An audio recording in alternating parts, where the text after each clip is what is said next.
Hey guys, welcome back to the channel. Today, we're starting part 1 of an awesome What If Deku returned as the villain Eraserhead hunt story. If you want to see part 2, drop a comment below and tell me what you think. Don't forget to like, subscribe, and share. Now let's jump into the story. It was a chilly night in 𝐿, Japan. A woman was walking hand in hand with her boyfriend. The night was windy, and the wind didn't seem to want to let her hair sit still on her shoulders. She had to fix it every second. With yet another gust of wind, an old paper flew to her feet.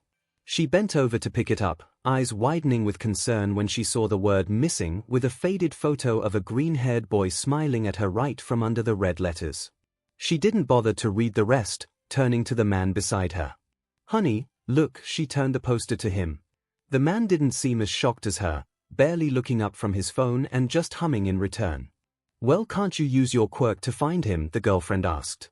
He took the poster from her hands, reading it. The woman waited a few seconds for him to take a look before speaking again. Your quirk lets you see the location of someone as long as you are looking at their photo, doesn't it?" The man nodded. "Then let's use it and find the poor boy." The boyfriend sighed, shaking his head. "No," he finally spoke. "Why not?" His girlfriend looked at him confused.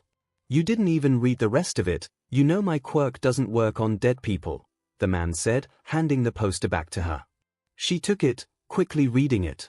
Name, Izuku Midoriya. Gender, male. Date of birth, July 15, 2134. Eyes, green hair, green. Last seen on October 6, 2142. Quirk, none. If you see or hear about the boy, please contact one of the following. The woman lifted her eyes from the paper.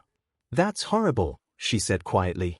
"He disappeared 5 years ago and they still haven't found the body." The woman looked into her boyfriend's eyes. "Don't you think that there may be a chance he is still alive?"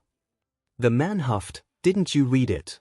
"He was quirkless." "Of course not," he said, turning to walk away. The woman glanced at the boy in the photo one more time before dropping the poster to the ground. "Yeah, you are right," she sighed, following after her boyfriend. Not noticing another poster, a newer one that was still attached to the wall with big red letters that said "Wanted Villain." Somewhere elsewhere in the city, a masked figure stood over the paralyzed body of a hero. "If you are going to kill me, then do it already," the hero cried, but the figure didn't move towards him, instead taking a few steps back. "What do you want from me? Who even are you?" No answer came. Sirens could be heard in the distance. Someone was shouting, "Here! He is supposed to be around the corner." Footsteps of people running were getting closer. The figure turned back to the hero who was helplessly laying on the pavement. "You need to find yourself a better backup team," he suddenly spoke in a low voice. "In the time it took them to arrive, I could have killed you 7 times. The hero opened his mouth but no sound came out. At that moment people came running into the alleyway. The masked figure hovered above the ground for a second more before disappearing on top of the building. Just as the figure disappeared, the hero could move again, but he was too shocked to run after the man who pinned him down. And when his sidekicks climbed the building, they found no one. They didn't see the masked figure that was slowly floating on the other side of the building. As soon as the sounds of sirens faded away in the distance, the hidden figure climbed to the roof, sitting down on the edge but not before looking around to make sure he wasn't followed by any of the heroes. There he sat, looking down. For a few minutes he didn't move. If someone saw him, they could think it was a statue. Eventually, he pulled his mask off, slowly revealing green eyes and a face full of freckles. He breathed in the chilly air of the night. It was calming. The boy hid the mask in his backpack and pulled his hood off. His green curls flew in the wind. He sat there, looking down, legs over the ledge. He wondered for a second what would happen if he did it, if he jumped off right now, if he didn't use a quirk to catch himself. He quickly shook his head, squeezing his eyes shut. He couldn't. If he found out, then no. He wouldn't be able to keep her safe. He would break the promise. The boy took a deep breath in, trying to focus on something else. His mother, that's it. He got up back on his feet, now standing on the edge, looked down one more time, and ran to the ladder. He made his way down fast. Looking at his clock, he still had time. He ran through dark alleyways, making sure he wasn't noticed.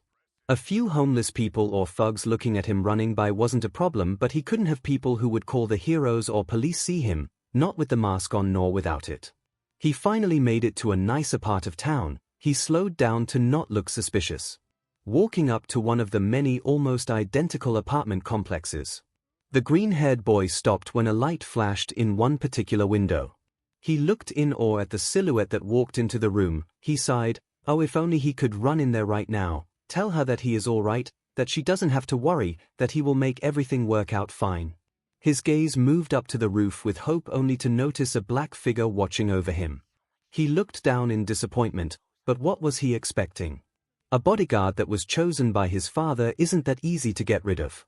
He glanced at his watch while fixing a loose bandage on his arm. It was 9:40 p.m. He looked out the window one more time. He knew that at this time she was coming home from her shift. He stared at the window like some creep until the light flicked off. She had probably gone to sleep.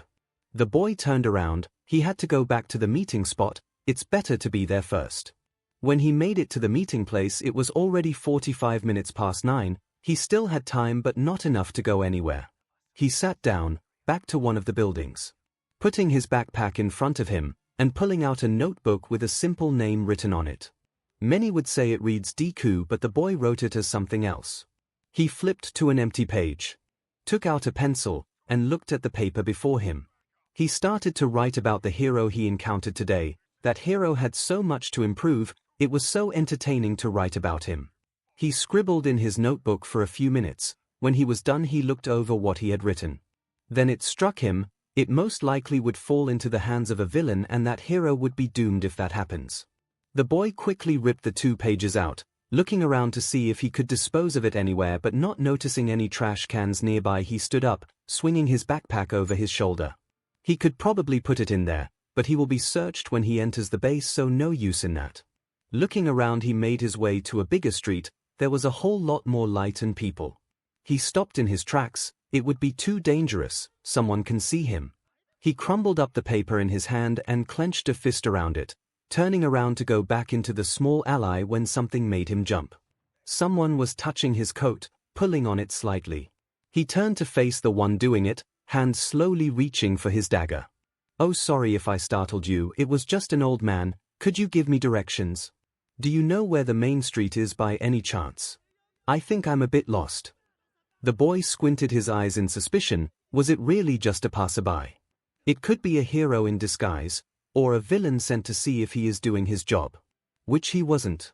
The greenhead pulled his hood back on his head before silently pointing in the direction of the main street. The old man let go of him. "Oh, there," he looked in the direction the boy was pointing. "Thank you so much, young man." He smiled. The man turned to walk in the direction given to him when the boy stepped toward him.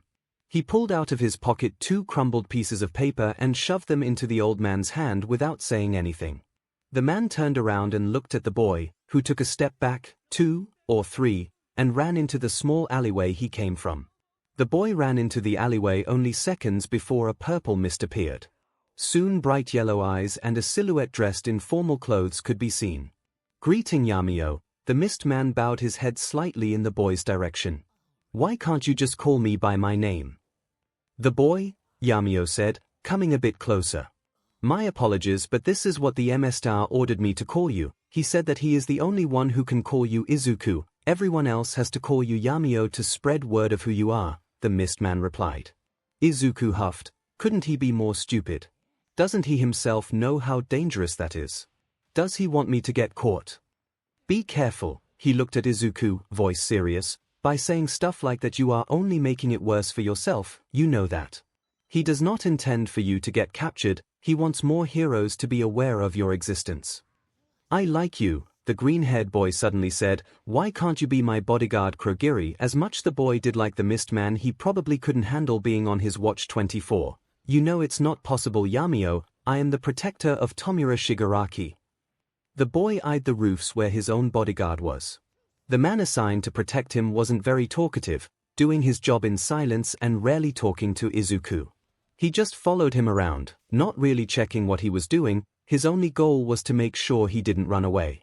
That way it didn't matter to him what Izuku did. He never even told his father if he stopped to talk to a citizen. Izuku didn't know what would happen if he saw him talk to a hero though, or if he was close enough to understand that the boy wasn't completing his missions, but failing on purpose instead. Well then, let's go on now. When the words left his mouth, a portal started to grow in front of the two. Izuku waved to the man in all black, who jumped down from the nearest building, entering the portal with them. The men made Izuku walk in between them, like always. That way he wouldn't stay behind, not that he would try to escape, he knew what was at stake. Izuku looked back at the night city one more time. For a second he felt like someone was watching him. He glanced up at the building, catching a glimpse of a black figure, one that wasn't his bodyguard. Go in. His bodyguard slightly pushed him into the portal, and he obeyed. When the portal closed completely and all the purple mist disappeared, the black figure lowered down to the ground with his capture weapon, taking off his yellow goggles. Those three villains were cautions. Another time again he hasn't managed to put a tracer on any of them. He sighed at the thought that it was another night trailing the mist villain that he got barely any new information. And the information he did get made no sense. But today he did learn something new. There was another member of the villains, one he hasn't met yet nor ever even read his files. The man in black shook his head. This was all too much thinking that he could leave to Tsukochi and the police. He turned around, exiting the alley to go get another cup of coffee. Izuku watched from the roofs above the fountain square. He was done with his mission for tonight sooner than expected. Well, actually he didn't actually do it, of course not. He had just let the hero escape after slashing her arm. It will probably leave a scar, but she'll survive. He made the hero think that he was afraid of her quirk. But in reality, if he tried he could probably overpower her even when he was quirkless. She relied too much on her quirk, and yes, it was quite powerful, but this put her at a disadvantage in places where it didn't work. Izuku had noticed that this seemed to be the problem of most heroes. They would be utterly useless in situations where they considered their quirks to be not suitable, and would rather just get defeated or just stand on the sidelines watching instead of trying to adapt to the current situation. Izuku let out a breath. He would have to write that all down later. He looked down over the city. It was almost relaxing. It felt as if he was a hero on patrol. Izuku shook his head. No. There is no way he could even consider himself anything close to a hero. He was a villain. Izuku looked down at his watch. It was 9:30. Kurogiri was supposed to arrive to get him at 10. He had time to kill. He made his way over to another roof, looking at people below to pass the time. There weren't a lot of people out. A couple walking hand in hand, a father carrying a sleeping child and an old man with a small gift box. Izuku decided to follow the man with the kid just to pass time. After a few turns, when they made it into an apartment complex and went inside, while Izuku turned to go back to be closer to the alleyway where he was supposed to be waiting for Kurogiri. He jumped across rooftops using his quirk. No, it wasn't his, it was stolen. When he made it back to the city square, he noticed that there was no one left but the old man. Izuku squinted his eyes. He felt like he had seen him before. So Izuku decided to watch what he was going to do. The man looked around, noticing a street sign. He came closer to read the name of the street. He seemed lost. After observing the man for a few minutes, it became obvious that he was indeed lost. Izuku debated if he should jump down for a second and give him directions. No, he couldn't. The man would know who he is by the mask. But maybe he could take it off for a second. No, Izuku shook his head. He couldn't show his face in public. Then I will fly a paper plane at him with a note and a map on it then.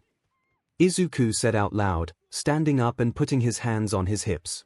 But while Izuku was having an argument with himself, the old man disappeared somewhere.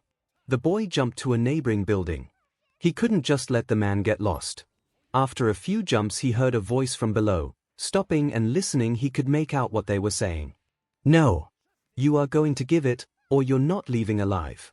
One hissed. Please don't take it away. It is for my wife's birthday. I was saving money for almost 2 years to buy it, another pleaded. Shut up. I don't care. Izuku heard a loud thud as if something big fell to the ground. He jumped down without even thinking. He slowly lowered himself with the help of a quirk to not hit the ground. Before him was standing the owner of the voice, someone with some sort of octopus mutation quirk. Who are you? What 𝐒𝐻𝐴 want? The octopus quirked man roared. Izuku reached for his dagger. The old man sat up, groaning as he looked up towards his savior, who had his back turned to him. The octopus man tried to reach two of his tentacles to the small box that was still in the old man's hands, but Izuku was fast to cut them off. The old man let out a cry. But to Izuku's surprise didn't turn around and run away as most people did, he looked even more determined and angry now. Izuku sighed when the man rushed toward him in an attempt to strangle him. Izuku really didn't want to cause a big scene. Why couldn't he just run away? Izuku clenched his dagger and sliced off two tentacles in one motion. The man fell to the ground. "Thank you so much," the old man said, grinning, but was this all necessary? He was slowly standing up, clinging to the wall of the nearest building for support. Izuku turned to him, bloody dagger in hand. The man's eyes widened for a brief moment before he said, "I saw you on the television, they call you Yumio, right?" He smiled at Izuku. "Thank you so much for helping me, you are such a good guy." Izuku tilted his head to the side in confusion. Didn't he hear that Yumio was addressed as a wanted criminal, not a good guy? "It's Yumio," he finally let out. "Oh yeah." The man chuckled, "Thank you so much for helping me out here, would you mind walking me home? I don't know where I'm right now, and I'm sure my wife will give you some biscuits for helping me out." Izuku stood frozen. Was the man genuinely being nice, or was it all a trick, a trap to catch him? When the man noticed that Izuku wasn't speaking, he continued, "Well, of course I understand stranger danger and all that, but if you ever want to say hello, I live in house number 2 on the Fountain Street." He smiled cheerfully at Izuku. Izuku looked at the man confused. Didn't the man know he was a wanted villain? He couldn't really be this nice. Even if he didn't recognize the villain mask at first, but he literally just saw him stab someone in the heart, wasn't he concerned at all? While Izuku was lost in thoughts, the man came up to him and shoved something into Izuku's free hand. The other hand was still holding on to the bloody dagger. Izuku hesitantly looked down. "Money. Buy yourself something nice to eat," the man smiled, waving to Izuku as he left the alleyway with his gift box. The man had given him 1,000 yen. Izuku stared at the money when it hit him. He remembered where he saw this man before. It was the same old man he handed the hero analysis to a few days ago, but he couldn't possibly recognize Izuku when he was wearing a villain mask and his hood up. Right. Izuku didn't know how long he was staring at the money when his alarm sounded. Right, he had to go back. He quickly put the money in his pocket and took off. October. When Izuku got back, it was already past midnight, but with his almost nightly missions his sleep schedule was completely ruined, and he didn't feel like sleeping at all. So he went to his notebooks right away, scribbling about Eraserhead. His quirk is so interesting. So useful but yet full of disadvantages. Here in the room given to him there were no cameras, and he could write as much as he wanted to. Izuku had written 4 whole pages on the underground hero. He was so focused that almost didn't hear anyone approaching. He jumped to cover his notebook when the door opened with a bang. "Sensei has a new mission for you," the one at the door said in a rusty voice, not even bothering to look in Izuku's direction. The boy turned around in his chair to face the person walking in. It was Shigaraki, but he could tell that much from the voice.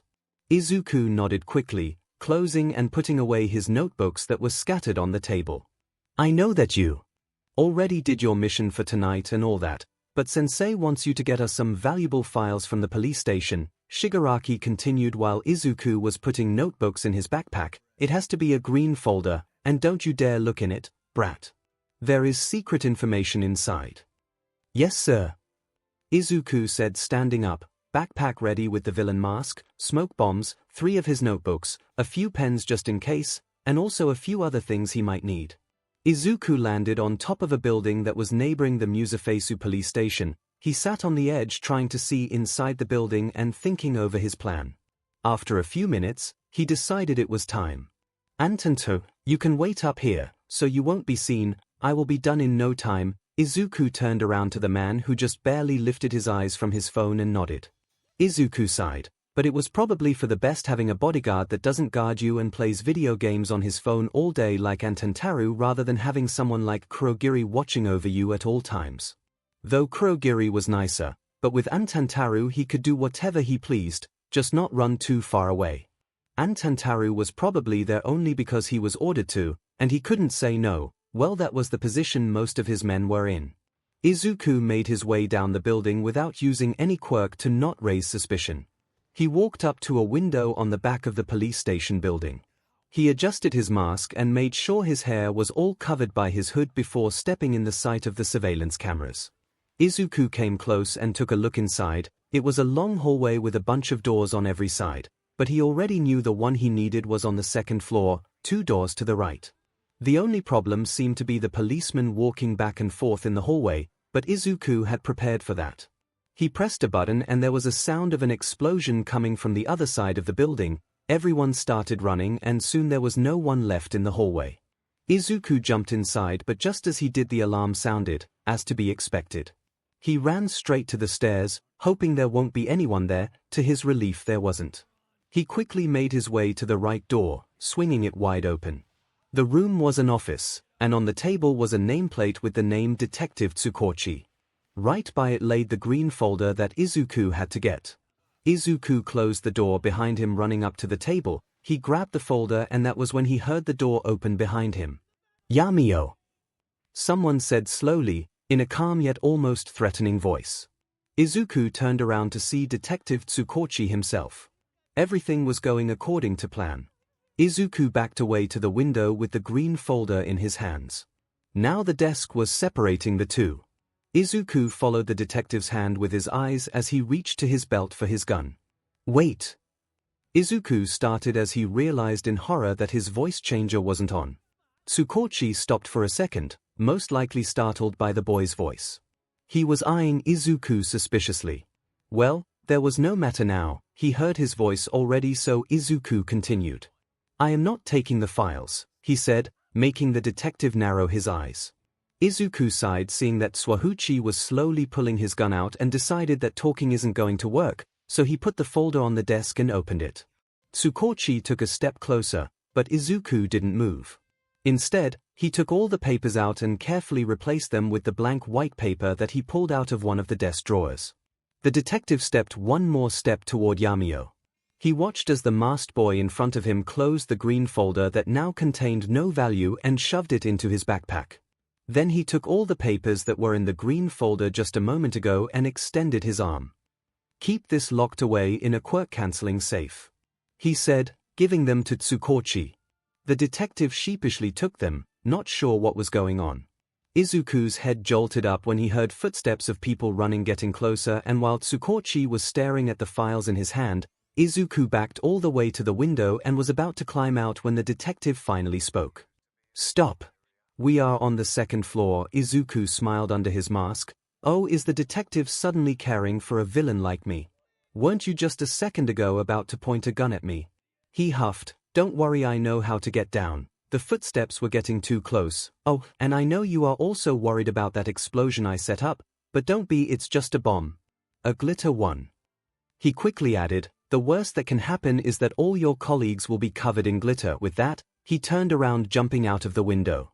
𝐒𝐭𝐚𝐲 hurried to the window to see how he would get down, only to catch a glimpse of him flying to the nearest building. Detective, what happened here? Everyone ran in at once. 𝐒𝐭𝐚𝐲 sighed. Nothing that you can do anything about now. He turned around. But I could ask you the same thing, he said, looking at the glitter-filled uniforms. When underground hero Eraserhead walked into the 𝐒𝐿 local police station, he immediately felt by the atmosphere that something was wrong. There were almost no people around. Even the lady at the front desk was missing. Even at this time of night there were usually people. He took the elevator to the second floor and walked up to an office. He knocked first, but no answer came, and then tried the handle. It was locked. But this time there was noise on the other side of the door. Something fell. Who's there? Came a startled voice from inside the room. It's Eraserhead. Some rustle could be heard, and then the door swung open. Hello there. Detective 𝐒𝐭𝐚𝐲 was putting his gun back in its holster. Eraserhead lifted a brow. Did he startle him that much? Looking into the office, it was a complete mess of documents on the floor. The detective's deck had only one file on it. The hero looked a bit around before glaring at the detective, whose hair was pretty tousled, and he was awkwardly holding the door half open. What happened here? 𝐒𝐭𝐚𝐲 sighed. Come in. He opened the door wider, letting the hero step inside and leading him to sit in a chair on the opposite side of the table to his own. You call this a villain attack? Eraserhead questioned after hearing out what happened. This looks more like a prank some student would pull to mess with me before I expel them. Are you even sure it was 𝐼𝐬𝐽? The one who broke into your office? 𝐒𝐭𝐚𝐲 took a deep breath in and handed Eraserhead the only file that was on his desk titled 𝐼𝐬𝐽, Villain. Well, the flight quirk, costume and mask with the voice changer all line up. Oh, right about that. I think I did manage to get something useful from this evening. Eraserhead looked at him, waiting for him to continue. He didn't turn on the voice changer in time or something, maybe it just didn't work, but I heard 𝐼𝐬𝐽's real voice, sounds like a young boy around 14. Not so rare for a villain nowadays. Eraserhead didn't answer, he looked like he was deep in thought. I see 𝐼𝐬𝐽 is slowly piquing your interest, the detective chuckled. Take a look there, the file has a photo of the mask, it's quite blurry but still might be helpful. You might run into him on patrol or something, though he never went after underground heroes like you might still see him. If you do try to take him into custody, I know a lot of other heroes have tried but maybe with your quirk you'll be able to do it. He pointed to the photo. It was indeed blurry, but you could make out the white mask with green stripes. He made sure to avoid any cameras outside or maybe messed with them somehow, but I recognized that mask immediately. But 𝐼𝐬𝐽 didn't steal any documents, right? The hero asked, his eyes scanning the words in the file. There wasn't a lot as not much was known, just height estimated around 160 centimeters and green eye color, possibly a quirk that has something to do with flight. Took only the empty folder. On purpose. Doesn't sound like something a villain would do. Well, a villain is what's written in the file. I honestly don't know who put it there but that's how it came to me. Eraserhead hummed, placing the file back on the desk. Change it, looks like a vigilante to me. Tsukichi sighed, that won't make it any better, vigilantes still break the law, 𝐼𝐬𝐽 breaks the law. He put his hands on the desk. Use of a quirk without a license is against the law, breaking and entering, threatening heroes, and what more. 𝐼𝐬𝐽 is a villain. There was silence for a few seconds before 𝐒𝐭𝐚𝐲 spoke again. Let's go get coffee, I feel like I'm about to pass out any second now. And that was something that Eraserhead couldn't refuse. He still had something to think of and coffee would certainly help. Izuku watched from a roof above a few police cars coming closer and a van of sidekicks. Today he was just told to get some key, he did, just the wrong one. When he came out with the folder from the police station and Antantaru was waiting for him, he suddenly got a call. It was Shigaraki, which was quite unusual, but he was asked to get the key, get it and not ask questions. He didn't know for what the key was needed, he was never told that sort of stuff, but it certainly wasn't something good. He shoved the key into his back pocket. Soon there will be news articles about 𝐼𝐬𝐽 attacking another villain. He imagined how it would go. Last night, at dash he checked his watch. 2:43 a.m. Young hero was coming back from patrol when suddenly attacked by none other than 𝐼𝐬𝐽. Thankfully and fortunately for the hero this had happened only a few streets away from the local police station. If not, the hero would not have been saved in time. Nothing is known about the true reason behind these attacks, but our best detectives are on the job to get the villain behind bars. Izuku never liked hearing about himself on television because he didn't want to hear any more times than necessary that he is a villain, but this is probably how it would go. Oh, right. The bright red and blue lights made him snap out of his thoughts. He was supposed to be running away from police and the hero's sidekicks. Propelling himself using the flight quirk, Izuku jumped from one building to the next. He didn't like this quirk at all, 𝐻𝐻𝑆. But with the tasks he was forced to do, he had to admit it was useful, at least he liked to believe that. Whatever happened to the owner of the quirk? Were the quirkless, or dead? For most people in their society, being quirkless was almost the same as being dead, being nothing. Every quirkless person could only dream of a quirk. Izuku used to be the same. But not, when he had been given multiple. It makes him wonder if it would have just been better to remain quirkless. He shook his head. Well, there is no turning back now. Izuku had been given 4 quirks. If he is given one more, there's a risk of his becoming a 𝐼𝐬𝐽, while on the other hand, if they were taken away, he would most definitely die. His body wouldn't be able to handle that. MSTR decided that, and Izuku knew it was true. Izuku came to a halt. He could swear he heard footsteps behind him, but when swung to look around there was no one there. He looked into the darkness for a few extra seconds just to make sure. He should really focus on not spacing out when out.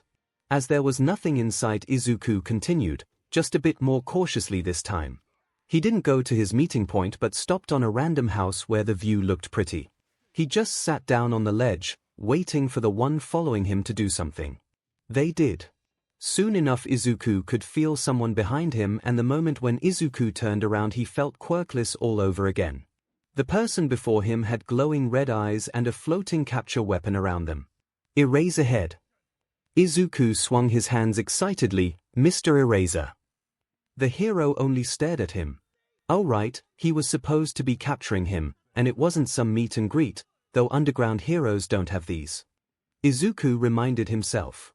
The hero looked at the person before him suspiciously. Llama was muttering something about underground heroes. I didn't expect them to send you to capture me. Izuku looked at the hero in front of him. He could not fully process that he was standing face to face, well, masked to goggles with the Eraserhead. So cool. They didn't. The hero didn't move and there was no emotion in his voice. Oh. Why was he here then? Has he just ran into him by accident? I was just curious so I came. What? You weren't told to come here to capture me? Izuku asked to make sure. People shouldn't be so quick to judge, it's irrational. Eraserhead's eyes turned gray, hair falling on his shoulders, though he was still holding onto his scarf. You haven't killed anyone, is that true? You only scare them away and always make sure their backup is coming for them and explain their weaknesses, so they can improve before disappearing. Not only I have noticed that. He took a step closer. Now they were standing face to face. So what is your true goal, Llama? Izuku stood before the hero, not daring to look up. Does he truly have any goal? To protect his mother? To survive? But he couldn't say that, could he? MSTR would kill him. No, even worse, he would kill his mother. Why was he not completing his missions? Did he pity the heroes? Maybe he still looked up to them. That's not it. He wanted to, but I was asked to capture you, yes. As soon as the words left his mouth, Llama was standing on the ledge of the roof, facing him. That was when Izuku's alarm went off. He looked down at the time. Kurogiri will be coming in 2 minutes. He had to hurry. I can't stay for any longer. He finally said, his voice slightly trembling.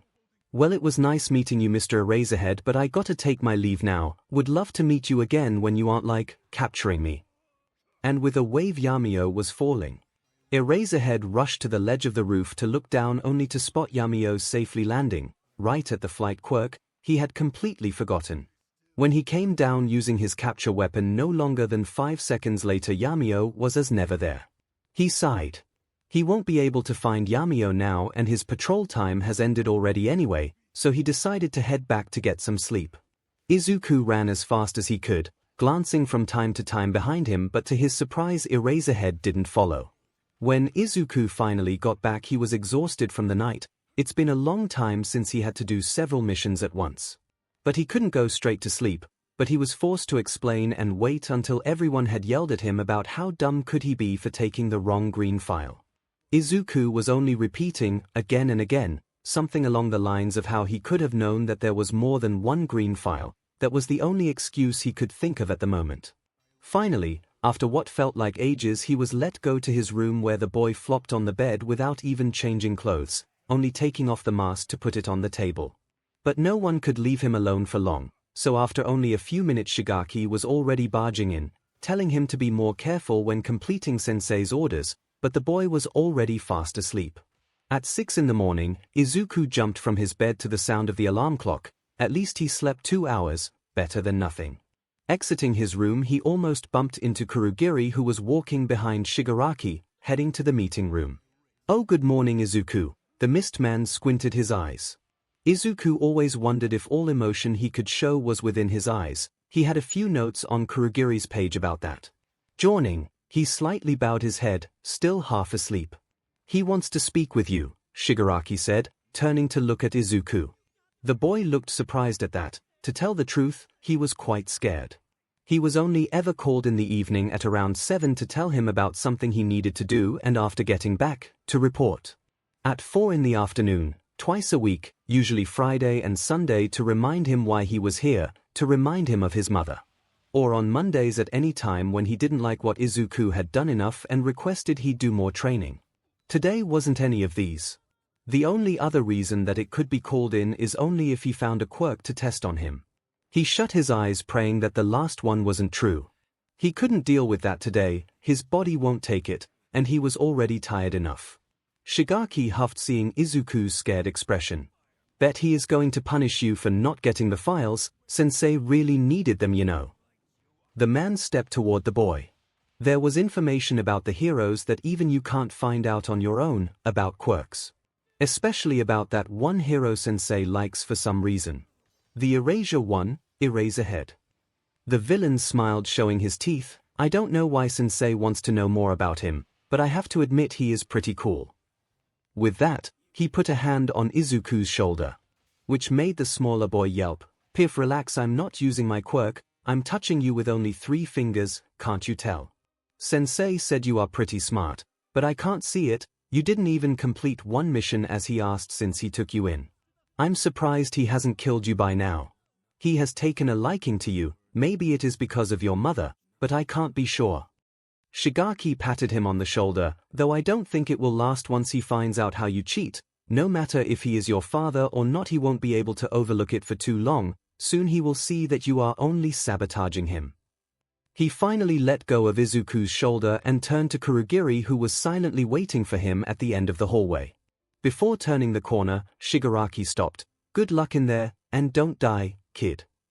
And with that, he disappeared.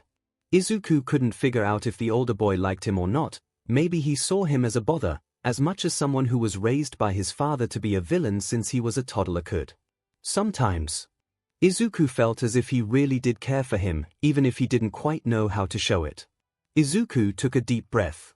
In and out. Squeezed his eyes shut and knocked. Come in, my boy. Izuku couldn't help but shiver. He opened the door and his eyes at the same time. Hello, how did you sleep? The man asked. It was one of these questions that you ask without waiting for an answer. He was sitting on a big throne-like chair at the end of the huge room. He gestured to Izuku to sit in a smaller chair that stood in front of him. Izuku did. I see that you haven't been completing your missions lately, Izuku gulped. At first I thought I hadn't trained you enough. I gave you more training, quirks, you never had any, so it was magnificent seeing you train to fight with them, so why do you never actually do it? You know I picked out the best quirks for you. Izuku nodded, gripping the fabric of his breathes. I know you are smarter than this. You couldn't just grab the wrong folder by mistake. Izuku could feel the man's eyes on him. He couldn't look up. By the time you grabbed the files, at least a security camera would have spotted you. Then why haven't there been any scandal about the mighty villain Yamio breaking into the Musafesu police station? Izuku didn't know. At least one policeman would have been there, would have seen you. It was the office of the lead detective after all. So tell me, how did no one notice you? Don't tell me you have a deal with the police. The man said the last part slowly. Izuku could practically hear his maniacal smile. Look at me. He obeyed. Now tell me the truth. Izuku opened his mouth, closed it, and looked back down. He wasn't able to find anything convincing enough. Go on. Izuku took a breath in. I set up a smoke bomb by the entrance. And a few glitter ones just to make them mad. Izuku heard the villain chuckle, and when everyone ran to check out the explosion, I climbed in through the window and got the green folder that was on the detective desk. It was the one I gave you as instructed. I didn't look inside, so I couldn't see, it was only blank paper. You didn't hear. Why was he saying it so slowly? You are certain that they fell for the explosion? Don't you think some would understand it was a distraction? Not even their lead detective. You say they were all fooled by it. I was surprised myself, but it seems like they did fall for it. But you didn't have anything else with you, while you didn't expect them to fall for it. The villain paused as if waiting for Izuku to answer. He didn't, so the man continued talking. You know what quirk their lead detective had? Izuku shook his head. This was probably the only truth he told since entering this room. He truly didn't. He had no access to the outside world besides his missions, but he could never get too close to the police without risk of getting discovered. Well, Detective Tsukazuki's quirk is called Lie Detector. Izuku tensed up. You see, years ago his voice grew louder, more confident. I met one of his ancestors. He had a similar quirk, not that developed of course, but it was amazing, truly fascinating, a human lie detector. An amazing quirk. A rare find. And you know what I do when I come across quirks like that? He didn't let Izuku open his mouth before he continued. I took this quirk to myself. Izuku noticed that his hands were shaking in his lap. And from the time you entered this room you were already rigged with lies. He spat. I'll let you redeem yourself if you complete this task for me. I need you to find one of Endeavor's sidekicks, Burning, and kill her. Izuku's head shot up, only to be greeted by the evil grin of the villain. He quickly looked back to the ground, his eyes wider than ever. With the help of Kurogiri, Izuku was teleported near Endeavor's agency. When the last of the mist disappeared, Izuku began to move. He headed towards the agency carefully. The sun was setting, the time for daylight heroes to finish their shifts. Izuku checked the time on his watch. Endeavor and his sidekicks would be passing on the street he was standing on in approximately 2 minutes. Izuku checked that the mask was on right and that no strands of green hair were visible from under his hood. He tried to calm himself down, trying to think over what he is going to do one more time. Izuku would try to get her into the alleyway from the eyes of the main street, which was difficult already. Burning is loud and her quirk can easily hurt. Burn, actually a bit like 𝐭𝐻𝐿's. Her personality was also similar to his too. He'd had to make sure not to get burnt and to keep her from alerting more heroes and not to get the attention of Endeavor. Then explain to her and tell her to pretend to fight him. Izuku didn't know if it would work. No, he was sure it wouldn't work. But he had to try something. He knew what was at stake and fighting her wasn't an option. Endeavor would hear and interfere and then he is done for. Not even multiple quirks can save him from the number 2 hero and his team of sidekicks. Here goes nothing. Izuku took one deep breath before jumping from around the corner right when Burning was walking up to it. He quickly grabbed her hands before she had time to react and pulled her into the alley. He had 3 seconds before she would activate her quirk. 3 seconds to convince her to play along with his play, to pretend like he injured her. You got someone who is out to kill you, so stay low or pretend to be injured and dash he / too fast. He didn't think this through enough. Burning, listen, I didn't come to fight, you villain. She seemed to not even hear him, sending a kick that almost swept him from his feet. Please, Izuku tried again, but Burning had activated her quirk already and slashed with it in his direction, aiming for his torso, but Izuku quickly flew up a bit, but it still hit his right leg pretty hard. He winced when landing. It wasn't good to have injured legs in a fight, much less when he was planning on running away. Wait, listen to me. You don't understand. She wasn't listening. Sending another attack at him that he barely managed to duck. What's going on here? Came a new, deep voice from behind Izuku, one he knew belonged to Endeavor. Izuku couldn't possibly fight the number 2 hero, not right now. Izuku clenched his teeth standing up. His only option left was to run. So he did. Ducking and jumping to get away from the flames, he managed to get away from all of Endeavor's sidekicks and was just about to turn around the corner when the number 2 hero himself sent a literal fireball towards him. Izuku tried to jump to the side, but the fire was faster, grazing his right side. Fantastic, just fantastic. But Izuku didn't stop, only clenching his left hand around himself while holding his dagger in his right hand, ready to throw. Izuku could feel his legs shaking and was sure he would fall if he continued to run. He made a quick turn into an alleyway, but not before making sure it wasn't a dead end, and hid behind a huge dumpster that very conveniently stood there. He slid down the building and sat there between the wall and the dumpster. He could hear Endeavor shouting, but with every second it was further away. It seemed as if they had lost his trail, but he couldn't be 100% sure, so only when he couldn't hear any shouts at all did he let out a breath of relief. He decided to stay there for a bit, and then when time to go back comes, hopefully by then Burning, or even better, Endeavor himself will report the incident as an attack, and hopefully, they recognized him as Yamio. They had 2 hours to write the report, and Izuku hoped they will, because it would certainly save him trouble. A few minutes went by in complete silence if you are not counting Izuku's heavy breaths and the occasional drip of blood from his leg. Izuku just had to wait a bit for the wound to close. He really tried to be as silent as possible, but with the injuries the heroes caused him, he had to be more focused on even staying conscious. Izuku debated if he should remove his mask to breathe better, but decided against it, and was happy he did because from the corner of his eye he noticed someone watching him from the rooftop of the opposite building. In the dim light, he couldn't make out anything more than black clothes and something lighter, gray. Izuku squinted his eyes. A scarf maybe. Oh no. The figure jumped down, using the scarf to land smoothly. Eraser, Izuku muttered, trying to get on his feet. The hero didn't hear or just didn't say anything in return. Izuku looked around to find an escape route, but Eraser was standing in front of him while Izuku himself was backed against the wall with the dumpster blocking the other side. Normally he could just jump over it or go straight up the building, but using a quirk took a lot of energy he didn't have, and even if he did, it's Eraser he'd be up against. Izuku turned his gaze on Eraser, who was studying him, his hand on his capture weapon and eyes glowing red. Yup, definitely can't use a quirk. The boy tried to pre-pal himself up with his hand. Hi there. He gave the hero a wobbly smile that he couldn't even see behind the mask.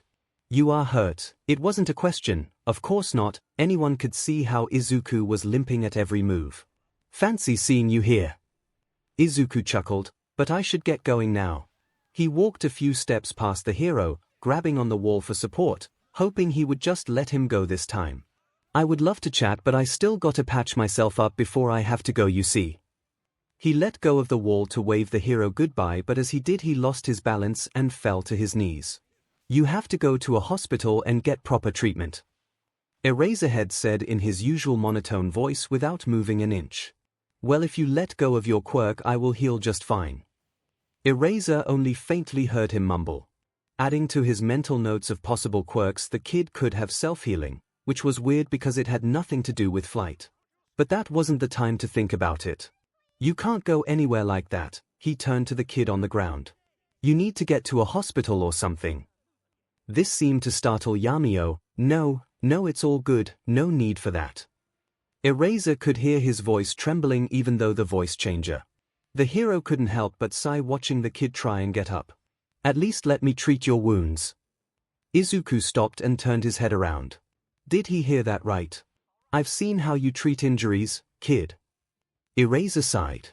And I don't know where you are getting these bandages, but they are not the cleanest. He kneeled down before the boy.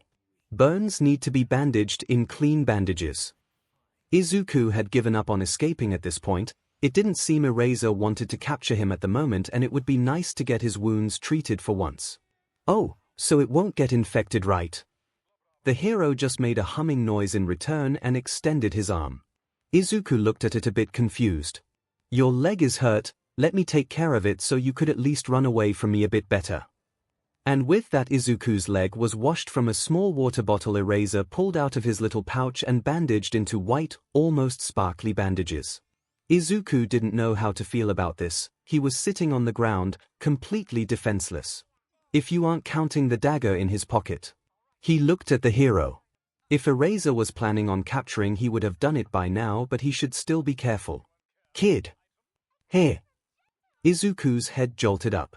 I'm done with your leg. Would you let me take a look at the bigger burn, or you are ready to run now?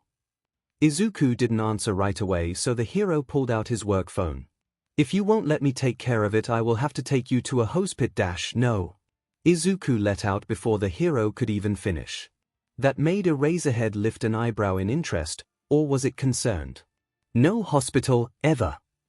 Izuku added, quieter, dropping his gaze to the newly done bandages on his leg. All right.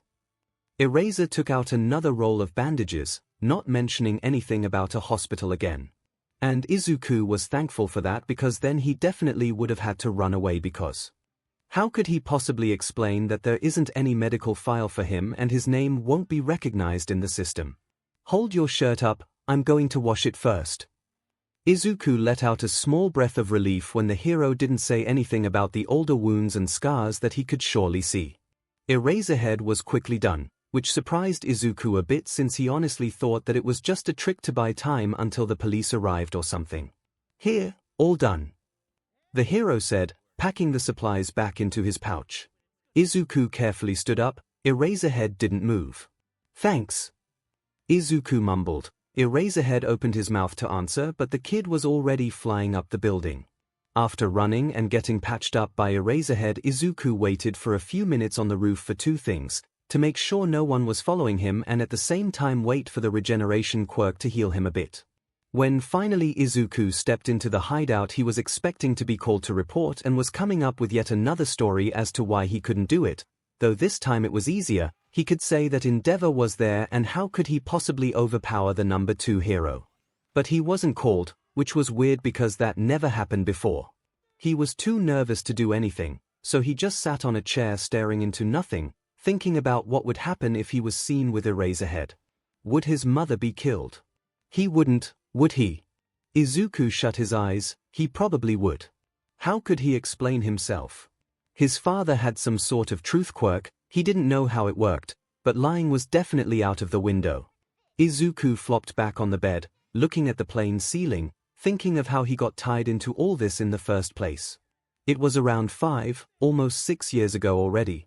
Izuku didn't remember his father, so when one late evening some unfamiliar men came into his and his mother's apartment, saying that they were sent by his dad, he was very confused. He was told to pack only what could fit in his school bag and come with them. He looked at his mother, who only nodded. But when he started to pack his bag, still not understanding what was happening, they told him to leave most of his stuff behind as it was All Might themed, as most of his things. While he was slowly packing, not sure what in the world for, he could hear the two men talking with his mother in the hallway. Something about his father being severely injured, needing him as if someone was to happen to the other. Izuku did not understand a thing. When his backpack was full, his mother hugged him and told to follow the men as he will have to be living with his father for now. She hugged him tight and whispered in his ear, "Do as you are told, don't try to run away, and don't mention the heroes. It is for your own safety." Walking out of the apartment, he looked back. His mother was crying.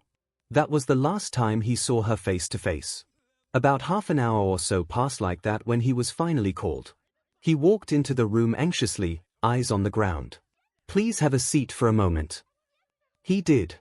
"There is no time for you to report. I am too busy with preparations. You see, this base is not safe for us anymore. The heroes are going to find this place soon. They have come very close to finding it out. So we will be leaving when everything is ready. I expect it to be less than 3 hours." From all the endless possibilities, Izuku thought of this wasn't one of them. "And also, I have also been informed that some hero has been tailing you lately, and we don't want that, do we?" Izuku gulped. He had completely forgotten about his bodyguard, who wasn't really there to guard him but to oversee what he did. As the man wasn't paying attention to him most of the time and just stayed in the shadows, it completely slipped his mind. That BSD wasn't doing his job, so I had to get rid of him. Izuku's head shot up. "But it's all right now. You won't have to worry about any hero finding you where we are going. I will be looking after you myself." The villain's lips formed into a creepy smile. Izuku walked back through the dark, gray corridor deep in thought. He looked at the door leading outside and then to the corridor to the rooms. He couldn't just sit and wait. This may be his last chance. He will be soon taken somewhere far away. He couldn't be further from his mother. This may be his last chance, but maybe this is just the chance he needs. And with that determination and probably not enough thinking though, he put on Yamio's mask and slipped out of the front door. Izuku ran and ran, flying over gaps between buildings until he reached the area where he knew Eraserhead patrolled. He hoped the hero didn't go home yet. There was no one in sight, but Izuku decided to wait for the hero to find him as he did before. He sat on a rooftop, hoping sooner or later he would spot him. At first, he was impatient. Turning around at every gust of wind and hearing footsteps from everywhere made him turn around. But minutes passed and Eraserhead didn't appear. Izuku decided to wait 10 more minutes was the most he could before someone would start looking for him if they aren't already. He took a deep breath in, trying to calm himself down, telling himself to think of something else. When the 10 minutes were up and no one appeared, Izuku stood up. He couldn't wait too long. Someone might be already looking for him. And that was when he saw a dark figure running across rooftops. It was Eraserhead, and Izuku made his way as fast as he could towards him. "Hey, hey!" Izuku stopped a roof away from the hero, breathing. Eraserhead stopped as well and turned around but made no move to activate his quirk. So Izuku flew a bit closer, landing on the same roof as the hero. "Hi there, Mr. Eraser. Please refrain from capturing me for a moment, I have something to tell you." "It depends on what you have to say." Izuku reached into his pocket and took out a piece of paper where he wrote the address and made a small map earlier. "This is a villain base, it is going to be abandoned in a few hours. If you want to catch some villains, you should find some heroes to team up and like ambush. I suggest the faster the better." Eraserhead took the paper, looking at both sides. "Will you be there?" He looked up but Yamio was already gone. Izuku slipped back, this time through the window. Just a few seconds later his door was opened by none other than Shigaraki, telling him that Sensei wanted to speak with him again. Wary, Izuku stepped into the room. This time he wasn't asked to sit down. There was no smile on the man's face this time, he looked completely serious. "Get ready, in 2 hours you are going alongside all my men to wait at the warehouse, and ambush the heroes when they think they have an advantage." Izuku looked up horrified. "There won't be too many heroes as they are not expecting us to be ready and won't be able to arrange for the stronger heroes to come in such a short time," he continued, leaning closer to Izuku. Izuku's eyes widened when he suddenly understood. It was because of him. He was essentially used as bait. So that's why he talked with Eraserhead freely, no one ever said anything about it. He wanted Izuku to befriend Eraserhead to get his quirk. If only Izuku had realized that sooner. His father often spoke of how he failed at getting the Erasure quirk last time, he was just looking for the best chance to get his hands on it. "So, I have a special task for you, a last chance to prove yourself." He paused for a second. "You will have to kill a certain hero for me, and don't try to make another scene like with burning. I know that you are more than capable of doing it. If you don't, you know my men have your mother's apartment already monitored, but I would take the time to personally do the job. Oh! And one more thing and just like that, before Izuku could process anything he already stood behind the swarm of villains who were waiting for the command to attack. To tell the truth, he was scared. His father outright told him he had to kill a hero, and not any hero, a good one. There seemed no getting out of this one. Izuku clenched his hand around the dagger he held, he had to do it if not he himself could get killed, if not by his father then by one of the heroes. It rarely made it on the news, but villains do get killed by heroes. A lot. And he couldn't let that happen to him because then there would be no one to protect his mother. "Hey brat." Izuku jumped a little, being pulled out of his thoughts. "Don't forget to put your mask on, dumbass, they're going to see your face." "Ah. Right." Izuku brought his free hand to his face which indeed didn't have a mask on it. He was confident he had put it on already. Guess he didn't. Izuku sat on the ground, putting his dagger beside him. He opened his backpack searching through all the things for the mask. It was made especially for him. It was white with dark green accents, covering all his face with only slits for his eyes. It had a voice changer and probably a tracker too, as in most of Izuku's things. "Oh, nice hair color you have." Kenta, one of his father's men and informant, came up to him. Kenta was always nice to Izuku from the day he saw his face. Izuku thought that maybe it was because he pitied him, as he often mentioned that a kid like him shouldn't be involved in villain stuff. And even if Kenta didn't know that Izuku couldn't just walk away if he wanted to and thought he was there of his free will, he was still really nice to him, always bringing a snack from his store when exchanging information. "You are always wearing that hood, so I never saw it." Izuku didn't have time to answer because Shigaraki was already doing it. "Sensei told him to dye it," said Shigaraki, putting on his own mask. "It's not permanent dye though, so after a wash, he'll be back to his green-haired self." Kanta was about to say something more when someone shouted, "They are here." Izuku picked up his dagger and stood on his feet. He didn't dare look up. It was his fault the heroes were here to begin with, it is his fault they are going to die. The plan was simple, lure in heroes by accidentally revealing their base, but when the heroes show up be ready and attack. Kidnap those who his father wishes to take quirks from and kill the rest. If only Izuku had figured it out sooner. If only he figured out from the beginning that he was a part of the villain's plan. If only he knew that him revealing the base to Eraserhead was the most crucial part from the start.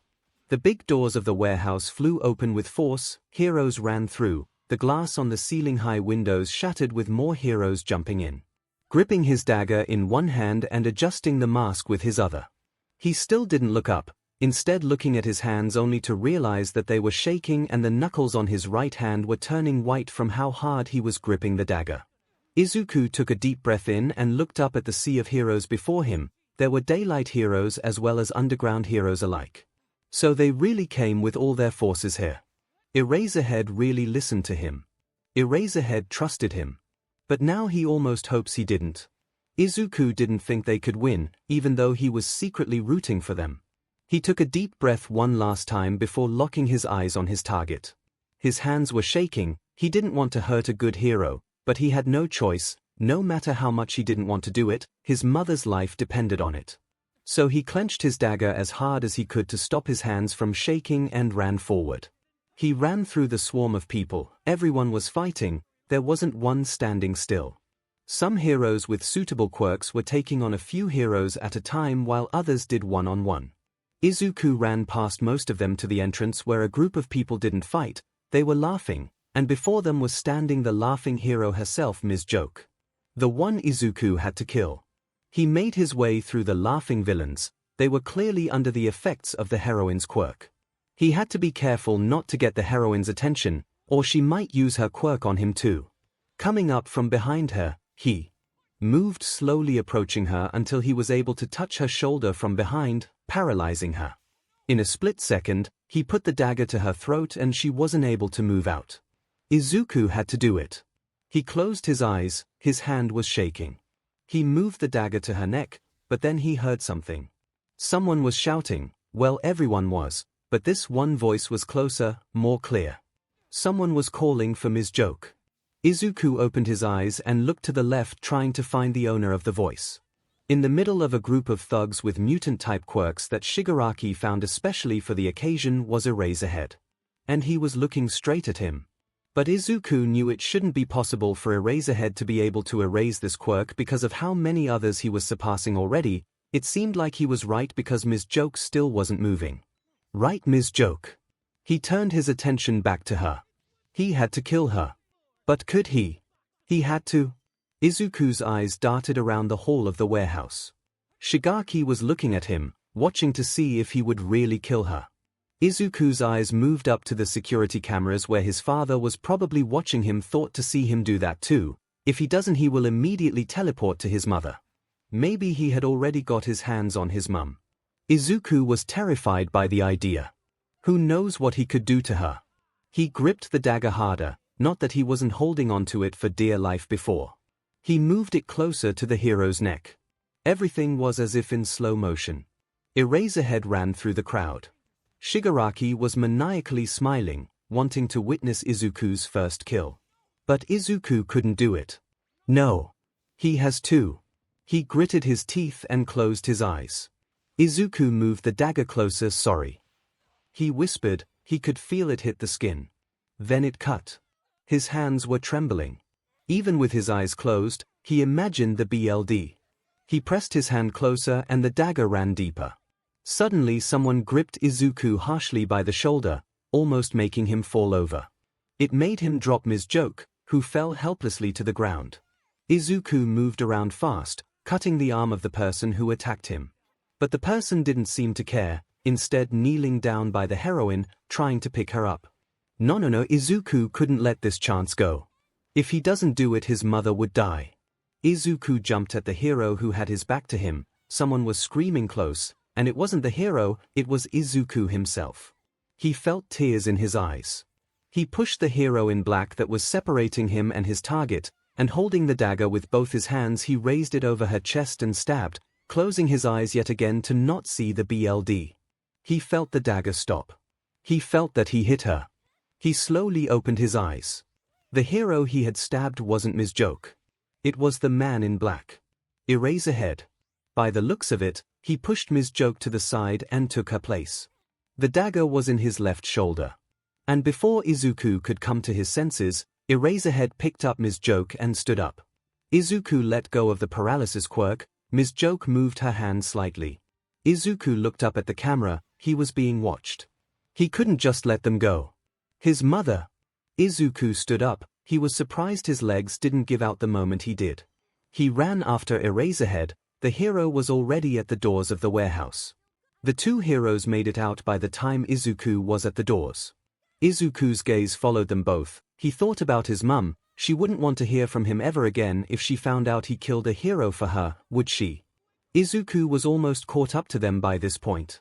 He slowed down.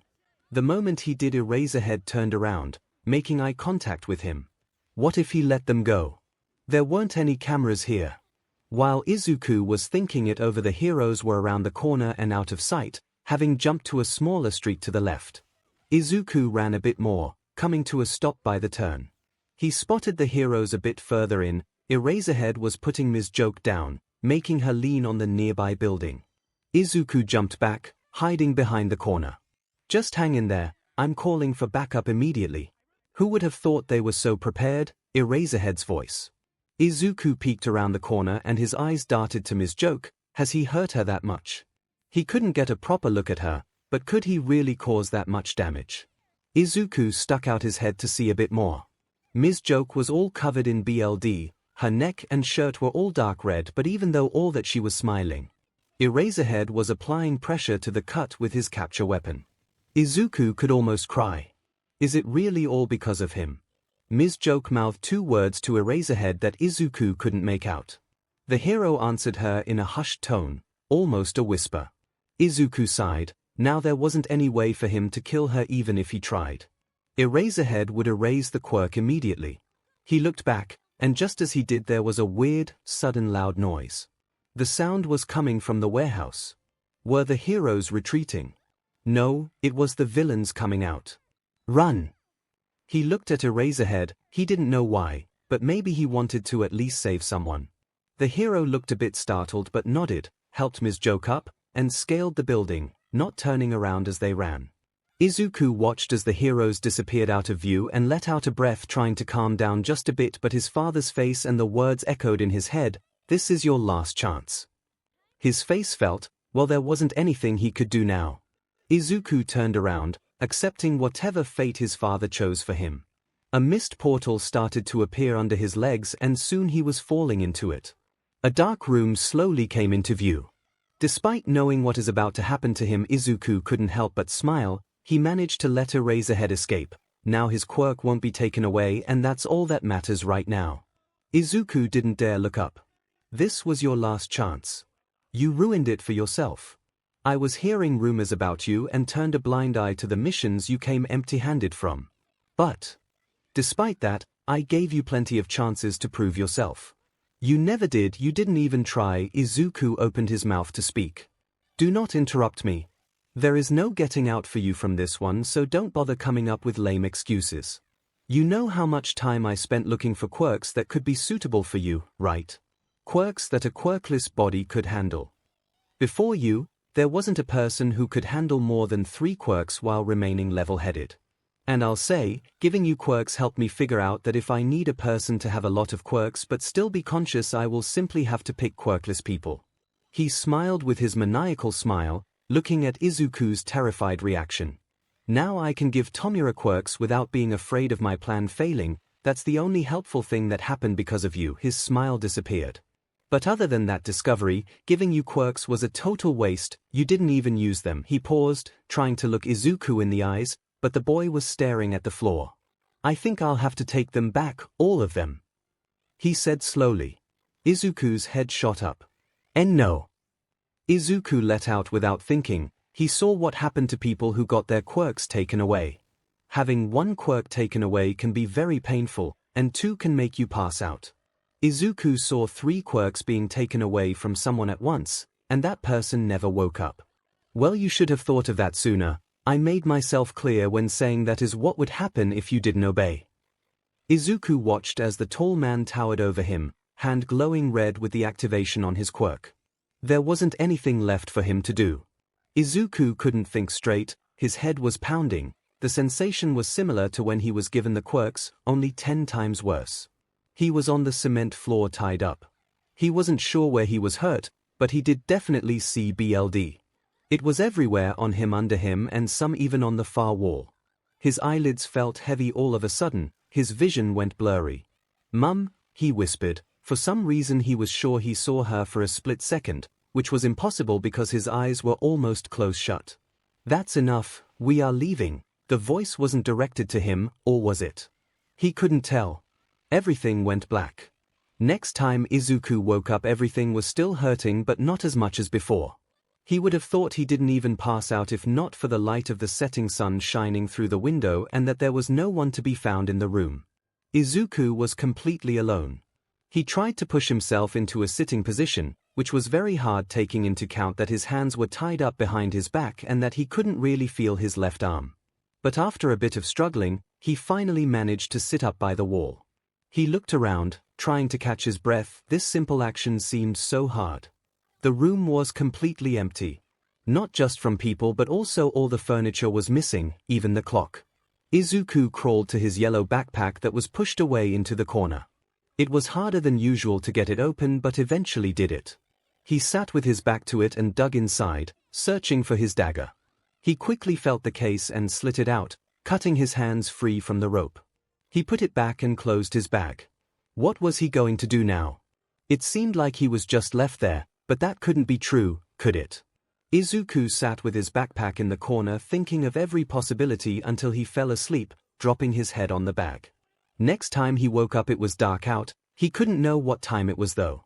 Soon he started hearing footsteps and voices in the corridor. Listening a bit, it was clear that these were heroes.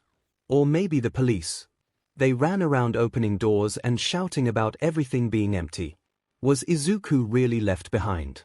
He looked at the door that could be swung open any second. He had no time to think about it. He had to think of a way to get out first. He put on his backpack, which was a struggle because his left shoulder didn't quite let his arm move. But he could worry about it later. His whole body throbbed as he tried to stand up, especially his left leg. But now that his hands were free, he could hold onto the wall for support, which made it easier. He eyed the room. On his right was a conveniently open window leading outside with the moonlight just barely shining through. Only when he made his way to it did he realize it was a bit higher than a normal window, but that was his only option, so he started climbing.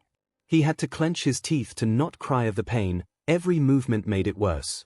He didn't know how long he was struggling for, but when he eventually made it out he couldn't find the strength in him to get up. He just sat there on the ground breathing. To his luck the room he was in was partially underground, so the window led him right out on the street. Izuku sat there for a while, but he knew he had to keep going. Suddenly there was a loud noise that made him jump up. It was coming from below him. Someone destroyed the door to the basement room he was in minutes ago. He stood up and made his way as fast as he could just to get as much he could away from the building. He wondered looking back why they had to take the door down instead of just opening it. Was it locked? Was he locked in? But then why was the window open? Izuku walked on the dark, empty night streets. There was almost no one around if you don't count a few occasional drunk people who weren't paying attention to the boy, so he didn't have to worry about explaining where he was going in the middle of the night covered in blood and barely standing. Izuku came to a full stop. Where was he going? After thinking it over for a few seconds, Izuku decided to go to his mum's apartment. He certainly didn't want her to see him all hurt, as that could give her a heart attack, but that was the only place he could go to. My men have your mother's apartment already monitored, but I would take the time to personally do the job. Izuku's eyes opened wide as the words echoed in his head. Was she hurt? He didn't hurt her because of him, did he? And forgetting all of his pain, Izuku started running, hoping he wasn't too late. Izuku breathed as he made his way up the stairs. His whole body hurt, but he couldn't waste time waiting for the elevator. When he finally made his way to the apartment, everything was dark and quiet, but how else should a normal apartment building be this late at night? Izuku leaned on the door, trying to catch his breath when he felt something with his head. He turned around to see a piece of paper put on the door with tape. He probably didn't notice it earlier because of the little light or just because of how exhausted he was. Izuku squinted his eyes, trying to read the writing, but even with how used his eyes were to the dark, it was still unreadable. Curious of what it might be, he took it off the wall and put it where the moonlight was shining through. But when he could make out the words, he dropped the paper, and it slowly fell down to his feet. He was too late. This was a notice of a funeral. For Midoriya Inko. Hushed voices from inside the apartment made Izuku jump. He put his ear to the door to catch the end of a conversation. "Re is done, they did their job, the police won't find anything connecting this to Sensei." Then there was a whoosh, a sound Izuku grew familiar to, a portal opening. Izuku let out an audible gasp only to quickly cover his mouth with his hand. He grabbed the paper from the floor and ran to the ladder leading to the roof. That couldn't be right, could it? His mother was killed, murdered because of him. After everything he did to keep her safe, it wasn't enough. Izuku pulled himself up to the rooftop and crumbled the paper in his hand and put it in his pocket, clenching his teeth. His mother was dead. No matter what he wanted to believe, that was the truth. Aizawa Shota was tired. To be honest, he was tired most of the time. But right now more than ever. He was sitting on top of a building in a less familiar part of town. That wasn't even his usual patrol time or area, but he had to cover for some heroes who got injured earlier that night. There was a raid on a villain base and almost all the heroes who were there got seriously injured. Aizawa was one of the least injured, so he decided to take it upon himself to protect this neighborhood tonight. He couldn't just leave it without a single hero around. The night was awfully quiet, as if everyone was hiding from something that Aizawa didn't know of. In the last 3 hours, he came across only one attempted theft. It was too little crime for the kind of neighborhood he was. It was almost suspicious. The pro-hero left the rooftops when he saw a figure slowly walking on the sidewalk. He lowered himself down with his capture weapon, clenching his teeth as the pain in his wounded arm made itself known. But his 2 small knife wounds weren't anything compared to the other hero's injuries. So he didn't let Recovery Girl treat him. That way her power would be saved to help the others, those who needed it more. So he shook his head, focusing on completing this patrol.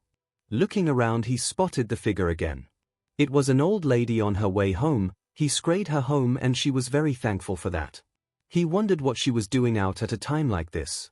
But she was nice and insisted on giving him a little box of homemade biscuits, so he wasn't complaining, and after trying one he could say that they were actually wonderful. Would be better with coffee though. He put the small box into the pocket of his hero suit for later and jumped back onto the roofs. Just when Eraserhead thought to finish his patrol, he saw a figure a couple of roofs away. He hurried towards it. It was a person, no, a child. Walking towards the gap between buildings as if not knowing he could fall. "Hey!"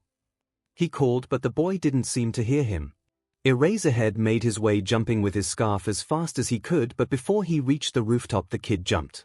Eraserhead reached the roof where the kid was just a moment ago, sending his capture weapon after the boy, catching him mid-fall. The hero carefully pulled him back up. The first thing he noticed was that the boy's shirt was covered in blood. "Kid, what happened to you?" The boy's head shot up, his expression changed quickly, and he looked terrified. "Don't worry, I'm a hero," Aizawa tried to reassure him, but it seemed to do the opposite because now the kid looked even more panicked than before. "Mr. Eraserhead," the white-haired boy whispered in a small voice. "Yeah, that's me." Eraserhead didn't let surprise slip in his voice. It was rare for people to recognize him. He is an underground hero for a reason. But he didn't have time to think. The boy in his arms started crying and mumbling apologies. Eraserhead wasn't the best at comforting, so he tried to remember what Hisashi would do. "Hey kid, it's all right." "And no, it's not." The boys looked at him with teary eyes. "You are hurt." "What do you mean? You shouldn't worry about me right now. The kid just almost killed himself, and now he is concerned about me. How does he even know I'm injured in the first place?" Was all Eraserhead could think of when the boy continued apologizing. "I'm sorry. I didn't dash." The boy's hands were shaking as he took the hero's right arm and touched the bandages. "Hey kid, listen to me, okay? I am all right, and you are going to be fine, understand?" The boy slightly nodded. "But you got hurt and the other heroes got hurt and everyone, and she and 𝐒𝐿𝐿 of dash." He didn't finish and just buried his face in Eraserhead's scarf, sniffing quietly. "Don't worry, all the heroes that got injured were healed up." He gently, as much as he could anyway, hugged the kid who leaned into his touch immediately. "What about Ms. Joke? How is her throat?" The hero tensed at the question. Seriously, how could the boy know all this? Recovery Girl healed her, so she will be fine after resting a bit. Ms. Joke was one of the heroes who were hurt the most. If Aizawa didn't interfere, she could have been dead by now. He didn't know where the kid knew all this from, but He decided that he would figure it out later, after he calmed the kid down and got him to a hospital. I am going to lift you up right now, okay? We have to get you checked. No. No. Please, and no hospital. Izuku was too exhausted to handle a hospital right now and in no condition to run away, so he just clenched Eraserhead's scarf in his hand and hoped the hero would listen to him. Fine, no hospital. I'll have Recovery Girl herself check you over. How does that sound? Izuku didn't have any strength left in him to fight anymore, his head was spinning and vision was blurry again, so he just mumbled okay, dropping his head, eyes slowly shutting as if he struggled to keep them open. Eraserhead cursed under his breath as the boy in his hands went limp. He stood up sighing, he had to go to find Recovery Girl now. Why did he even promise the kid he would take him to her? Could have just insisted on a nearby hospital. The hero put the kid's backpack on his shoulder when he noticed a small piece of paper fall down. It made him wonder if it was a suicide note but put it into a small side compartment without taking a look. Then he picked the kid himself into his arms, who was to his dismay very light, a bit too light. Izuku slowly opened his eyes. He was in an unfamiliar room that looked too much like a hospital. Was he brought to that doctor again? But he did everything as he was told, didn't he? Looks like someone's awake. Who? Izuku quickly sat up. Wait, he could sit up. He wasn't tied down. Definitely not the doctor. What a relief. Hey, don't push yourself, you were pretty hurt. The boy looked around trying to find the owner of the voice. Look down, kid. Izuku did, and almost screeched when he saw a yellow caterpillar on the ground. When taking a closer look, he realized it was just a sleeping bag with someone inside it, that someone stood up and unzipped the sleeping bag. Ooh! Eraserhead, and then it all started to come back, the raid, how he ran and how he found out about his mother, and then that rooftop. How are you feeling? Eraserhead came closer to the bed. Better, that was true, he didn't even remember he was hurt when he woke up at first. His left shoulder was almost back to normal, all he could feel was only a dull pain in the back of his head, he wasn't sure where it was from though, did he hit his head or something? When I found you, you were bleeding. Mind telling me how you got injured? I am. Izuku obviously couldn't tell him the truth, but thankfully he didn't have to come up with an answer because someone walked into the room.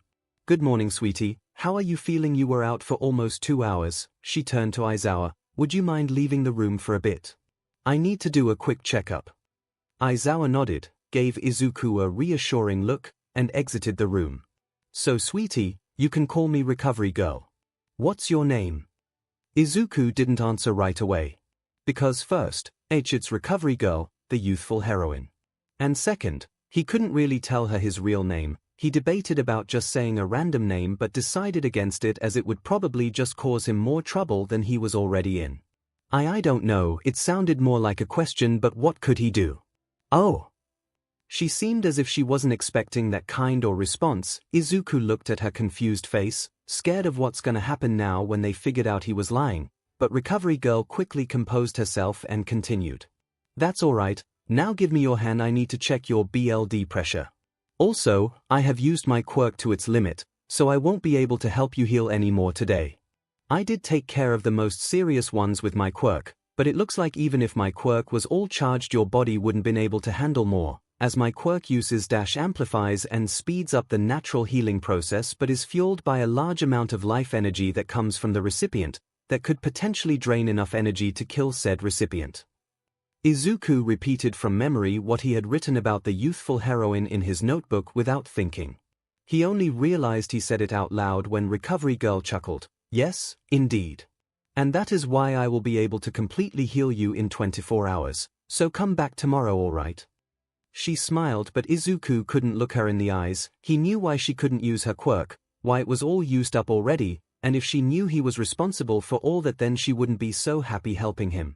The moment Recovery Girl was done, she exited and closed the door behind her. Izuku was immediately on his feet. He had to find a way to escape.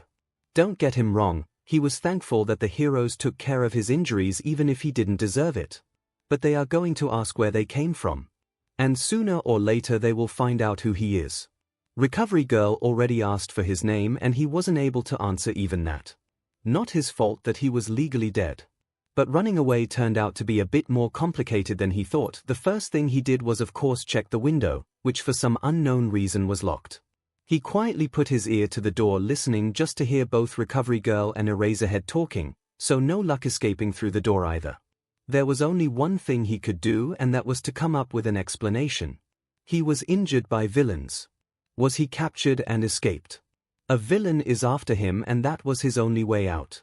While all these technically were true, none of them would be believable excuses as to why he was so injured and jumping off a building in the middle of the night. Izuku beamed when an idea came to his mind. What if he tells them that he got abusive parents and decided to run away? That would explain why he didn't want to give out his name. That's a good one. Oh. But then there will be questions about the parents. Izuku's smile disappeared. They would want to know who and where. They wouldn't let it go. No, digging himself into a hole of lies would just make it worse for him. No, excuses won't do. He had to run away. He stood up on the bed, inspecting the ceiling, and even though lifting his arms hurt a lot, he didn't care. To his disappointment, there were no vents or liftable pieces he could fit into. Izuku sighed in disappointment, hunching his shoulders, which hurt even more from the movement. But before he could come up with a different plan, the door opened. He quickly sat down and the bed made his buns a bit. Eraserhead opened the door and walked in only to find the kid standing on the bed reaching for the ceiling. When the boy heard the door open, he quickly sat down as if he was doing nothing. The hero raised a brow but didn't mention it. He was sure the boy wouldn't answer anyway, so instead he came closer and shoved a bento box into the boy's arms.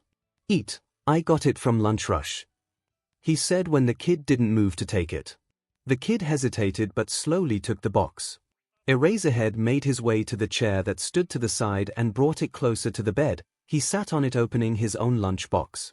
He took a few bites and stopped when he saw that the boy didn't move to do the same. "Why aren't you eating?" he asked. "Not hungry," the boy answered, handing the box back to the hero. "That can't be true. Even if you have eaten right before I found you, it would be almost 10 hours since then." Eraser shoved the food back to the boy. Actually, Izuku felt like he was starving. He didn't even remember the last time he ate. But he couldn't eat now. He didn't have the time. He had to find a way to run away and hide. His father probably suspects that he is alive and could send a search team to look for him, and if that was the case, he could not stay here any longer. "I won't let you leave this room until you eat something." Eraserhead started in a firm tone, looking directly at Izuku. "What? But Mr. Eraser." The hero arched his eyebrows. No one called him Mr. Eraser. Well, almost no one did. "I'm off duty now, kid, so you can just call me Aizawa. And if you don't like this, I can ask if Lunch Rush has anything else to offer." "No, it's not it." Izuku stared at the food before him. It did look appetizing. He opened his mouth to say something but shook his head and sighed. Maybe he could stay for a bit. Just a couple of minutes to finish the food wouldn't hurt. And like that, in less than 10 minutes he had finished everything. It was so exciting to try Lunch Rush's food that if he closed his eyes, he could almost imagine himself as a hero student at UA, enjoying these lunches every day. But that wasn't the truth. Maybe in some alternate universe, but for him, it was not possible. Izuku mumbled a thank you, looking down, giving the hero the empty lunchbox. He couldn't look him in the eyes. Mr. Aizawa would probably throw him to jail and not be handing lunches if he knew the truth. When they were both done with their food, Aizawa reached under his chair. Izuku peeked to see what was there. It was on the roof. "It's yours, right?" The hero put it up for him to see. Izuku nodded, grabbing his backpack, scared that Eraserhead had looked inside. While Aizawa, as if reading his mind, sighed. "I didn't open it if that's what you are scared about." Izuku breathed out in relief, hugging his old yellow backpack. What Eraserhead said had to be true, because if they had really opened it, Izuku would probably be arrested by now. He did have the villain mask there with at least one of his daggers, just like the most suspicious things he could think of off the top of his head. Probably his analysis notebooks would look suspicious too. Kaken did always tell him how creepy it was. But now he didn't have to worry about the hero seeing that, though it wouldn't take long before Eraser or someone else finds out who they actually have sitting in the nurse's office of a hero school. "And what's your quirk?" "What?" Izuku perked up. Eraserhead didn't repeat himself. My quirk." "Well, mine," he trailed off. "It's not mine. he mumbled under his breath so quietly he doubted the hero could hear. He hoped he didn't. Eraserhead looked at him with clear confusion in his eyes. When I used my quirk on you when I found you nothing happened. Well yeah, I wasn't using any quirk. Izuku smiled weakly. He didn't want to lie but also couldn't just give all the information to the heroes. He had revealed enough already. It seemed that the hero was saying something, but Izuku didn't listen. He wouldn't be able to answer anyway. Eraserhead hummed, studying the boy who was looking around the room. Is there any parent or guardian I could contact? Izuku noticed that the door wasn't fully closed. He could make a run for it, then he wouldn't have to answer any more questions.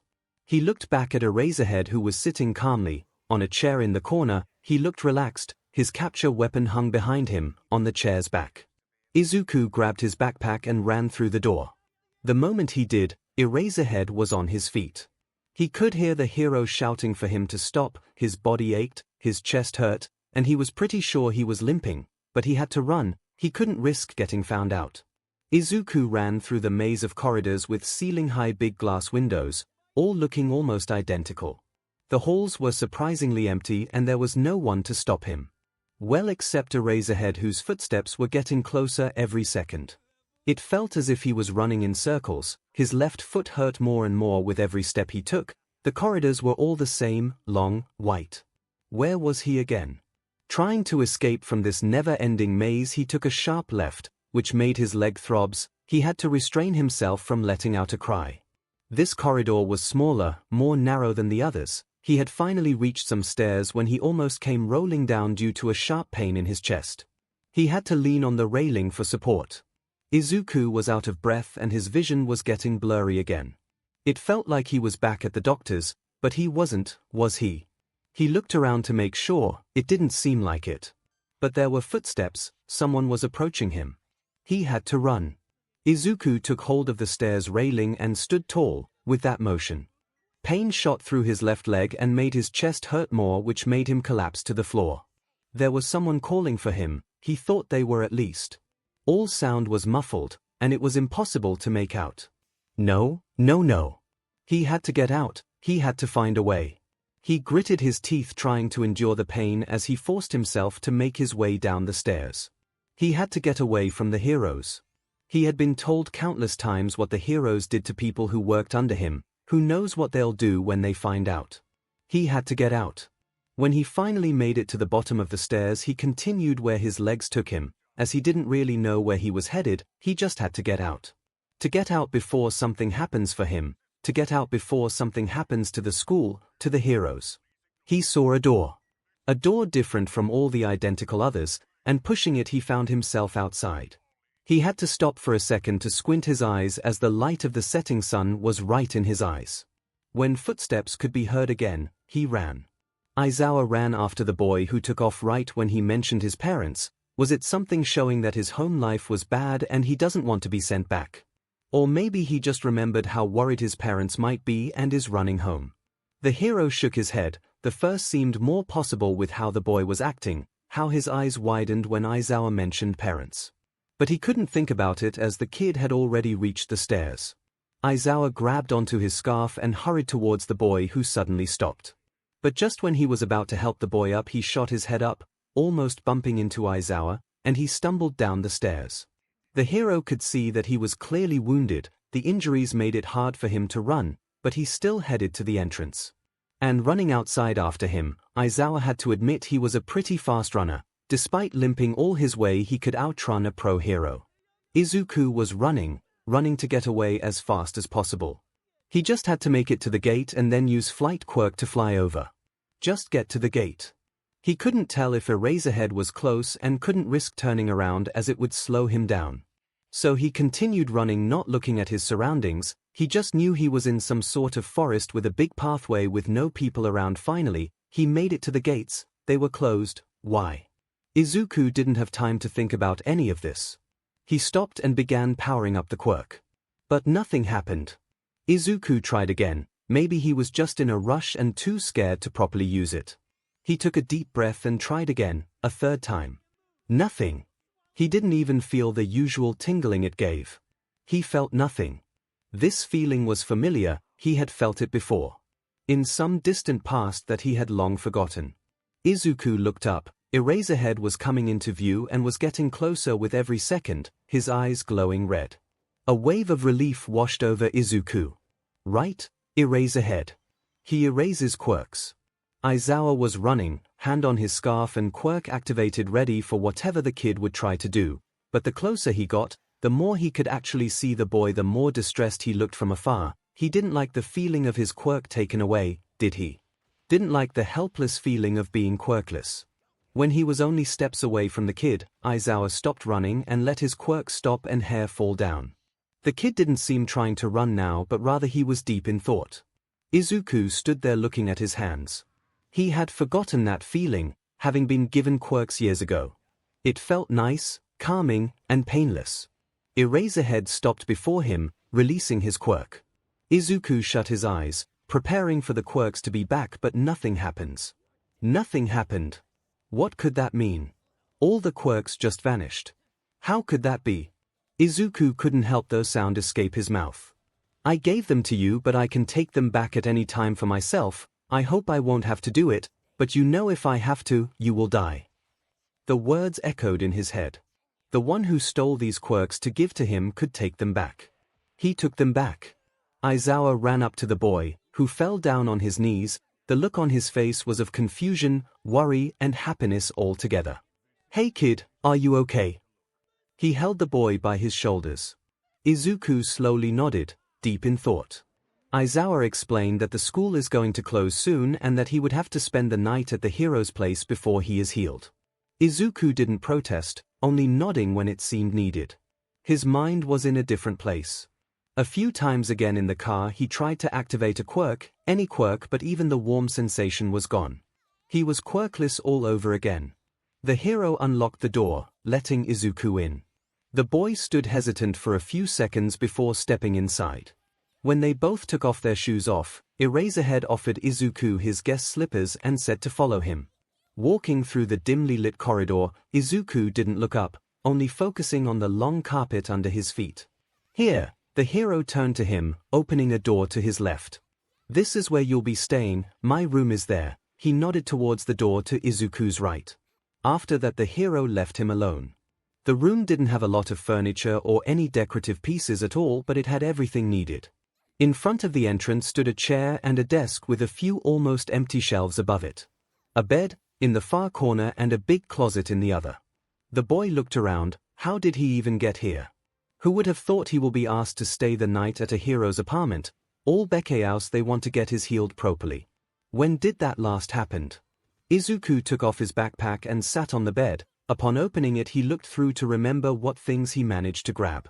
Taking everything out one by one, here were a few of his notebooks, the most important ones, his dagger in a nice dark green sheath that was designed for him, and oh no.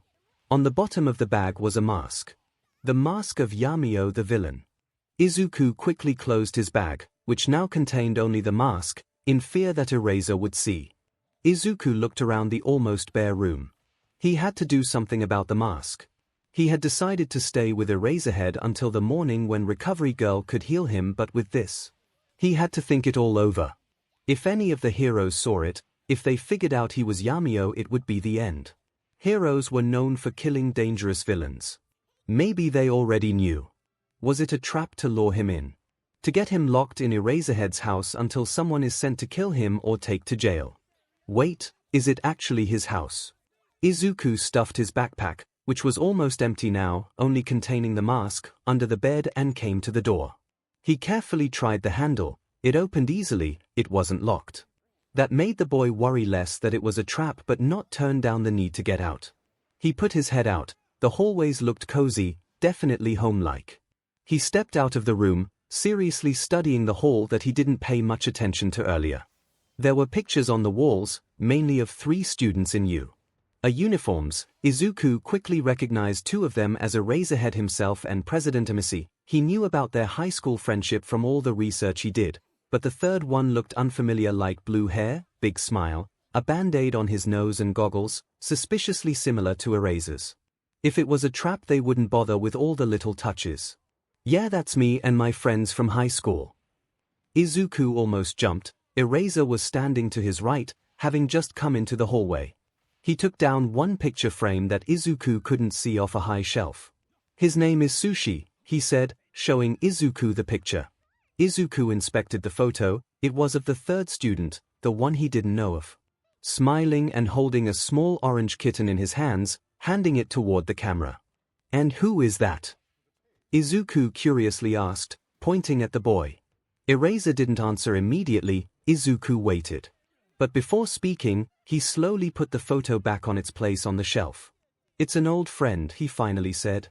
Looking at the photo, it seemed as if he was remembering old memories. He huffed, then smiled and shook his head, shaking away memories. Izuku guessed. "Let's go eat dinner," he said, turning to Izuku. Izuku silently followed the hero to the kitchen. He should probably at least eat some food before running.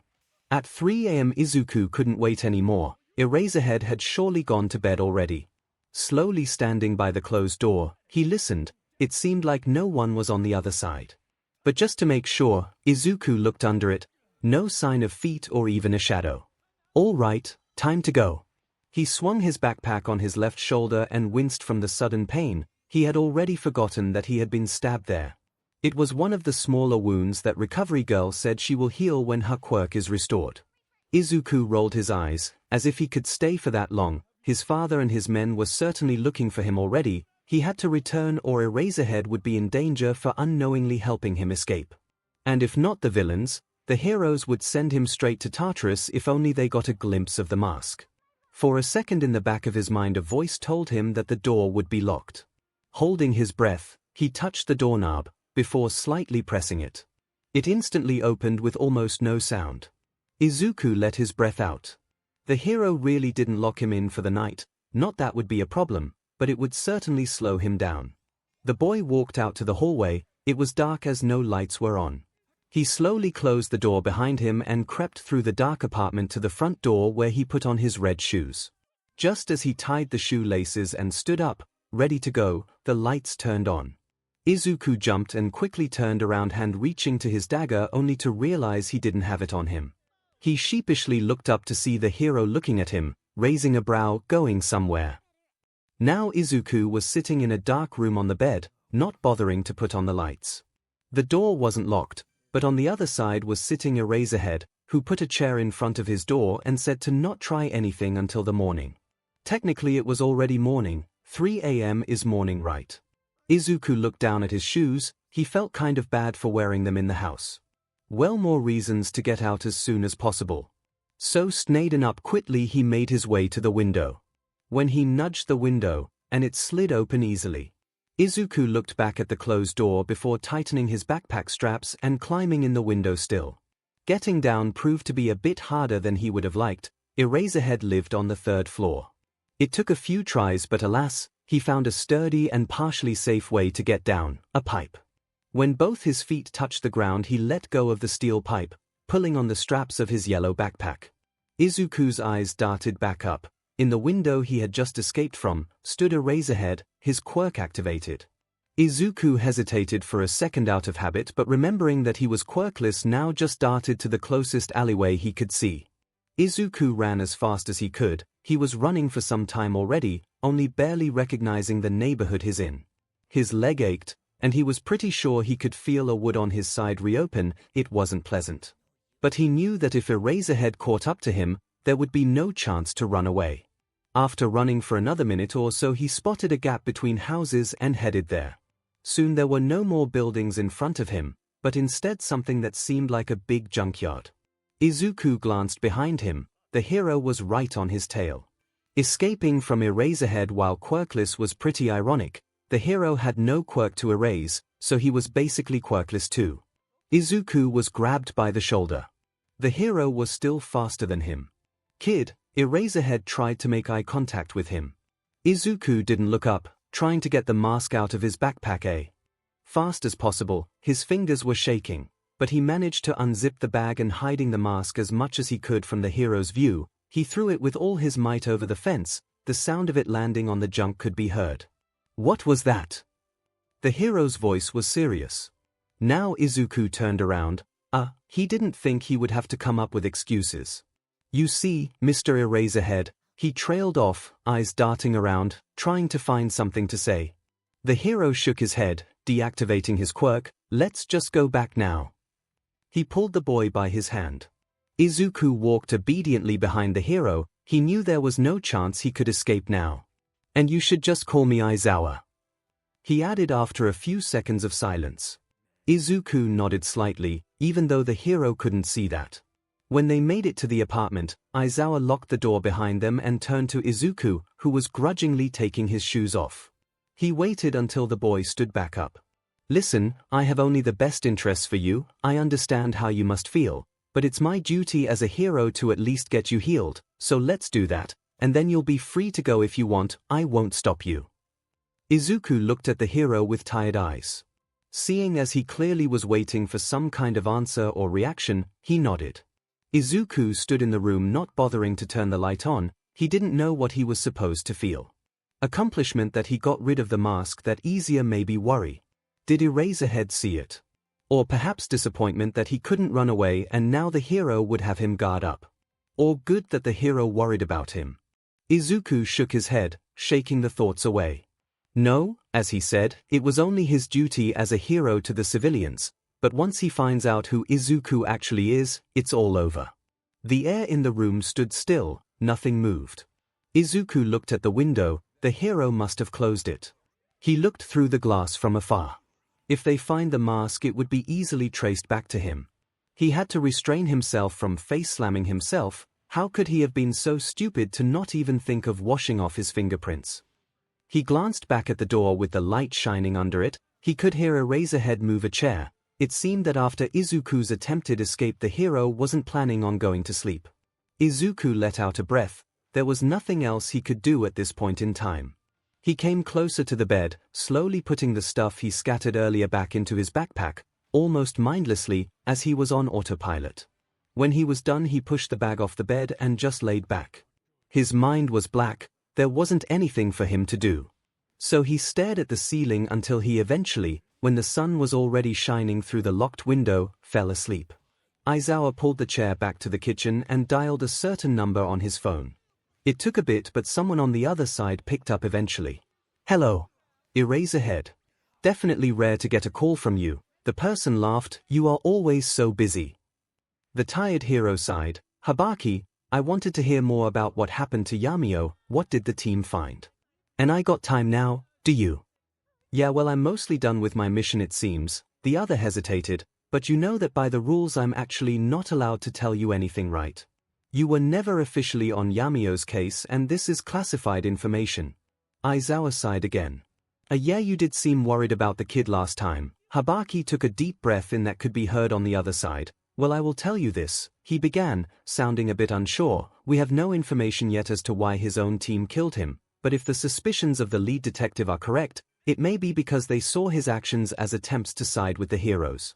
They did manage to find quite a lot of BLD on the scene, but after checking in the database no match was found. The BLD sample has been sent to a pro with a suitable quirk, so soon enough we will know his real identity. Aizawa didn't answer. All the time since the raid, the thought about Yamio couldn't leave his mind. The kid surely was assigned to kill Ms. Joke, but decided against it, even let them go. The hero bent forward and put a hand over his eyes. That only proved that Yamio started trusting him. Now all that went to waste. Eraser, you there? Aizawa strongly suspected that the kid wasn't doing these things out of his own will, but now he couldn't even visit the child's grave. Well, I have to go now. Someone's coming, but when I'm officially done with the mission, let's meet up, alright? Aizawa hummed, not really listening. I understand that you are upset, but soon we will have his real identity. That would not bring him back to life. Habaki hung up and the phone beeped twice. Aizawa put it down on the table before him. He didn't have any luck with children, did he? First Yamio, who clearly was a kid, died. He could have done something. He could have forcefully taken him. He could have taken him away from the villains. And now? Aizawa looked up at the corridor to his side where a door could be seen. Now he had a child in his house, one that clearly something wrong happened to. But one that also very clearly does not trust him whatsoever. And he didn't even know his name. Izuku rubbed his eyes as he stepped out of the bedroom. He barely got any sleep, but it was mostly his fault. Eraserhead was sitting on one of the chairs in the kitchen by the dining table with a hot cup of coffee in hand, looking at his phone. When he heard Izuku approach, he raised his head and nodded to him. "Good morning, problem child. Glad to see at least one of us got some sleep." The hero's voice was firm, but he did not sound angry, just exhausted. Izuku fiddled with his shirt in embarrassment. Did Eraserhead not sleep because of him? "Sorry," he mumbled, looking away. The tired hero sighed. "Apology accepted, now eat some breakfast." He pushed a bowl of steamed rice with an egg on top towards the boy. "I don't have much as I usually have only coffee in the morning, but if you want anything else we can get it on our way." Izuku looked up, confused, almost scared. Has Eraser figured him out? He is going to hand him in, isn't he? He managed to let out a small, "Where?" "To see Recovery Girl, she needs to heal you completely, remember?" Oh, he had completely forgotten. "What? Where did you think I was going to take you?" The hero asked in a deadpan voice. He wasn't looking at Izuku, instead blowing at his coffee. "Nothing, never mind," Izuku replied, looking over the chairs and trying to find the one further from the man, which happens to be difficult because there were only 4 of them. He ended up sitting on the one that was diagonal to the hero. They sat in silence for a few minutes. Eraser finished his coffee before Izuku was done with his food and made his way to the living. "Aren't we going to Recovery Girl?" questioned Izuku when the hero didn't seem like he was getting ready at all. "We are, but she comes to work at 7:45, it's 6 a.m. now, so we have some time." It's only 10 minutes from here."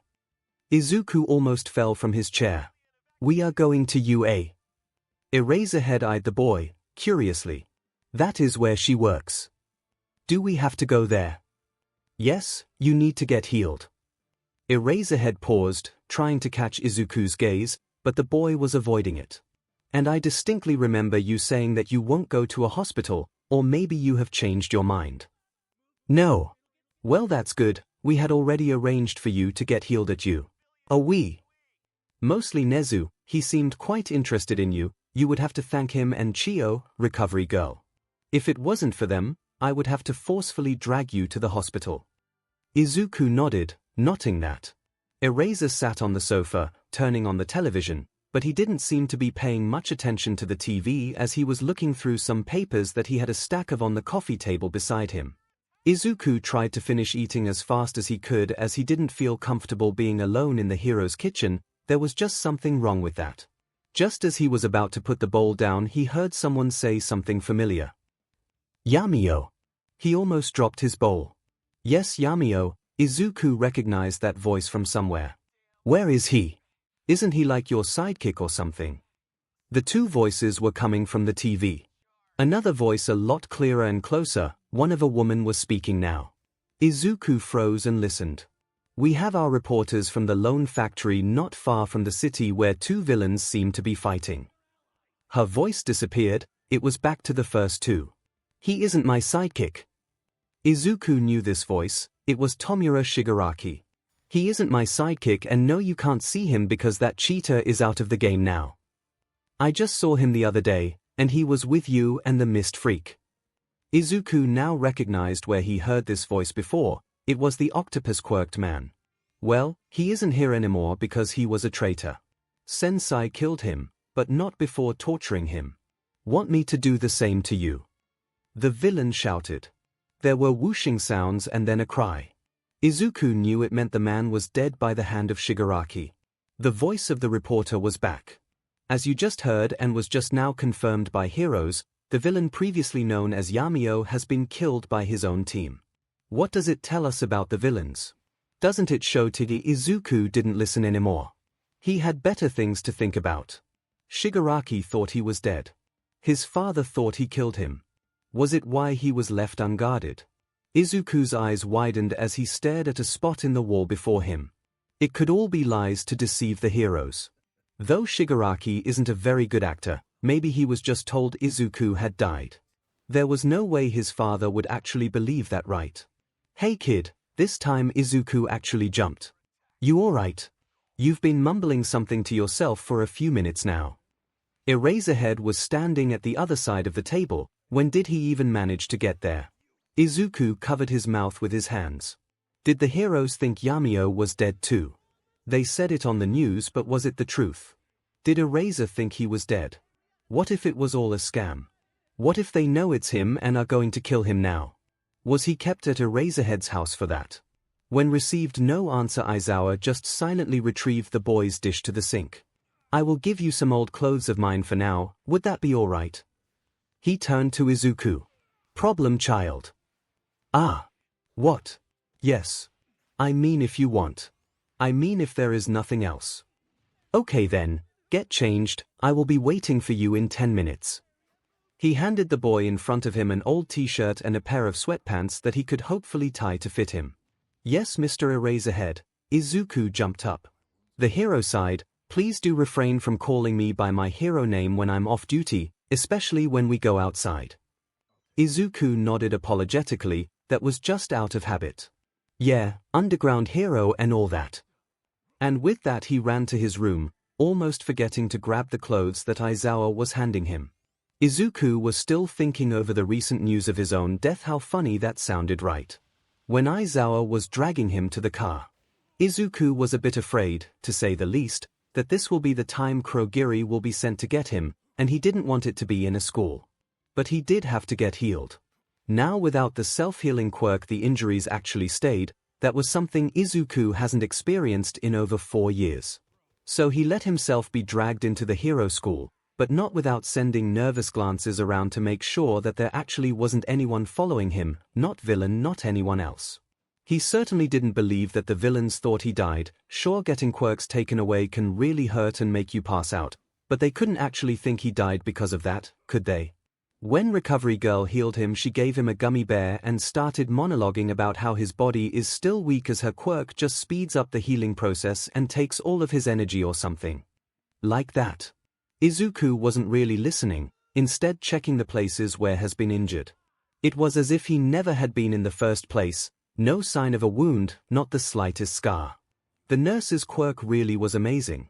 It was nothing compared to the quirk he was given before. It did the job, yes, but it only would close the wound, which certainly helped him with not getting infections, but all the markings still remained. After repeating herself again in case he didn't listen, which he didn't, both times. Recovery Girl let him go. The car ride back was silent. Izuku was staring at his arm. Some of the older scars faded a bit too. You remember what you have to do. Aizawa turned to him for a brief moment when they stood at a red light. What? Izuku turned to him, not completely understanding what he was talking about. What Recovery Girl said you should do. Aizawa eyed the boy next to him, who looked fascinated by the ability of the heroine's quirk. She said you need to rest. No, I should say she ordered you to rest. He quirks uses up all your energy, so you might feel sleepy already. I feel fine. Izuku looked into the hero's eyes. Better than ever actually. This is amazing, it's so cool. Aizawa sighed. When we get home you still have to at least lay in bed for a bit. The boy nodded. Yeah, I will. Izuku smiled. He had no intentions of doing so. When they made it back to the apartment, Izuku headed straight to his room. He closed the door behind himself and rushed to his backpack, which was still unpacked. He saw no use in unpacking it. He didn't plan on staying anymore, and there was nothing to unpack anyway besides a few notebooks and a couple of glitter bombs. He checked the small pocket on the left side. He got a bit worried when found it empty, but quickly calmed down when he reached into the right pocket. There was the paper he found on the door of his mother's apartment. The paper was shaking in his hands. He read it again. In sorrow, we announce the death of our dear and kind friend that took her life on Saturday night. We invite you to the funeral services that will take place in the date on it was today. He read over and over the address of the funeral, having a rough idea of where it was. Some noise could be heard from the hallway. Izuku quickly put the note into the pocket of his briefs and jumped on the bed. A minute or so had passed, and it seemed like Aizawa wasn't coming in, so Izuku's eyes slowly slid to the window. It was to his right and close shut. Standing up slowly, to not make the bed squeak, he cautiously made his way to the window and pulled, then tried to slide it to the left, then right, but nothing. It was locked. Of course Eraserhead would lock the window, especially after he climbed out of it last time. It's only rational from the hero's point of view to lock the window of a room of the person you found jumping off a building. Izuku was surprised he didn't do it sooner. Izuku rolled his eyes. He hasn't found a chance yet to explain why he was there in the first place. Now thinking about it again, it made sense. Back then he didn't realize why he was falling. He didn't realize yet that he was quirkless again. He tried to use a flight quirk that wasn't there. He couldn't really explain that to Eraserhead though. He wouldn't even believe him that quirks can be transferred and taken away. Izuku truly couldn't explain anything to the heroes. He had to run away. He took a closer look at the window and then back at the door where a light was shining under. Breaking the window would make too much noise. Izuku eyed the window for any ideas. Maybe he could take out the glass. It shouldn't be as noisy. He noticed the RBB around the glass. The first step for taking out the glass would be to take out the RBB. To pull off the RBB, he had to find its end. Izuku touched his finger over the sides of the glass. The RBB band seemed to begin in the lower right corner. Izuku hurried back to his backpack that lay on the bed and slowly unzipped it, making sure to not make any noise. He took out his dagger and ran back to the window. He dug the dagger in the place where the RBB split, lifting the tip up. Then he took it and pulled it. It came out easy and quick after that. When all the RBB was all off, it was time for the harder part, literally the glass itself. But after a bit of struggling, he managed to get the window completely open, meaning the only thing that was left in place was the metal frame. He quietly put the glass on the bed before climbing out the window, just like last time. He was late, of course he was. It wasn't like he had actually planned on attending the funeral, he just planned to watch from afar, but he got lost on the way and only came towards the very end. He hid behind a nearby bush, only to be able to hear the voices and barely make out the people that came. It wasn't a lot, only a few of her co-workers, but then he looked a bit to the side. There stood three rather familiar people, the Bakugo family. Izuku hid further into the bush. He definitely didn't want them to see him. He waited for a while until the people started to diverge, and pulling on the hood of the oversized hoodie Eraserhead let him borrow, stood up from his hiding spot. He slowly made his way, looking down to hide his hair if anyone was to look at him. "Go wait for me in the car. I'll be in there in a moment." Bakugo Katsuki told his parents before coming closer to the sign that said Midoriya. He stood there for a moment. He couldn't believe it could happen. First Izuku, now Aunt Inko. He was looking down at the freshly made grave when he heard a sound from his left, someone's footsteps toward him. "I told you to wait in the car." He turned around, fully expecting it to be his mum, but instead he saw someone in a grey hoodie and face not visible. The person stopped for a second before brushing past him, bumping him on the shoulder. "Hey! Why are you ignoring me?" he called after. The person stopped but did not turn around to him, instead by a small memorial stone. Katsuki looked down. It read in the memory of Izuku Midoriya. If. Before that Katsuki was a bit annoyed, now he was confused. Who would want to visit the grave of that quickless boy? Last time he checked, the nerd didn't have any friends. The figure stood over the stone, not moving. "Hey, who are you?" He stomped in the direction of the figure. The figure didn't move. "Show your face, you idiot. Who are you?" He grabbed the hoodie, pulling the person closer. When he did, a few things happened at the same time. The hood fell off from the person's head and sharp, green familiar eyes were staring right at Katsuki. His hair ruffled in the wind. Bakugo stood there stunned. The face was so much like Deku's, but his hair was white. Izuku hurried to pull the fabric out of the stunted boy before him, taking advantage of his confusion. He quickly pulled the hood back on, praying that his childhood friend wouldn't recognize him. He turned to walk away when he was grabbed by the shoulder again. "Where are you going? Who are you?" Katsuki tried to get another look at his face. Izuku didn't answer, hiding his face as much as he could to not him get another, better look at him. He pulled the blonde's hands off him and ran. But he didn't run to the main entrance where the parking was, but to the side. There was some construction site, and he hoped to hide there a bit to lose the explosive boy that was running behind him. Izuku ran between trees and hid behind some wood pallets, but Katsuki seemed to find him everywhere. Izuku started getting tired, which surprised him since he had been training to be able to run much more. But then he remembered that all his energy was wasted from the healing earlier. He glanced behind his shoulder only to see the red eyes much closer than he would have liked. That was when he got grabbed by his hood. Katsuki pulled it down once more, and the moment he tripped, the ground was some kind of sand, and it seemed to be wet as it was all sticky. Both boys rolled down the hill. When coming to a stop, they were both all covered in dirt. One was shouting at the other while that said other tried to get up and out from under the screaming one. "Who are you?" yelled Katsuki, demanding, "Tell me right now." Izuku couldn't deal with it anymore. He flipped the blonde off him and ran out. He ran until he reached some building and slid into a familiar ally. The other boy didn't seem to follow. Izuku hoped he had lost trace of him. Izuku stood there trying to get his breathing under control. His head ached and his feet threatened to give out. He was exhausted. Slowly getting himself together, he started walking down the alley. He sighed. He couldn't even attend the funeral of his own mother in peace. But then his thoughts moved to the stone with his name engraved on it. It made him wonder who made it. His first guess would be his mother herself, but that would not make sense. She knew he was alive. That thought brought tears to his eyes. That sole fact proved that she didn't kill herself. She knew he was being held against his will, trying to protect her. Izuku didn't bother to wipe the tears from his cheeks, just continuing to the only next place he could think of where he could find how to get to the new villain base.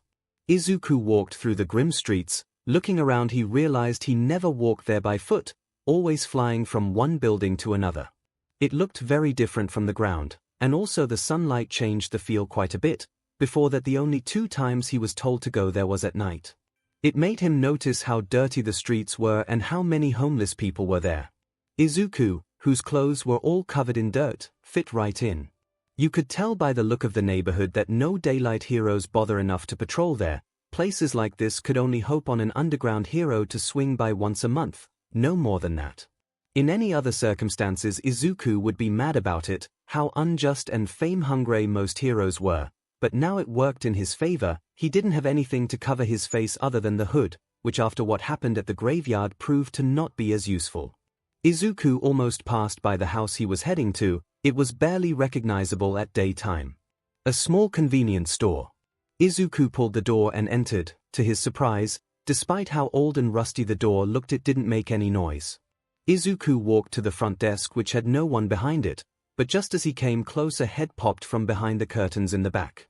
It startled Izuku a bit. He always thought his footsteps were quiet, but maybe not to this extent. "What are you doing here?" The person practically ran up to him, making sure it really was him, and eyeing the stains on his clothes. That person was a convenience store owner by day, informant by night, Kenta. Izuku didn't know his full name. Kenta proved to be useful to Izuku's father. With his shop located in such a neighborhood, he heard a lot of information, so Izuku often saw him. "Yamio. You spaced out there for a second. Are you alright?"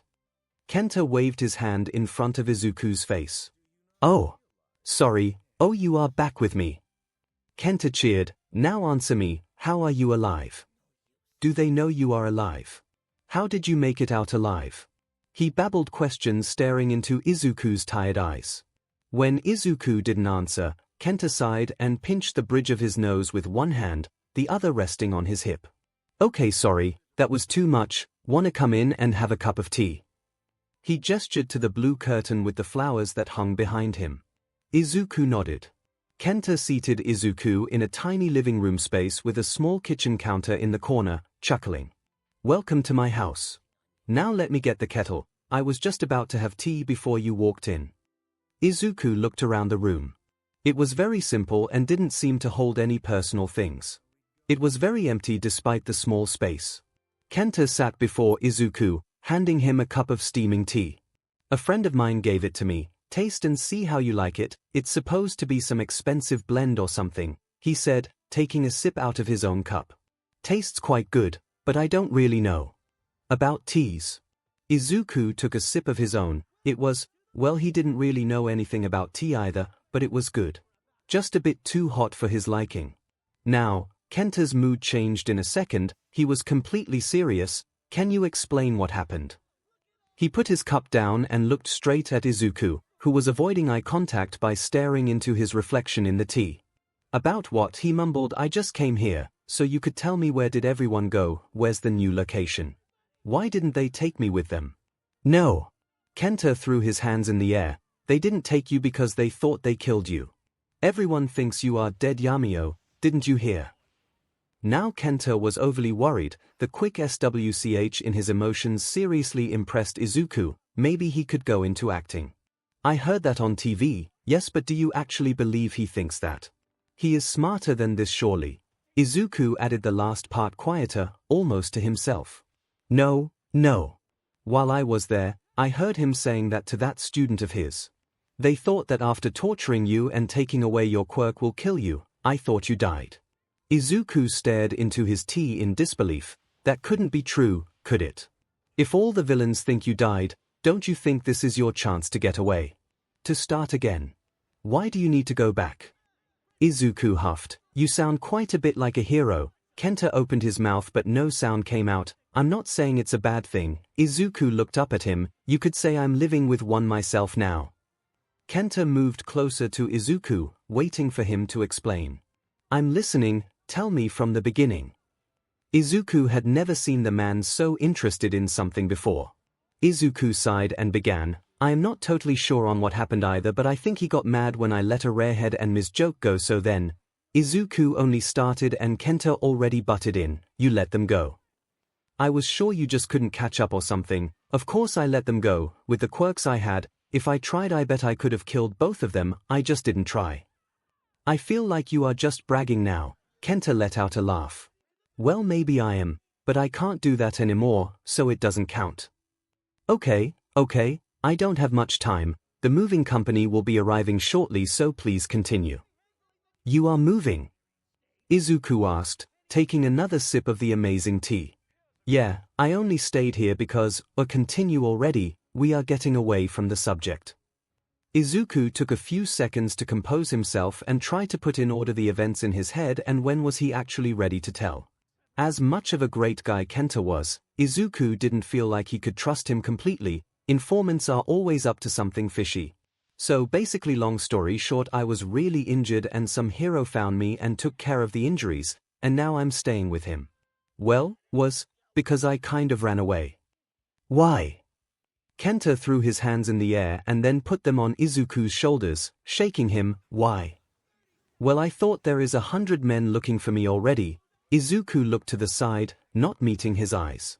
There isn't right now, but if you show that you are alive there will be even more looking to kill you. While speaking, Kenta was making animated motions with his hands in the air. Izuku sighed. That's why I ran away. Even if they think I'm dead for now, somehow sooner or later word will get out that I'm alive. I can't risk them going after the hero that saved me. That's why I have to go back myself, before that happens. Kenta took his head in his hands. But if you go back he will find out who helped you and will make it his mission to go and kill them. He wouldn't let anyone walk away after seeing your face. Izuku remained quiet. He didn't want that, of course. He didn't want anyone else to die because of his stupid choices. Kenta didn't say anything either, looking at Izuku for any kind of reaction. I say, he said quietly after a few seconds, looking at the boy, go back to that hero. Heroes are obligated to look after the minors they saved until they find their parents. Won't happen. Izuku cut him off. Okay. Well, you gotta stay close to him in case they will find out you are alive, then you can be right there to save the hero in return, Kenta smiled. And one more thing, I think it's best you try to be true with that hero. I think that would make things easier. Izuku huffed. You want me to confess to being 𝐿𝐼𝐽? He would throw me into Tartarus. He doubted Eraserhead would actually do it, but he had to admit, he was quite scared it would happen. Well, yeah, that's probably what you've been told, but I'm sure not all heroes would. And I'm not saying outright say you are 𝐿𝐼𝐽, I say be your true self. You have this 1 in a million chance to restart, take it. Izuku looked down at his empty cup. If not as an actor, Kenta could easily find a job as some sort of motivational speaker. But what Kenta said was true, Izuku couldn't deny. No, he knew better than anyone what his father would do to Eraserhead if he finds out. He couldn't let it happen. Couldn't let another person die because of him. He would stay close and protect him, even if he is quirkless. Izuku put his empty teacup down with so much force it almost broke. It made Kenta jump. All right, I will stay with him for now and see what happens, but if he takes me to prison I blame it on you, okay? Kenta laughed, reaching for a piece of paper and a pen and scribbling something down. If he does, just give me a call and I will figure it out. He handed the note with the phone number to Izuku, who took it and just stared at it. I don't have a phone. Well, prisons do. Izuku looked into Kenta's eyes, who just returned a sweet smile. Thanks, Izuku chuckled, but I need to at least know the location of the new base, even if I'm not planning on going there. Kenta crossed his arms. Even if I knew, I wouldn't tell you, because if you do go, it would get you killed for real this time, and I can't trust you not to go. So you don't know? Izuku asked, ignoring the last part as it was nothing. Knew? No one trusted him. No. He said there is no need for me anymore. Kenta waved his hand like it was nothing. So you got fired? I got fired. Then how are you still alive? The same way as you are. Izuku huffed. What a hero found you. Well, you could say that. Kenta smiled a bit, looking to the side. Then he clapped his hands together. All right. Time for you to go to your hero before he thinks you ran away. But I did. Well, that doesn't matter anymore because you are going back. With that, he started pushing Izuku toward the exit. Oh, and take a bit of the tea, you can enjoy it with that hero, give it to him like a thank you gift or something.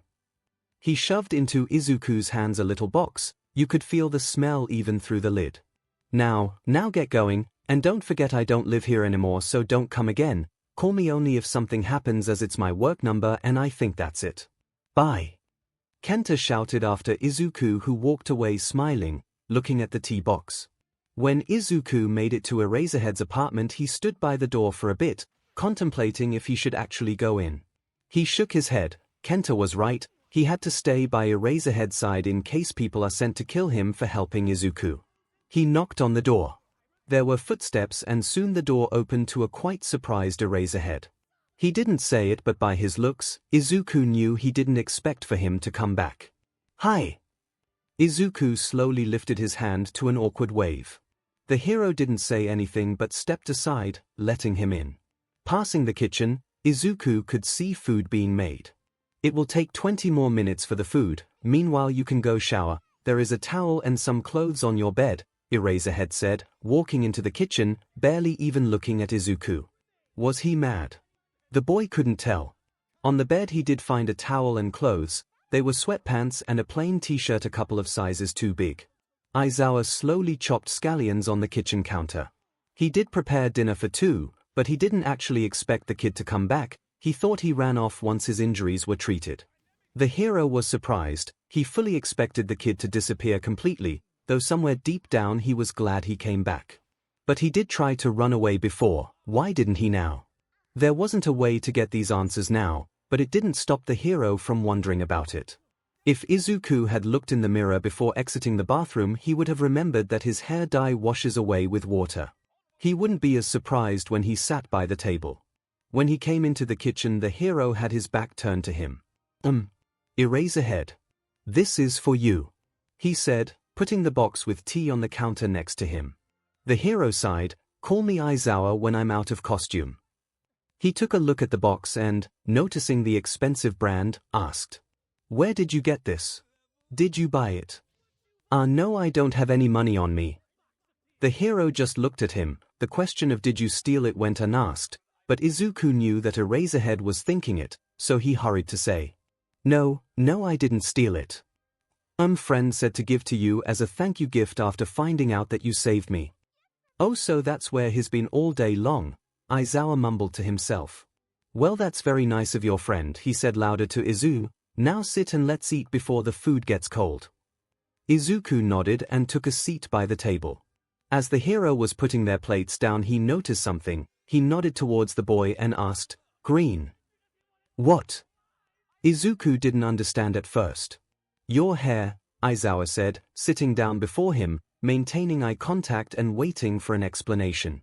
Izuku reached to his head and pulled a strand of hair to his face. Oh, was all he said before taking his chopsticks to eat. When he noticed that Aizawa wasn't doing the same, he decided that he had to say something. I dyed it, he simply said, hoping it was enough to satisfy Aizawa. You look familiar, Aizawa slowly said, continuing to intensely stare at Izuku. "I think I saw you somewhere before." Izuku's heart skipped a beat. Did he figure it out already? But all the times Izuku met Eraserhead as Yamio, he had a mask and a voice changer on. Did his hood slip down sometime? "Really? Because I haven't seen you," he said, looking down, hoping his face won't give away the lie. "My bad then," Aizawa hummed before taking his own chopsticks. Izuku let out a small breath of relief. He still wasn't discovered.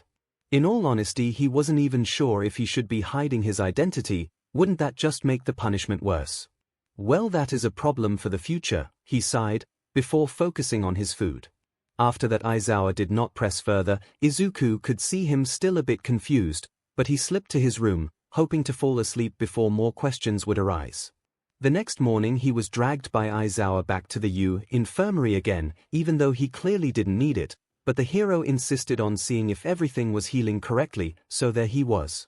He looked around. The room was clearly made to be used for a few people at the same time, but he was completely alone.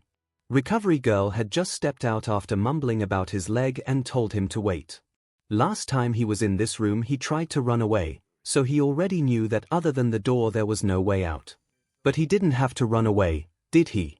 Izuku sighed. It was so nerve-wracking just waiting for his father to figure out he was alive. Maybe he already knew, who knows? Minutes that felt like hours passed, but neither Aizawa nor Recovery Girl came. Soon he started to worry that they figured out he was Yamio, but he destroyed all the evidence, right?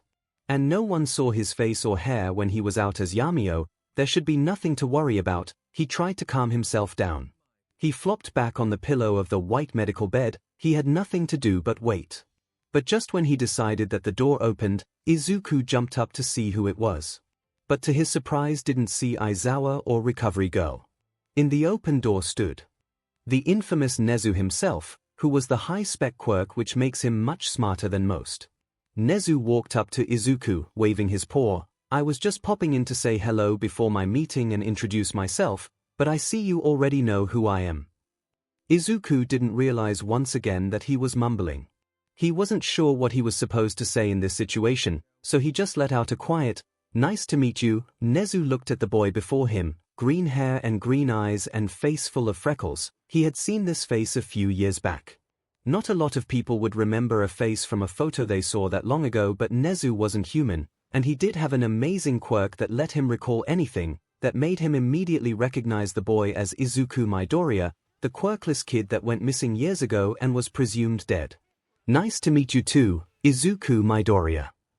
He smiled. "I have to go now, but I suggest you tell Aizawa your name soon. He tries his best for you even if he doesn't show it, and it seems he is quite distressed you don't trust him with even that." Izuku opened his mouth to speak, but the principal was already shutting the door behind him. Izuku tensed. He didn't hear anyone call him by his name. No one used his full name in such a long time. But that was not the point. Nezu just figured out his identity by taking just one look at him. Doesn't that prove that he could find out much more with time? But he didn't have a lot of time to think as Recovery Girl returned. She was filling him in on what to do and to not overstrain his body and rest enough.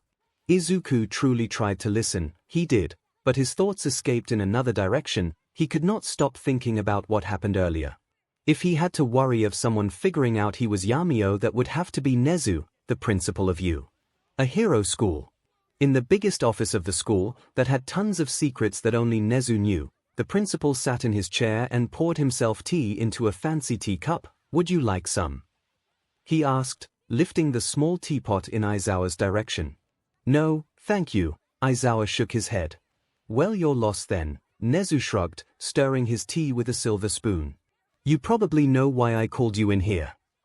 He looked at Aizawa, who sat in front of him. "Yeah, you want to talk about the problem child here?" Nezu smiled, taking a sip of his hot steaming tea. "He is definitely an interesting child.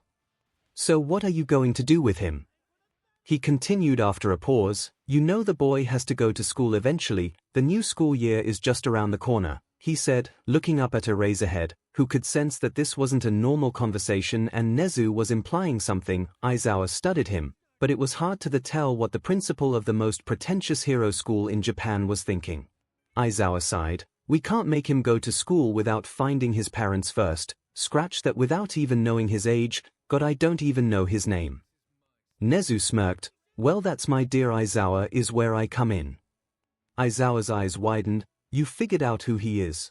His name. 𝐒𝐻𝐻 nodded smugly, that quirk of yours really surprises me sometimes. It was very easy actually, I doubt my quirk had much to do with it. The principal was still creepily smiling, his face is very recognizable, and hair too, he huffed. Aizawa nodded crossing his arms, yeah, when his hair dye washed off, and I first saw his green hair I could swear that I had seen him somewhere, don't know where though. 𝐒𝐻𝐻 tilted his head to the side, you mean that the kid didn't have green hair when you found him? He looked surprised, an emotion Aizawa rarely saw from his inhumanly intelligent boss. Aizawa shook his head, his hair was dyed, but not with permanent dye, so it came out in the shower. 𝐒𝐻𝐻's smile suddenly fell, may I ask what color his hair was? He asked in a serious tone. It was white, Aizawa answered, curious as to why the atmosphere changed so quickly. Oh well then it makes the boy a whole more interesting, 𝐒𝐻𝐻 mumbled to himself smiling, before taking a sip of his tea. I want him to go to UE what? Aizawa didn't expect that. I want him to enter UE in the next school year, 𝐒𝐻𝐻 repeated himself, more specifically the hero course. Aizawa sighed, so you just want my new class to be full of problem children. I never said to enroll him in your class. 𝐒𝐻𝐻 defended. I am pretty sure you meant that thought. Yeah, maybe I did. 𝐒𝐻𝐻 looked at his computer as a notification popped up. Oh, it seems I have something urgent to do. Aizawa, you talk to the boy and offer him to take the entrance exam and then come to me with his answer. Aren't you going to at least tell me his name?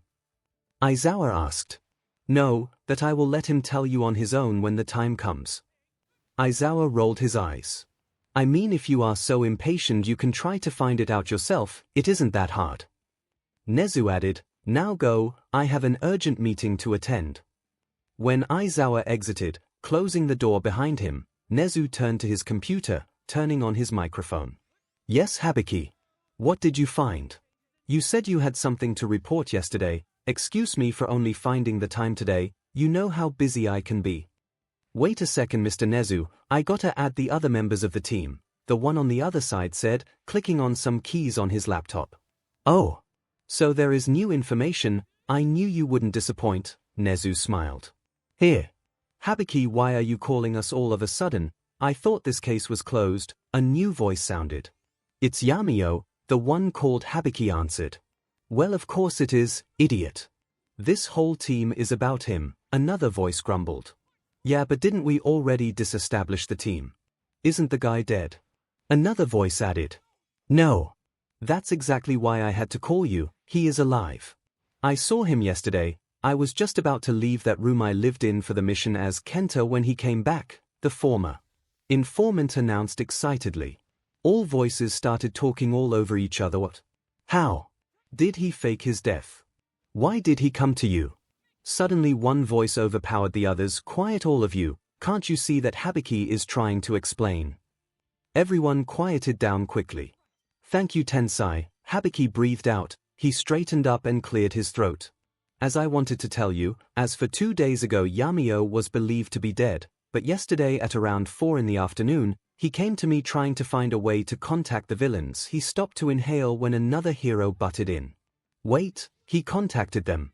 You said he was a good guy, you are always going on about how he is just a misguided kid, now you tell us he isn't. Please, let Hibiki explain, 𝐒𝐻𝐻 said calmly. Yes sir, was the answer, everyone knew it's better to listen to 𝐒𝐻𝐻. So as I was saying, Yamio came to me, completely unaware that everyone thinks he's dead. I explained the situation to him and told him to stay low and not get any attention on himself, he listened to me, and we parted ways. Well why did you let him go? I know he isn't a villain by his own will and all that bullshit, but if we captured him we could question him and get information on that League of Villains and where their base is, he has to know that much. Hero started. Why yeah, and we could protect him from the villains that will go after him when they find out that he is alive, another one added. I can assure you that he doesn't know where the base is, that is why this all started in the first place. The villain boss didn't trust Yamio with the location. It may be safe to say that he knows less than I do. Hibiki said to the hero that spoke first, and also he is staying with someone who is taking good care of him, and I won't be surprised if he is having his wounds treated by the best healer in the country right now. Well, how do we know if the person Yamio is staying with is trustworthy? What if it's another villain? A hero asked suspiciously. He is staying with a hero, Hibiki said, and everyone erupted in questions and spoke over each other, so it was difficult to tell what each one was saying. But everyone quieted down when Nezu spoke. This is truly an interesting case. The rat, bear, smiled, emptying his cup of tea. Thank you for the information, Hibiki. It was a good plan from my side to send you undercover there. I will check right away what I can do about it. I already have an idea in mind that might just be the best solution, he chuckled. If someone else heard him, they would think that he was just that full of himself, but these heroes knew how high his intelligence was. If Niku says something, you listen to his plan. I will be ending this meeting now. Thank you all for joining. I will update you on how it goes in an hour. And Nezu exited the meeting and turned off his computer, leaving the heroes to wonder what plan the principal could have come up with in such a short amount of time. Oh, ʻizuku Midoriya. You seem to hold more secrets than seems at first glance. Even I didn't suspect you of being Yamio. After Nezu had left, ʻizuku was left alone once again. The boy looked around the room, but there wasn't anything else besides some medical cabinets that were locked and the beds. There was nothing to do. ʻizuku tried to open the window, but as last time it wouldn't budge. He eyed the door. He didn't hear Nezu lock it. After hesitating for a few moments, ʻizuku tried the door, and it opened easily. He peeked into the hallway. It was completely empty and quiet. He slipped out of the room and closed the door behind him.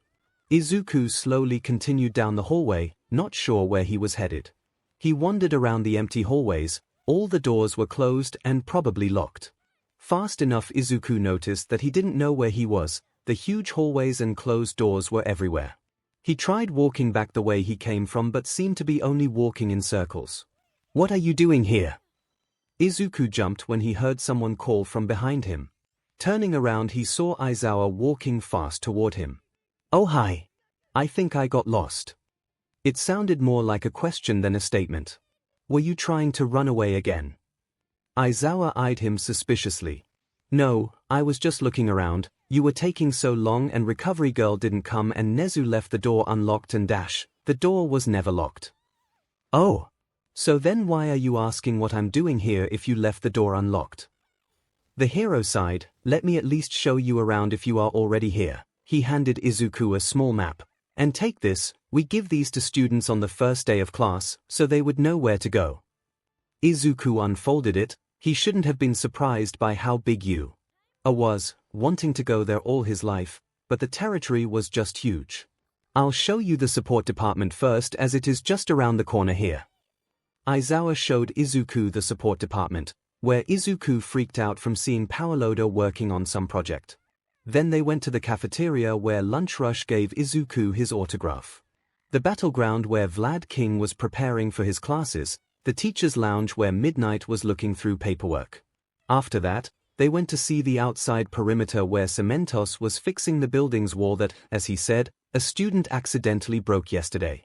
Wherever they went, Aizawa could see how excited ʻizuku was about seeing the heroes that worked there and how the places were constructed to fit different type of quirk users. He seemed so enthusiastic about everything, completely opposite to the first time he brought him to you. Maybe he was just scared then. Aizawa wondered if he would even like Nezu's suggestion. So when they finally went around the entire place and sat on a bench to rest, he asked, I see you quite like it here, and the entrance exams are soon. What do you think about attending UA? ʻizuku's smile dropped, and he sank down on the bench. Aizawa looked at him, trying to understand how it could have upset him so much. No, ʻizuku said in a firm, serious tone. I can put a recommendation for you, Aizawa suggested. No, ʻizuku practically screamed, standing up. But before Aizawa could say anything, the door at the near end of the hallway opened and Nezu peeped out from behind the door. Oh, you are already here. Aizawa, would you mind giving us a moment to speak? Come on, kid, I will be waiting here. ʻizuku walked into Nezu's office, head down. Nezu slowly closed the door behind him. Take a seat, he gestured to a chair across from his own, a desk separating the two. Izuku sat on a chair, fiddling with his fingers and waiting for Nezu to say something. The principal clapped his paws together. Well then, Izuku Midoriya, I have found something quite interesting. Izuku gulped. He didn't find what he thought he did. You are Yamio. It wasn't a question, and Nezu didn't wait for confirmation. I will be honest, when I first saw you it didn't cross my mind, but after hearing certain information it matches perfectly. Izuku couldn't bring himself to say anything, there wasn't anything for him to say. Now, Nezu tried to catch Izuku's gaze, but the boy was trying to avoid him by staring anywhere but the principal. I would like to make an offer, he paused. I will keep your past a secret from the public and testify in your favor. He looked for any reaction, but Izuku was still staring at the ground, now even harder than before. I will also take care of your record, completely erase it if you'd like. I will make it so that there won't be anything the Hero Commission or the police could possibly accuse you of. There was a few seconds of silence before Nezu asked again, so, what do you say? I think that's Izuku looked up, but if possible could you not completely erase my criminal record? I don't know, it just feels wrong, and I don't I will just fix a few things that they got wrong. Nezu smiled. You never willingly helped the villains, never actually helped them, often more sabotaging their plans. You even save a few heroes. But the police don't know that yet, so I'm just going to add a couple of remarks about that. Wait, how do you know all that? I know a lot of things, don't question it. Nezu's grin grew bigger. So, what is your answer? Well, what do I have to do to meet my end of the deal? It couldn't be that simple, there had to be a catch. Oh, simply attend UA. Nezu quickly answered. Izuku looked at the principal, eyeing him suspiciously. There had to be some sort of catch. Seeing that Izuku was clearly waiting for him to say something more, Nezu chuckled. There is no catch, as you humans would say. I just predict it would be best for the school to have you here, and I am trying to show you how beneficial it would be for you too. Izuku didn't say anything for a few long seconds. So what do you say? Just say the word and in an hour Yamio's case will be closed, and you will officially be a part of you. A high school. Yes. Izuku finally said. I agree. Nezu beamed. But, I want to take the entrance exams as the rest. If I don't pass I will not have to attend here. Only if you truly try your best in the exam. I will. Spectacular. It is decided then, I will go take care of it right away. Nezu slid off his chair and made his way out of the office, while Izuku remained there, thinking over if he should have agreed. Aizawa looked up as the door to the principal's office opened and Nezu walked out grinning. He could never get used to how creepy that smile looked, as if the principal was plotting something, which he probably was. Walking past Aizawa, Nezu stopped for a second. He agreed. He looked very proud of himself. Aizawa opened his mouth to speak, but Nezu was happily walking away already. Aizawa looked back at the door. Kid. Izuku sighed. He didn't know why he even agreed to it. Wasn't keeping his identity a secret worse? That was what Kenta said at least. Kid, you're there. Izuku walked to Aizawa and flopped on the bench next to him, hand over his face. Did he threaten you? Aizawa looked concerned. Well, kind of. Aizawa was grabbing his capture weapon, mumbling something along the lines of that rat. But I did agree to it. Izuku hastened to add. Aizawa just sighed. When they got back to the apartment, Izuku went right to his room and sat on the bed. Staring at one spot on the wall, he played over in his head the meeting with Nezu. Izuku wasn't sure he had made the right choice, but the principal was so intimidating he could not think straight. A bit later, Izuku walked out of his room only to hear voices in the kitchen. Not sure who it was, he carefully peeked from the corridor, making sure they didn't see him, and after recognizing the person, he was thankful he did so. Detective Tsukochi was standing in the middle of the room, his back to the entrance. Izuku moved fast backward, knocking over a small succulent flower and running straight to his room, slamming the door shut. He couldn't let Tsukochi see him. If he did he could find out he is Yamio. If he heard his voice it would all be over, so it would be safer to just wait until he is gone. Tsukochi turned around at the sudden noise. You didn't tell me you got a cat. He looked at Aizawa, who looked up at the noise too. I don't. Oh. 𝐒𝐭𝐞𝐲 eyed him curiously, clearly waiting for an explanation. 𝐈𝐧𝐻 sighed, it's a kid. You adopted a child. 𝐈𝐧𝐻 shook his head and sighed, no, I saved him, and his parents weren't found yet. Now, he looked up at the detective, why did you come here? Here, 𝐒𝐭𝐞𝐲 put a document on the table, everyone who encountered Yamio or worked on the case has been asked to sign here. 𝐈𝐧𝐻 looked at the signatures it already held, one of which was Ms. Joke's, which reminded him to see if the hospital allowed visitors yet. Why? He asked. The detective shrugged, ask your boss, 𝐒𝐻u had requested it. He took out a pen from his pocket. 𝐈𝐧𝐻 took the offered pen and signed the paper, wondering yet again what 𝐒𝐻u was up to and why in the world didn't he let him sign it earlier in his office. When Izuku woke up, the light was shining through the window for a few hours already. He stretched in his bed and went out of the room, still half asleep. This had to be the most he had slept in a long time. He made his way through the corridor, yawning. When he heard hushed voices talking, he slowed down. Izuku could hear that the voices were coming from the living room, but it was hard to make what they were talking about. He looked inside only to be frozen in shock because it wasn't what he was expecting. Izuku thought it would be 𝐈𝐧𝐻 talking on the phone to 𝐒𝐻u or something, but instead, before his eyes sat 4 heroes out of uniform with little birthday hats with a cute cat face on them. Each had another one in their hands. Looking deeper into the room, he noticed 𝐈𝐧𝐻 too. He was in a big lounge chair while the rest shared the sofa. He was the only one that didn't have a cat hat on. They probably had noticed Izuku staring from the entrance of the room as they quieted down and all turned to him. No one said anything for a few seconds. You slept well, kid? It was 𝐈𝐧𝐻. Izuku nodded, still not fully understanding what they were doing. Tensai brought cereal if you want some, it's in the kitchen. Izuku nodded again, silently making his way to the kitchen, where on the counter stood a box of whole grain cereal. When he was out of sight, the whispering started again, someone laughed. After Izuku had fully woken up and came back to the living room, 𝐈𝐧𝐻 was wearing a cat hat too. Next to him, the famous Midnight was jumping happily up and down and cheering for herself. We had a game, who could put the birthday hat on Shota here first. It was present MIC who spoke, probably noticing Izuku's confused face. Izuku opened his mouth. Now that he was fully awake, he realized who were said heroes in the room. He didn't notice how he began to mumble about MIC's quirk. The hero that was sitting to the left of Presently laughed. He reminds me of my little brother a bit. I bet they could be great friends, he said, turning to 𝐈𝐧𝐻. Come on, sit. MIC made room next to him. You want a birthday hat too? And before Izuku could answer, the hat was already on him. Whose birthday is it? Izuku dared to ask. Wait, you don't know. Midnight put a hand over her mouth and gasped. You didn't tell him. You didn't tell the kid about your own birthday.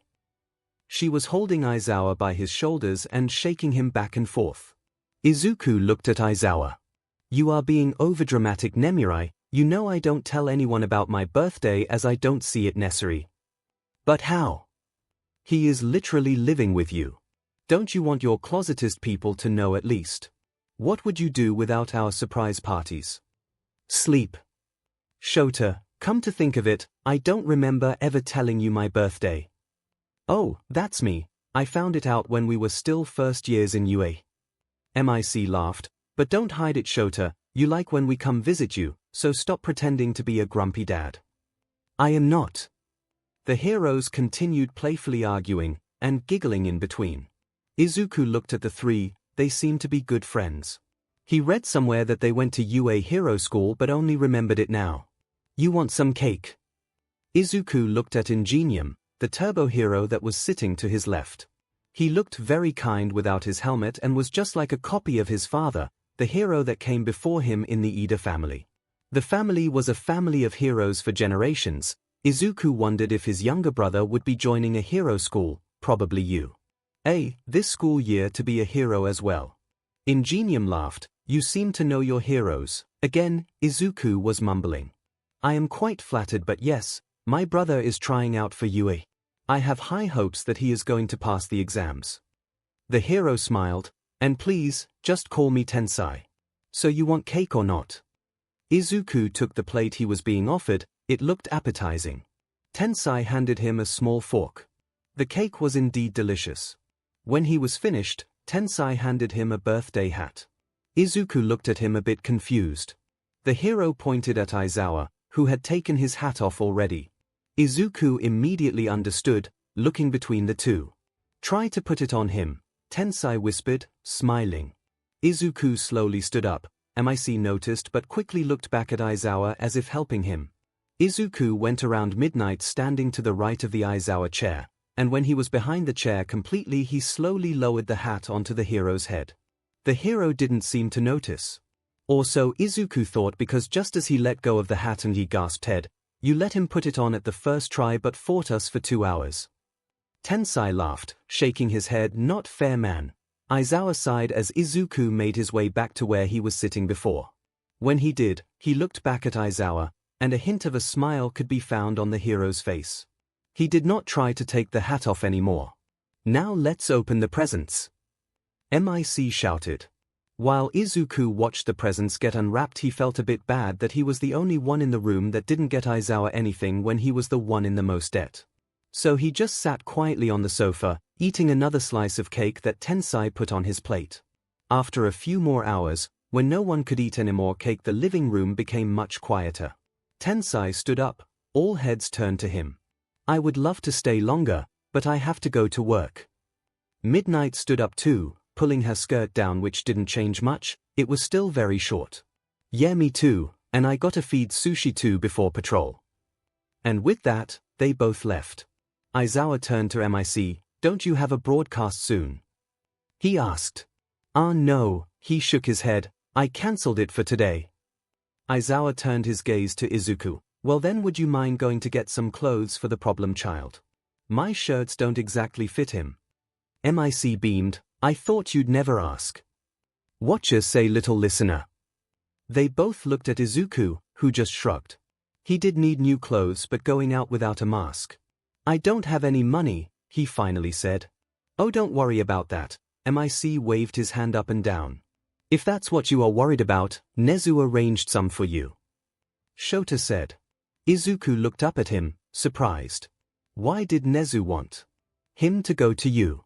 That badly to have to do all that. "Now go already, I want to go to sleep." "You sound like a tired dad," MIC laughed teasingly. "Well, I am tired." Aizawa could feel his eyes slowly closing. "Not a dad though," he added when saw the look MIC was giving him. MIC snickered, mumbling under his breath, "Not yet." He turned around. "Now are you ready, little listener? Let's get going." The last part he practically screamed, so Aizawa had to use his quirk. When the two left and Aizawa was just about to go to sleep, his phone rang.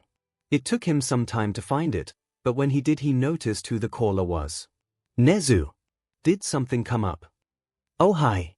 No, you are still free to have your day off, but I just have to ask for your permission on something," the principal chimed. Aizawa narrowed his eyes in suspicion. There weren't a lot of things he could think of that Nezu would have to ask for him for permission first. He was his boss after all, not the other way around. "What is it?" "You see, I was looking into the boy's background to enroll him in UA and all that. And turns out that I can't exactly do that." He paused. "To sign up for the exam you have to list your guardians. Turns out the kid doesn't have any official guardians, so unless I'm going to hack my own system," he trailed off. And yes, I called you because I wrote you down as his main guardian." The smile on his face could be heard through the phone. "You what?" Aizawa looked at his phone, dumbfolded. "Don't you need to ask permission beforehand?" he sighed. "So what do we do now?" "As in the hero rules, after a hero saves a minor, the child is in their custody until a guardian is found, and you are telling me he doesn't have any?" "Yeah. So now we make it a bit more official. Don't you think? I will gladly help you. You don't want the poor boy to go to an orphanage, do you? And it's technically only for you. So only I know, and well, if another teacher will have to call his guardian, so don't stress out." Nezu laughed on the other end of the line. Aizawa sighed, accepting his fate. Oh, what a delightful birthday gift. When MIC finally let Izuku go home, he had 3 shopping bags, which, mind you, the hero said was the bare minimum. Izuku was very tired. Last time he had been to a mall was when he was around 7, it was as crowded as he had remembered, and even with Nezu's promise to keep his identity a secret he didn't feel quite comfortable being out for so long. He couldn't shake off the thought that someone might have seen him.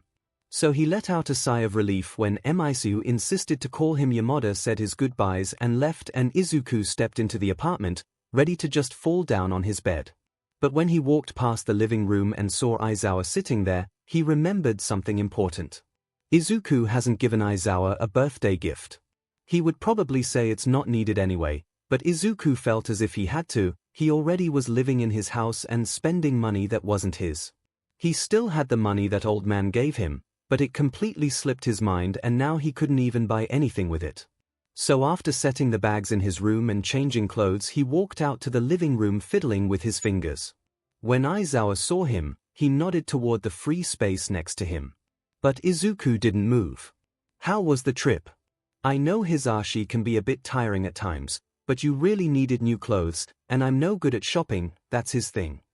He eyed Izuku, who was still standing by the entrance, stepping from one foot to another.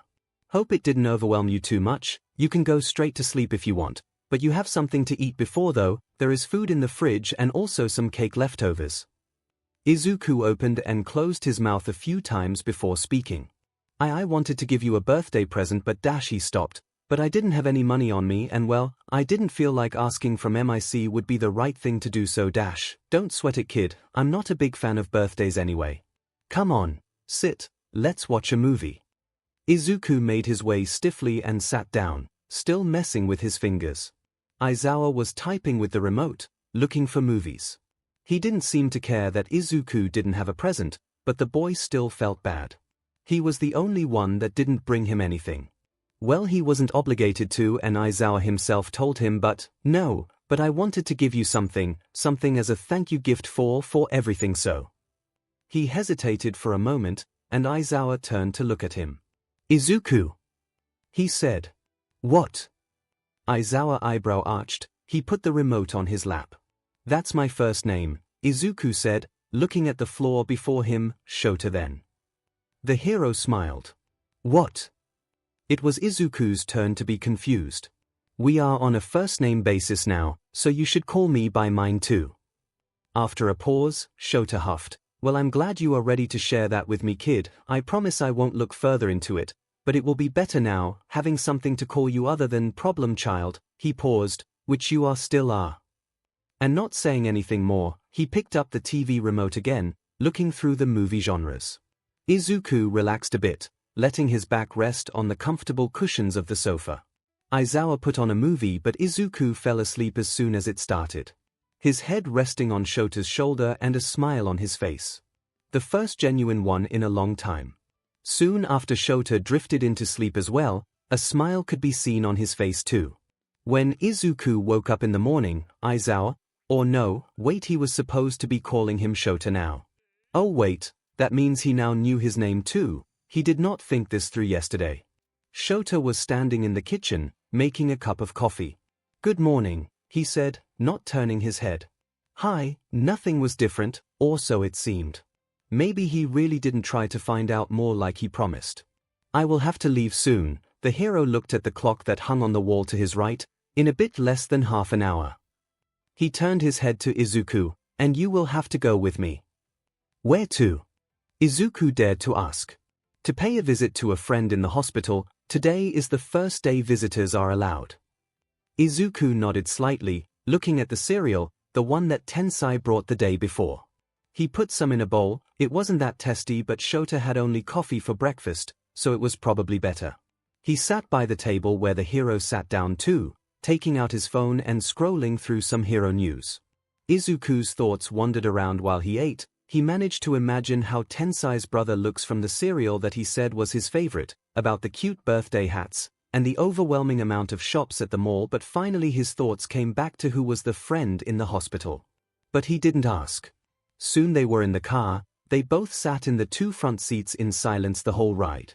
The first time anyone had spoken was Shota, when they entered the parking lot. We are here. When they made their way up 5 floors and down a big wide hallway, Izuku felt nervous. Nervous because all the doctors and nurses that they encountered stared at them, and he didn't have a mask, so they were freely seeing his face, nervous of the possibility someone would recognize him, but most of all, nervous about who that friend of Shota is. They finally stopped. Izuku didn't look up, just following in the footsteps of the man before him. Shota greeted his friend, but no answer came. Izuku timidly raised his head only to see one of the heroes he didn't want to see the most. On the bed before them sat a woman around Shota's age. She had light, mint green hair and dark green, almost black eyes. She was half laying on the pillow behind her. Bandages were wrapped all over her neck and a bit on her hands. He did it to her. It was his fault. They locked eyes. She smiled at him. Ms. Joke, her smile grew, but it seemed as if she couldn't say anything. Maybe she couldn't. Oh God, did he injure her that much? Did she lose her voice because of him? Fukukado was injured a few days ago, Shota informed him, but I think you already knew that, considering the first time I found you. He turned to Ms. Joke. When I came across the kid he seemed very worried about you, said that you were badly hurt. The heroine tilted her head to the side, as if asking, is that so? Izuku lowered his head in embarrassment. Ms. Joke pointed to a nightstand that stood to the side of the bed. On it was a notebook and a pen. Shota immediately handed it to her. For a minute or so she was writing. When she finally finished and turned around towards them, Izuku read it. It said, I am touched that you were worried about me. I'm all alright. The healers here are the best in the industry. They said that in about 3 weeks my voice will start to gradually come back. The others are just shallow slashes. Izuku didn't even notice himself apologizing before she smiled at him and shook her head. Then wrote something again. Happy birthday, by the way. Remember what I asked you then? Did you come here because you changed your mind? Izuku looked up at Shota, whose eyes were focused on the heroines. Izuku looked at her. She was winking at the hero. Were they dating? Shota shook his head and sighed. Probably not. Could you wait in the corridor for a bit? I will come in a few minutes. Izuku nodded and Shota slightly nudged him in the direction of the door. Izuku closed it behind him and sat on one of the chairs that were in what seemed to be a waiting area. Izuku didn't know how much time passed when the door in front of him finally opened. Let's go, the hero said. Izuku didn't ask what they were talking about. If he was told to leave, it was surely because he wasn't supposed to hear what they were discussing. He must have looked curious though, because taking one look at him, Shota explained. I had to fill her in on a case. She missed quite a lot while stuck here. Izuku hummed in return, wondering if by any chance it involved him, Yamio. Just as they sat in the car, Shota's phone vibrated. He checked it to find a message from Nezu, saying there were some materials that Izuku should look over before the entrance exam. Shota told and Kid and they changed their course to the school. He noticed how anxious and jumpy the kid, Izuku, was on their way to you, but didn't say anything. He used to be intimidated by the principal too. Izuku couldn't sit still. He was worried, even though Nezu promised to take care of everything. What if something happened? What if he changed his mind? So he jumped when Shota announced, we are here. On their walk to the main building they ran into Cementos, who greeted them both and waved to Izuku, who could only return a weak smile. He had other things on his mind. Walking through the long corridors, Izuku could hear voices from behind the doors that were located on both sides. Come to think of it, today was a regular school day, meaning that he was in a building full of future heroes, learning to be heroes. He really shouldn't be here. Well, hello there. Nezu smiled cheerfully, opening the door for Izuku. Come on, sit. The principal gestured to the chair. Izuku did as told. So, he grasped his paws together. I do not know what you had leaned before, but nonetheless I have gathered some things on subjects that will be in the entrance exam. Feel free to review it, and if you find something that you don't know at all, tell Aizawa. Izuku nodded as Nezu pulled from underneath his desk a stack of textbooks. Oh, let me get you a bag. Nezu jumped off his chair and opened a drawer to his side. Oh, I completely forgot to give you tea. How rude of me. He shook his head. Well, at least take some with you. Nezu pulled out a bag for the books and shoved a smaller bag with tea into there too. I think that is it, he announced. Izuku slightly bowed his head. Thank you, he said, receiving the bag. When they made it back, Izuku headed straight to his desk, staring with the textbook on top. It happens to be English. The deal he made with 𝐒𝐻𝐻 was that he would have to try his best on the entrance exams, for now he had to prepare. It was over 2 hours since they came back. When Shota called for Izuku, asking if he wanted dinner, no one answered. It made him wonder if the boy had sneaked out again. He knocked on the door, and when there was no answer he peeked inside. Izuku was still there, sitting by the desk, his head resting on a textbook, deep asleep. When Izuku woke up in the morning he was a bit confused. He did not remember getting into bed. But he did not question it, he probably did half asleep and just did not remember. When he came out to the kitchen, Shota was already done with his morning coffee. "Good morning, Izuku," the hero greeted him. It made him jump a bit. He still couldn't get it to his mind that someone else beside his mother calls him by his given name. It has been years since someone else did. "Good morning," Izuku said in return, getting the box of cereal from the counter. "You want some tea?" Izuku nodded and took the mug Shota was offering him. When he sat in front of Shota by the table, the man looked up from his phone and said to him, "I am free today, and it seems the training ground in U.A. is too, before lunch, that it. So what do you think about training a bit, to get ready for the entrance exam?" Izuku looked at him stunned. He did not think a moment where Eraserhead would ever offer to train him was possible. But then again he did not actually know who Izuku was. He touched his chin in thought, making sure to not mumble anything out loud. The offer did sound nice, but he wouldn't be able to actually try, and there was no way for him to explain how and where he knew anything from. After a minute of thinking he decided that he could just focus in areas he was not trained in previously, that way nothing would be suspicious, and he would actually get to learn something new. "Let's do it." Shota smiled, seeing how determined the kid was. "But there is no need to hurry, you got time." Izuku nodded but still ate his food fast. Leaving the tea to cool down, he ran into his room to change. Looking through the clothes Yamada made him buy, he noticed a sports set. He mentally thanked the hero for forcing him to get stuff. If not for him, Izuku would have to go around in t-shirts 3 sizes too big for him or his, or a white one where the BLD stains were not coming off. Only 5 minutes later he came out. "I'm ready," he announced, grabbing his now just barely warm tea. "Okay then, let's get going." Shota was waiting for him, in his black hero suit and scarf around his neck. Izuku took the tea with him on the way, and tasting it he could swear he had tried it before somewhere else, but he was too excited to think about it. When they made it to the training ground, Shota could see the sparks in Izuku's eyes. The boy looked around at the different challenges of the obstacle course with awe. Shota did hope he could get into you. "Now, let's see what you are capable of." He put a training mat down. "Fight me." "What?" Izuku turned around from his notebook, where he was writing down some notes about the obstacle course that stood to their side. "I won't go easy on you, so try your best. You can try to dodge or do anything you want," Shota continued. "All you have to do is stay on the mat until the timer is up. You got it." He looked up at Izuku after putting the timer on for 2 minutes. "Oh, and we fight quirkless." "Here." "No quirks allowed," Shota clarified. How ironic, Izuku thought. Not knowing that he is quirkless, Shota suggested that himself. Izuku smiled, putting his notebook and pen aside. This could be fun. Izuku didn't fight for a while. His muscles were sore and his left leg still hurt. Even though it was supposed to be completely healed, he felt a sharp pain when moving too much.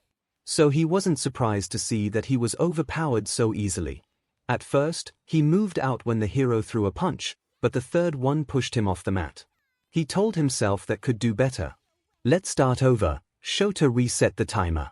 Izuku stood on the mat, taking a deep breath in. Only 2 minutes, he should be able to do this. But he couldn't. But every time he was pushed off. "Go drink some water." Shota gestured to a water cooler that stood to the side, "and then we could move on to the obstacle course." Izuku nodded. He had to succeed at least there. Ready, set, go. And Izuku was running. At first, it was easy. He climbed over a fence, rolled under some contraption, and crawled under some net. But then the course took a turn. Suddenly he was forced to run uphill. His leg ached, but he did not stop, instead pushing to run even faster. He rolled down the hill and almost fell into a pit. That's where he had to come to a stop. It was most likely fitted to test students' quirks. Izuku looked down. The fall was long, but he could see a safety net showing. so took a deep breath and walked a bit backward before running, and jumping over the pit. He was almost sure he wouldn't make it, but he grasped at the ledge. Somehow was on the other side. Now there was only one problem: he had to get up.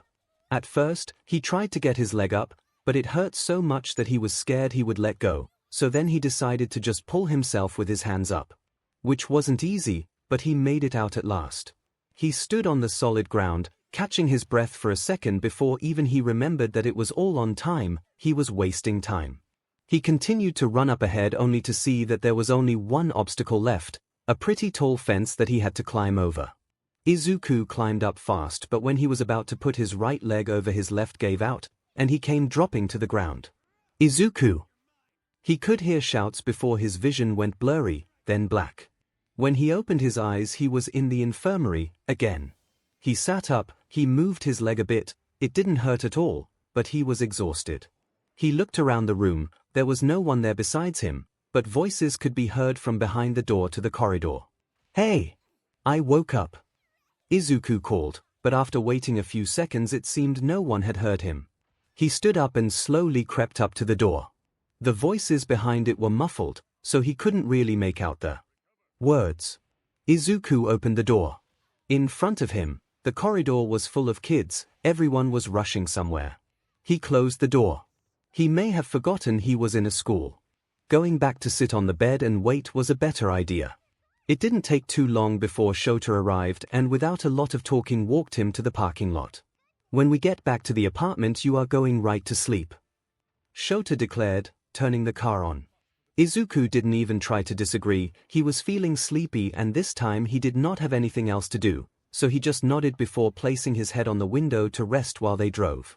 But this time, Shota looked at him. "You are going to sleep in the living room, so I would be able to keep an eye on you. Last few times had proven that you can't just go to sleep, so this time I will make sure you don't come out of the room, not even the windows, before you rest up." As much as Izuku wanted to protest, he didn't argue. His eyelids were getting heavy, and he could already feel himself drifting to sleep. Recovery girl must have used quite a lot of his energy. "Fair enough, I guess," he mumbled. The morning sun didn't wake Izuku, nor did the alarm. It didn't even sound for some reason. He continued to sleep peacefully and even Shota didn't wake him.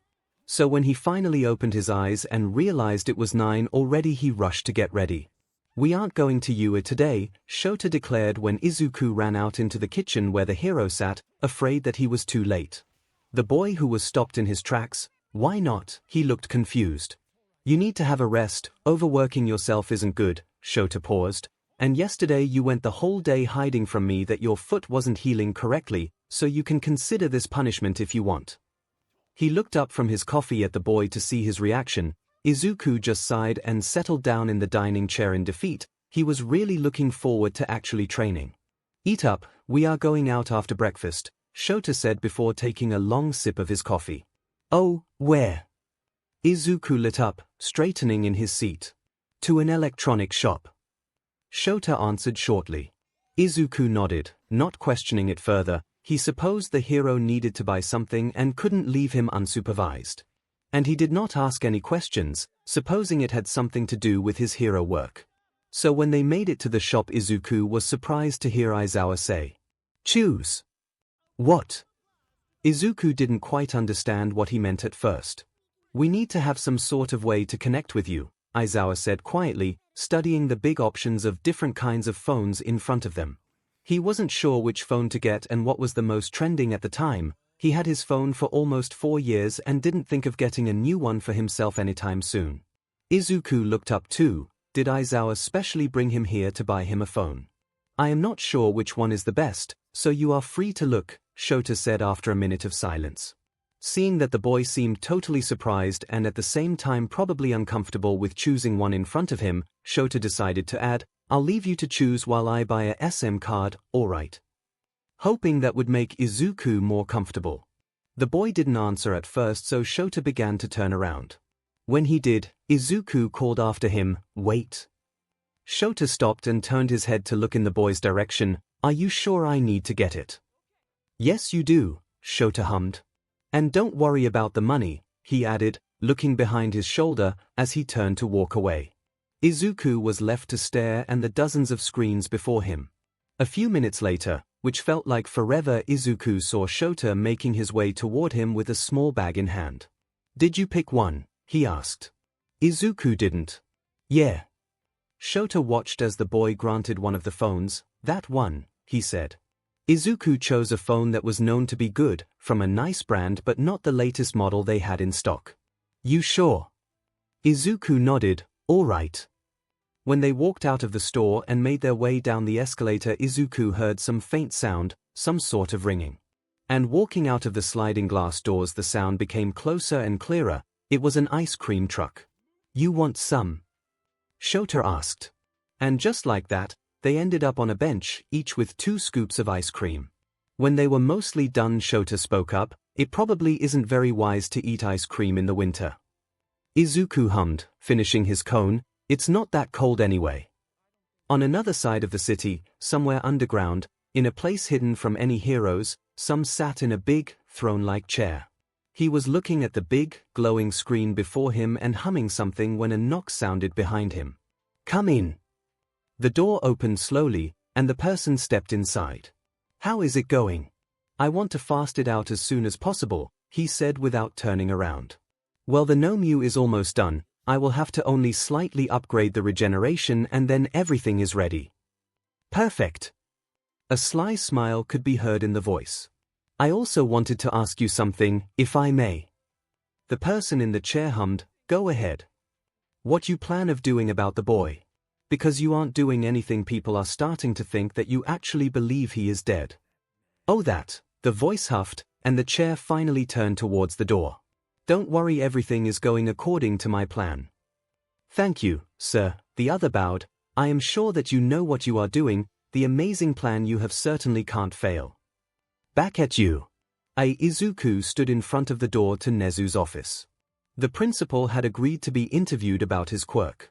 And so Izuku stood there, notebook in hand. For him, it was a dream come true that he thought would stay a dream forever. "Come in." Izuku opened the door in front of him. Nezu was sitting in his chair, teacup in hand. He gestured for Izuku to sit, so he did. "I was delighted to hear that you are interested to hear more about my quirk," he began, "and when Aizawa said you'll be bringing a whole analysis notebook too, I was truly intrigued." He paused and smiled for a second. "I would love to read what you write about me in the end." "Let's spar again," Shota suggested the next morning while they both sat by the dining table. Izuku was excited, to say the least. He worried that he won't be allowed to anymore because of what happened last time, but it seemed he was wrong, as after less than an hour they were back at the training ground. "And you're not hiding any injuries this time, are you?" Putting the mat down, Shota turned to the boy. Izuku waved his hands in front of him. No, of course not." "All right, well then." The hero took a fighting stance. "Like last time, 2 minutes, try to not get pushed off the mat or find yourself on the ground. No quirks allowed." He studied the boy in front of him for any sort of reaction. Izuku just huffed. "Okay, let's go." Aizawa had to admit, this time the kid was fighting much better. But his fighting style was weird. He knew a lot of attacks that seemed to be from different martial arts, but he was combining them in a way the hero had never seen before. But even despite that, something felt familiar somehow. This time, even though Shota landed a few hits, Izuku remained standing on the mat. "Let's do it again." Izuku smiled. The hero nodded and turned to reset the timer. "But Mr. Eraser, could you actually try this time?" "What?" Aizawa turned to the boy. "Why the change in name all of a sudden? Weren't they already on a first-name basis?" Shota arched his brow, letting Izuku continue. "No, it just feels like you are holding back." "If Eraser won't be holding back, that means he could go all out too." "Of course I am." Izuku looked disappointed. "Well, could you try not to?" Shota gave him a look. "Just this once." The pro shook his head. "Please. It will be more fun. If you won't hold back, I won't either." Shota looked at him. He was pretty interested now. He didn't think the kid was actually holding back much, but he wanted to see it for himself. He sighed. "All right." Izuku smiled. Maybe now the hero could help him actually improve a bit until you Maybe that way he could at least stand a chance against the amazing quirks of the other students. Shota was hesitant at first, but seeing that Izuku was trying harder now, he was basically forced to fight. He was surprised at the sudden change. It seemed that the Izuku was actually also holding back all before. Shota's eyes widened when he had to retreat because of a kick the boy sent to his face. He had to lean back to not get hit. There was no time for him to stand up as Izuku sent his leg now from under the hero, almost swapping him from his feet. Shota barely remained standing, now sending a punch in his turn. That went on for some time until suddenly Shota no longer felt the mat under him. He was out. In that very same second when he was pushed out, the timer went off. Izuku dropped to the ground while Shota stopped the alarm. The boy sat on the ground and was trying to catch his breath, breathing and brushing his curls away from his face. Shota turned to him. "Did you have any prior training in hand-to-hand combat?" he asked. Izuku's head shot up. "You actually managed to win this time." "No. No. Izuku waved his hands in the air. "You stepped out just as the time was up, so it doesn't count." Shota didn't argue. If the kid didn't think of it as a victory, there would be no use trying to convince him. But it didn't matter the time. Izuku was able to overpower him. After a water break, they decided on another spar. The same as before, no weapons, no quirks. Izuku giggled. "What's so funny? You seem to always be humid every time I explain the rules." Izuku smiled, looking at the confused hero. "You just say it every time." And after a second he added, "You can use your quirk if you want." "Will you be using yours?" Izuku shook his head, still smiling. This was fun. They spared. Izuku almost won twice. After that they moved on to trying to improve Izuku's kicks. They trained for what felt like a few minutes before Shota checked the watch. 2 hours have passed. The second years will be using this area soon. Izuku nodded, trying to catch his breath. It turned out to be great practice, and he was having fun at the same time. He almost didn't want to stop. Shota checked his phone. "Nezu is asking for you to come up to his office." On his way to the principal's office, Izuku took all precautions to ensure that no student would see him. He was allowed to be there, yes. But he wasn't wearing anything that resembled the school uniform but the sports suit Yamada chose for him. There would be questions and Izuku just didn't want to encounter anyone. Just as he raised his hand to knock, the door opened and Nezu's head popped out. "Why hello there, been waiting for you." Izuku came in as the principal sat in his chair and arranged some papers. "Please, take a chair." Izuku closed the door behind him and Saturday. "First of all I want to say that what you were able to find out, the analysis of my quirk from the little information I gave you is truly incredible." Izuku was quite scared at first of what the principal would think, but now he couldn't help but feel flustered and even a bit happy. "Your quirk analysis skills are amazing. I would love to be able to see more of your work."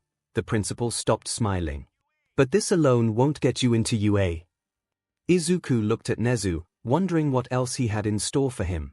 "See this?" Nezu slid a stack of papers toward the boy. "I made this especially for you, to see what you know already and what you need to prepare before the entrance exam." Izuku studied the papers. It looked like a regular test. "A mock test if you will." Nezu finished his thoughts for him. "So take this with you and when you are done bring it back to me and we'll see what you should improve." Izuku nodded while Nezu put all the papers in a bag. "Oh, and you should probably time yourself as the real exam will have a time limit." The way back from you. I took the main street. It was usually crowded but this time the traffic wasn't even moving. Perhaps a villain attack, Izuku thought. Shota turned to a side street where he knew a way to get home, avoiding all the big streets. Izuku had his head in the window in deep thought when all of a sudden his eyes darted to something outside. Shota didn't notice, but Izuku spotted something. The boy straightened up in his seat and looked back as the car drove away. He knew the neighborhood looked familiar but didn't pay much mind to it until they passed that apartment complex, his old home, him mother's. "Kid, are you all right?" Shota sounded worried. Izuku took a deep breath in, trying to calm himself. "Yeah, I just remembered something." "And that is?" Shota was looking straight ahead at the busy road but seemed to sense the change in Izuku's mood. Just about my mum." Izuku said quietly. "Is she worried about you?" Do you know where she is? No. It came out a bit louder than Izuku would have liked. Shota seemed startled, and didn't question any more. Izuku felt like he should say something but truly did not know what, so he remained quiet too. But as soon as they got home, Shota called him into the kitchen. Sit, he gestured to the dining chair, his voice was serious. Izuku sat, prepared to be questioned. Shota took a long look at Izuku before saying, "Is there perhaps something happening at your home?" The hero watched as Izuku froze. He opened his mouth but didn't know what to say, so closed it fast. "Are your parents?" The hero took a deep breath. "Are any of your parents hurting you in any way?" He had a feeling that was the case since the beginning from how the boy was acting. Izuku did not expect that to happen. Well, there have been a lot of surprises for him lately. The boy sighed, then shook his head and said, "I suppose we could pay her a visit." Shota studied the boy's expression for any hits of, well, anything, but Izuku seemed just as if had given up. "Is there any food left that we can take?" Shota nodded. And after Izuku packed a portion of their last leftovers, they went down to the car. "Drive to you. But by the route we took today on our way back, I'll show you the way from there." After a few minutes of silence, Izuku suddenly said, "Here, go right. The car made a sharp turn. Continue a bit straight, and we will be there." Shota looked around. It wasn't too far from his apartment, but he had never been in this place before as his patrol route was in the opposite direction. As the car continued forward, the path cleared from buildings. Only to their right was a big, quiet, abandoned construction site. Izuku pointed at a wall that could be seen just after the fence of the site. "There." Shota parked the car and they both got out. He continued after the boy, who guided him to a gate in the big wall. Coming closer to the gate, Shota could read what was written on it. It was a civilian cemetery. When they entered through the gate, he also noticed how small but cramped it was and how cheap and dirty everything looked. He thought to himself that it was most likely the place where people who didn't have enough money for something more grand. The boy in front of him suddenly stopped and Shota almost bumped into him. The hero looked over to see that Izuku was standing over a freshly made grave, but it had a flower bouquet covering name, so he couldn't see it. Izuku slowly put his offering down. "That's my mother's," he said quietly. After they paid their respects in silence, Izuku moved to turn around and exit, but Shota spotted something on the opposite side of the gravestone. It was a small stand, made from the same stone with some words engraved on it. What caught his eye was the big letters on the top, "In loving memory of Izuku Midoriya." The boy noticed that Shota read it as he took a step closer to it himself.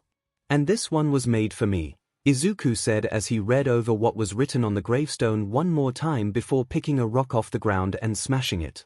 The plate was small and only after 3 tries it cracked. On the 4th it completely shattered. "Let's go," he muttered, turning around and walking away from the stunted hero, who remained a second longer.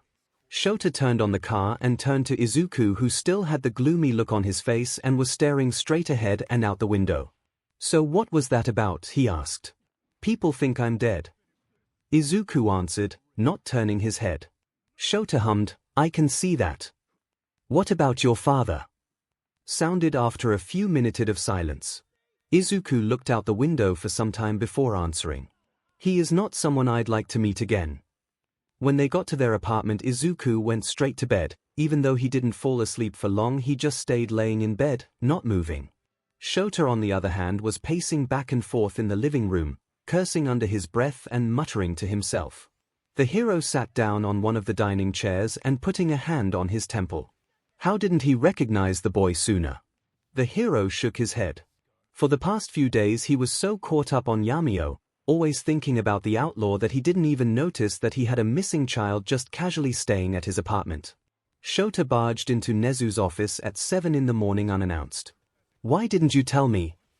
"Well, good morning to you too, Aizawa," the principal said, smiling innocently. "When were you planning on telling me that the kid Izuku is legally dead?" He continued, not returning the greeting. "Oh goodness," Nezu clasped his paws together. "Took you long enough," he said, looking directly at the man across from him.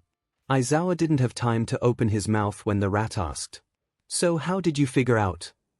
Shota hesitated for a moment before answering, "He showed me himself." Nezu leaned closer, interested. If he was human, he would have probably raised a brow. Showed you, he repeated after Shota, interesting choice of words. It's Shota put a hand over his face, this is not important, I came here to ask you questions, not the other way around. Very well then. The principal relaxed a bit, sitting back in his chair. When Izuku woke up, Shota was already finished with his coffee and was putting on his coat. Izuku hesitantly walked into the kitchen, but the hero did not greet him, not even looked in his direction, instead grumbling that there was some urgent business he had to do and disappearing behind the apartment door. So just like that, before Izuku could completely wake up, he was left alone to wonder what Shota had to do. He sat on the sofa, pulling his legs under him. The hero had never left him alone before, it made him curious about what was that urgent business he spoke of. Looking around the room, he felt weird being here alone, technically he could do anything he wanted. Izuku suddenly jumped up. Could it have to do something with the fact that he showed to Shota yesterday? Of course it did. Izuku facepalmed, why did he even do it? He didn't know what came over him then. He looked around, the living room window was slightly open. Maybe he could use this chance to run away. Izuku stood there for a second, debating, before he shook his head. No. Running won't achieve anything. Izuku walked laps around the living room as it helped him think. Shota should only know about his real name, which means there isn't any way for him to find out about Yamio, right? Finally he settled back down on the sofa, deciding that the best course of action to take would be to just answer whatever questions the hero has for him. Which probably is a lot, he sighed. Why did he even have to stay here in the first place? Right, Kenta. Izuku stood up, making his way to his room, almost running even. Pushing aside the notebooks on his desk, he almost made one fall off, but caught it before it could fall. Under all the notebooks laid his brand new phone. Under it was a small note. Izuku took both, and slowly went back to the same place on the sofa where he sat before. Izuku unlocked his phone. That passcode was a simple pattern, the first he could think of, and he had to admit, it felt nice having something for himself that he could lock from others. Even though Shota showed no interest in looking through his phone, all he did was put his number on it and give it back, letting Izuku pick the name himself. So Izuku put him under Shota Aizawa. At first, he put in brackets his hero name but decided against it. The only other contact on Izuku's phone was Principal Nezu. The number was the first thing Shota sent him. Well, after a simple hello to test that it was the right number, Izuku taped on the add a new contact and looked down at the note in his hand, adding his third number, Kenta. After double-checking that he got the number right, Izuku saved the contact. Opening messages, he began to type, "Hi, this is Yamio," but very quickly deleted it. Someone else could see it, which he definitely didn't want. If not here, on the other side someone might. It would be too risky. Izuku put a finger on his chin in thought. What else could he say to make it too obvious that it was him? Kenta didn't know his real name. After typing in and deleting everything a few more times, Izuku finally settled on, "Thanks for the tea." The hero enjoyed it though was suspicious at first from where it came from. "You gave me a note with your phone number and only now I remembered to put it in my new phone, sorry about that. But I'm all good for now. I told him my name so I might not be in half an hour. But yeah, test this number." He read it again. It didn't sound half as bad. Izuku tried to reference what he could to make Kenta understand that it's him. Izuku looked it over once more, this time he didn't like it. The sound of the front door being suddenly opened made him jump, accidentally pressing send. Izuku just sighed and decided to leave it like that. Putting the phone in his pocket, Izuku popped his head out to the hallway. There by the entrance, Shota was taking his shoes off with clearly too much force and a scowl on his face. Was he angry? Izuku disappeared again into the living room. He was definitely angry. Shota walked past Izuku and sat down on the sofa. Izuku fiddled with his fingers before asking quietly, "Are you angry at me?" "Angry?" Shota looked up with a rather puzzled look, before sighing, "Yes, I am quite irritated." He watched as lowered his head, "But not at you." Izuku looked up with questioning eyes. Shota put a hand over his face. "I went to talk with Nezu." Izuku tensed up again. He always knows everything from the beginning but likes to play games with everyone else, so yeah, I am pretty angry because of that. He looked at Izuku and gestured for him to sit on the sofa too. Izuku slowly sat down, not relaxing yet. After a second of silence, Shota spoke. I just want to confirm a few things that Nezu told me. Would you mind answering honestly a question or two? Izuku hesitantly nodded, eyes fixed at wonder on the floor. Shota sighed. He could see that the kid didn't really want to talk. Okay, just one question. The hero said, are there any family members or guardians we can contact? If yes, we will have to inform them that you are alive. No, Izuku answered immediately, there is no one you can contact. He looked up, and I'm not saying this because I don't want you to tell, they already knew. Shota raised a brow, knew. Do they know now? You said one question. Izuku looked back down. Shota hummed, that's right. I did. Izuku stood up, is that all? Can I go now? Shota nodded, and the boy made his way to his room. In the doorway to the hallway, he stopped to say, it's a long story, I'll tell you another time. Closing the door behind him, Izuku let out a breath of relief. He didn't reveal too much, at least he hoped he didn't. At the same time, Shota sighed in the living room. When he finally thought he found something out, the kid became more of a mystery. We aren't going to spa today? Izuku asked as he walked into the living room where the hero sat, working on something on his laptop. After the talk that they had before, Izuku hid in his room for a few hours, but now, he noticed the sun was already up high. That made him remember that by noon they should be training already. No, Shota didn't even stop typing or lift his head. Nezu gave you a mock test to fill, didn't he? Izuku nodded. So focus on that today. It isn't good for you to train every day yet anyway, your body isn't completely recovered. And like that, Izuku was back in his room. Sitting by the desk, he couldn't help but wonder if Shota was still mad at him. Yes, he said he wasn't, but what if he was? Izuku shook the thoughts away, putting the stack of papers on the desk and pulled out a pen. He looked at his watch and watched as the second hand moved, once, twice. Closing his eyes, Izuku took a deep breath in, then out. 9 minutes past 9, he wrote it down on a small note to not forget, and starting the stopwatch on his hand watch got right to doing the test. Izuku was very focused on answering the questions correctly. It was mostly just memorization of the hero laws, simple multiple-choice questions. Izuku knew all of these by heart. All the hero analyzing he did since he could write and read. The boy had read the hero laws book at least 10 times.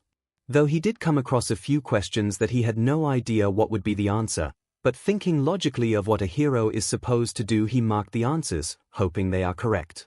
Flipping yet another page to the other side, ready to do it, Izuku realized that he was finished. Checking one last time that he didn't miss anything, he looked at his watch. 4 to 6 minutes had passed. Izuku peeked out to the living room, where Shota was still typing on his laptop, though slower this time, and an empty coffee cup next to him. I did it, Izuku said, walking closer. HM.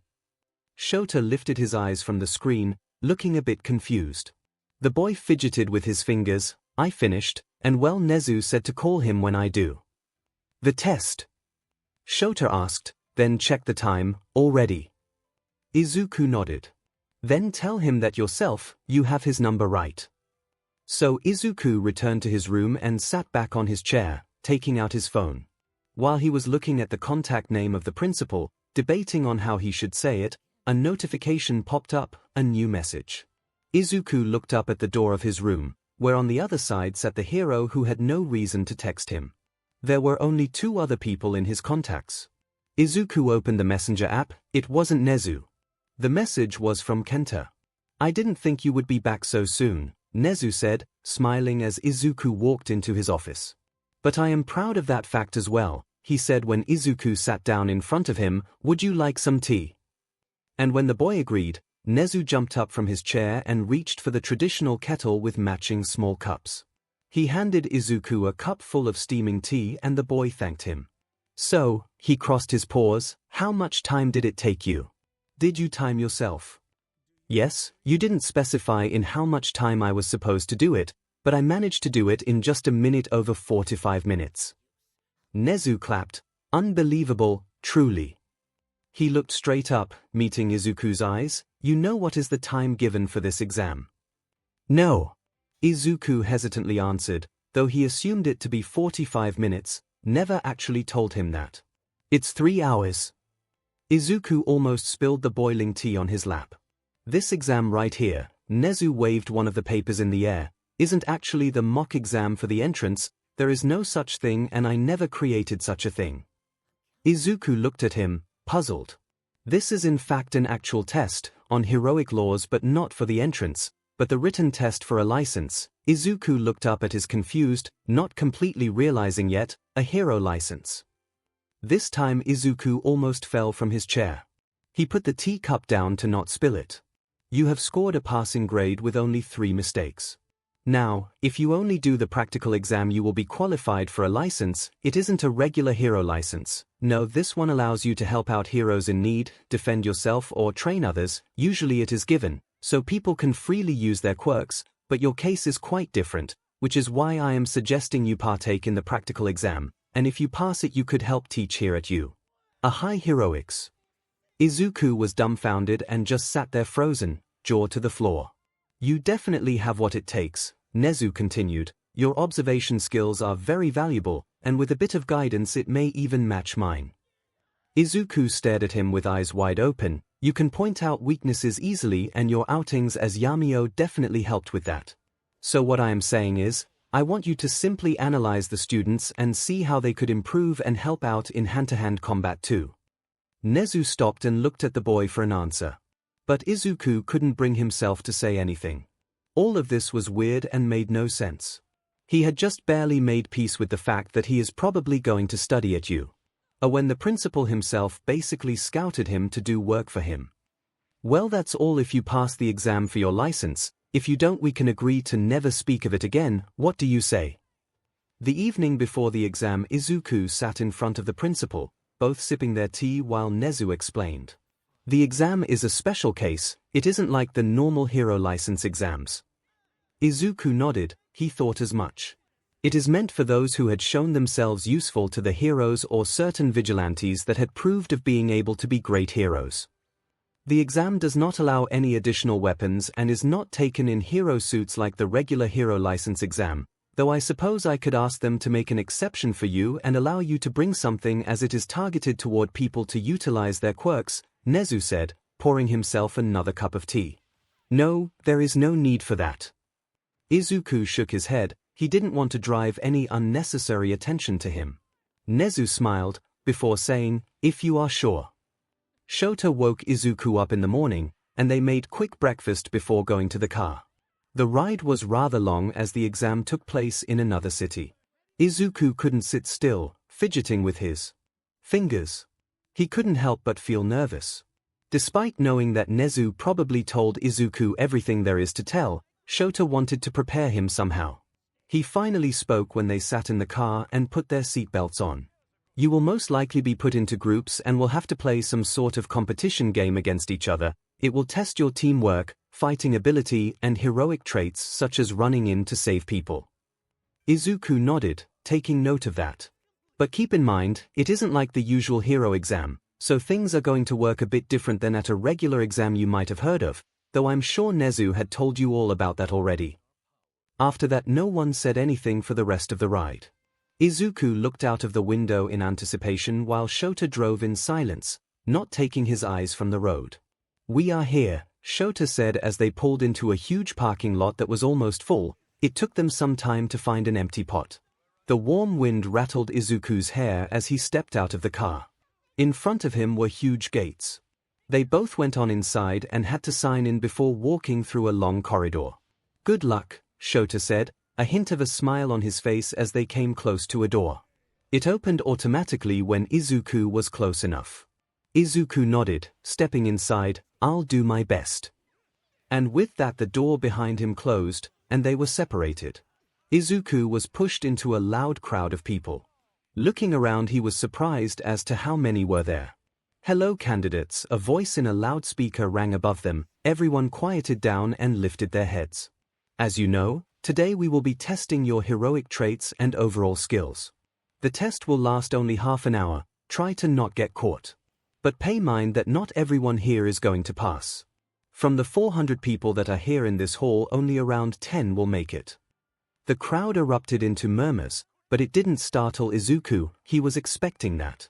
Now, the voice sounded again. You are going to play a simple game. There will be 2 teams. The goals of both is to capture as much of the opposite team members as they can and bring them to your base where they will remain until receiving a high five from someone of their own team. Understood?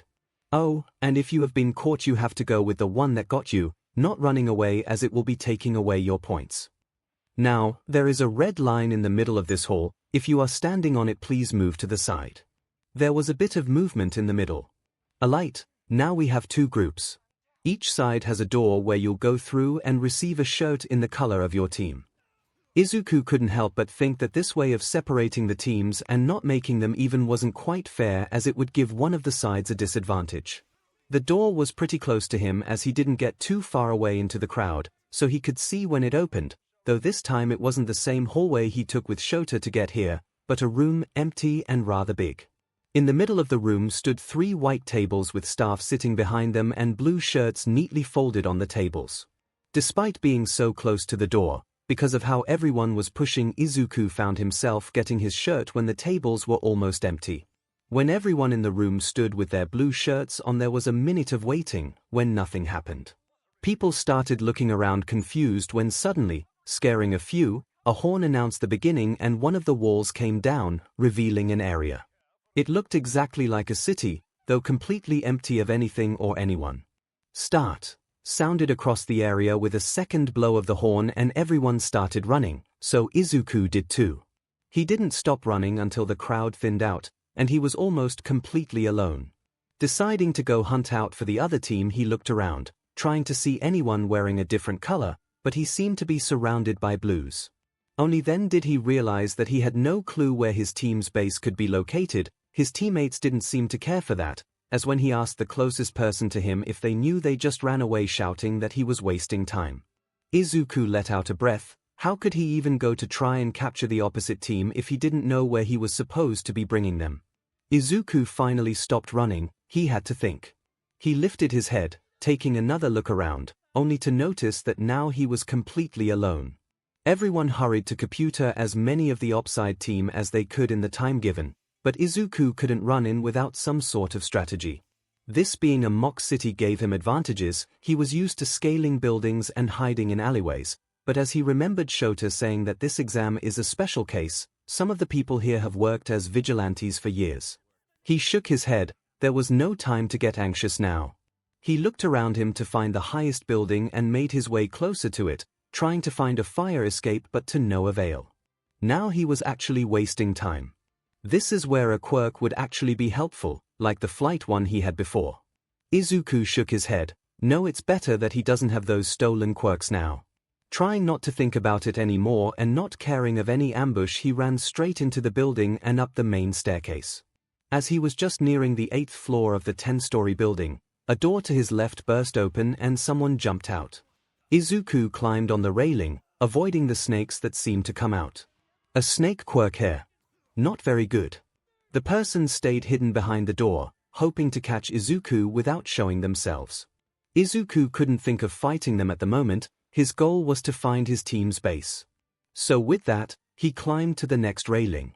On the next floor the snakes couldn't reach, so he went back to taking the stairs. The quirk user behind him wasn't pleased and didn't want to let him go in peace, running up the stairs after him. Izuku hurried to the 10th floor, and running out to the roof he closed the door. Behind him, he made his way to the ledge and looked around. In the far right on some rooftop rose a red flag, the enemy's base. It took him more time to find the blue flag of his own team. But finally, he noticed the blue color visible behind a building to his left. It was much closer than the red one. What a relief. At that moment the door behind him opened with a crash. Don't you think you can get away that easily? Izuku jumped to the side just as 3 huge snakes launched at the place he was just standing at. Now that he knew where to go, he could actually start fighting back and capturing. What are you smiling for? More snakes were launched at him. Izuku huffed, standing with hands on his knees. It took him too long to capture the snake person. But to his dependence he had nothing more than a stick he picked up from the ground.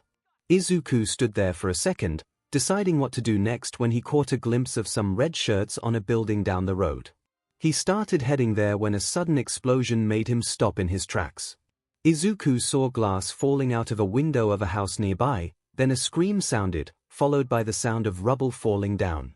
The building was shaking, and not thinking anymore, Izuku ran straight to the building.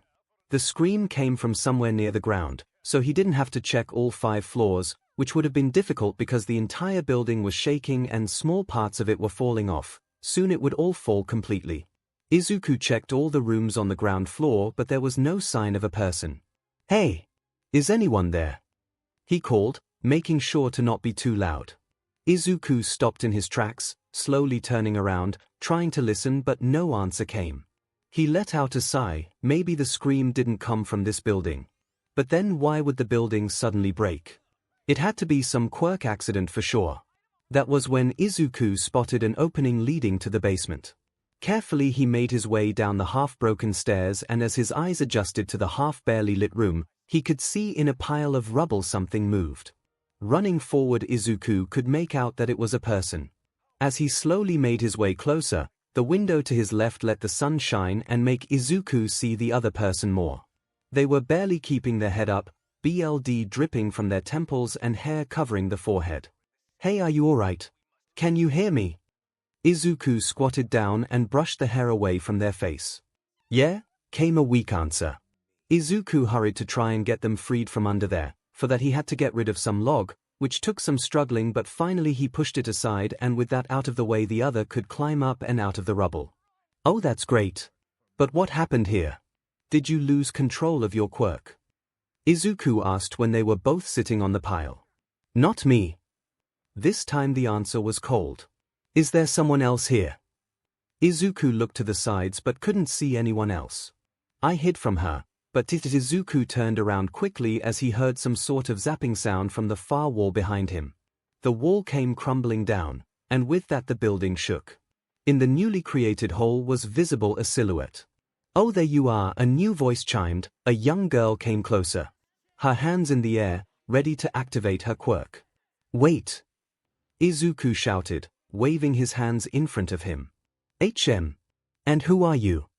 The girl lowered her hands and took a step closer. She was wearing a blue skirt and an almost matching blue shirt that was clearly not her size. "Could you get away, please? I saw her first, so I should capture her," she chimed. "Capture? You almost made the whole building collapse. That can kill someone." "Heh," the girl with the blue shirt scowled. "Are you trying to stop me? Can't you see? Maybe the lights here are too dim for you, but she is on Team Red." Izuku turned around to the other girl that was sitting behind him, hurting her legs with one hand while wiping the blood from her face with the other.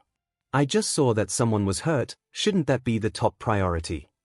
Izuku thought out loud. He actually didn't notice the red shirt until now. "All right, well now you see it. Get out of my way, I need to capture her, and you are wasting my time." The girl began to activate her quirk slowly. No, stop."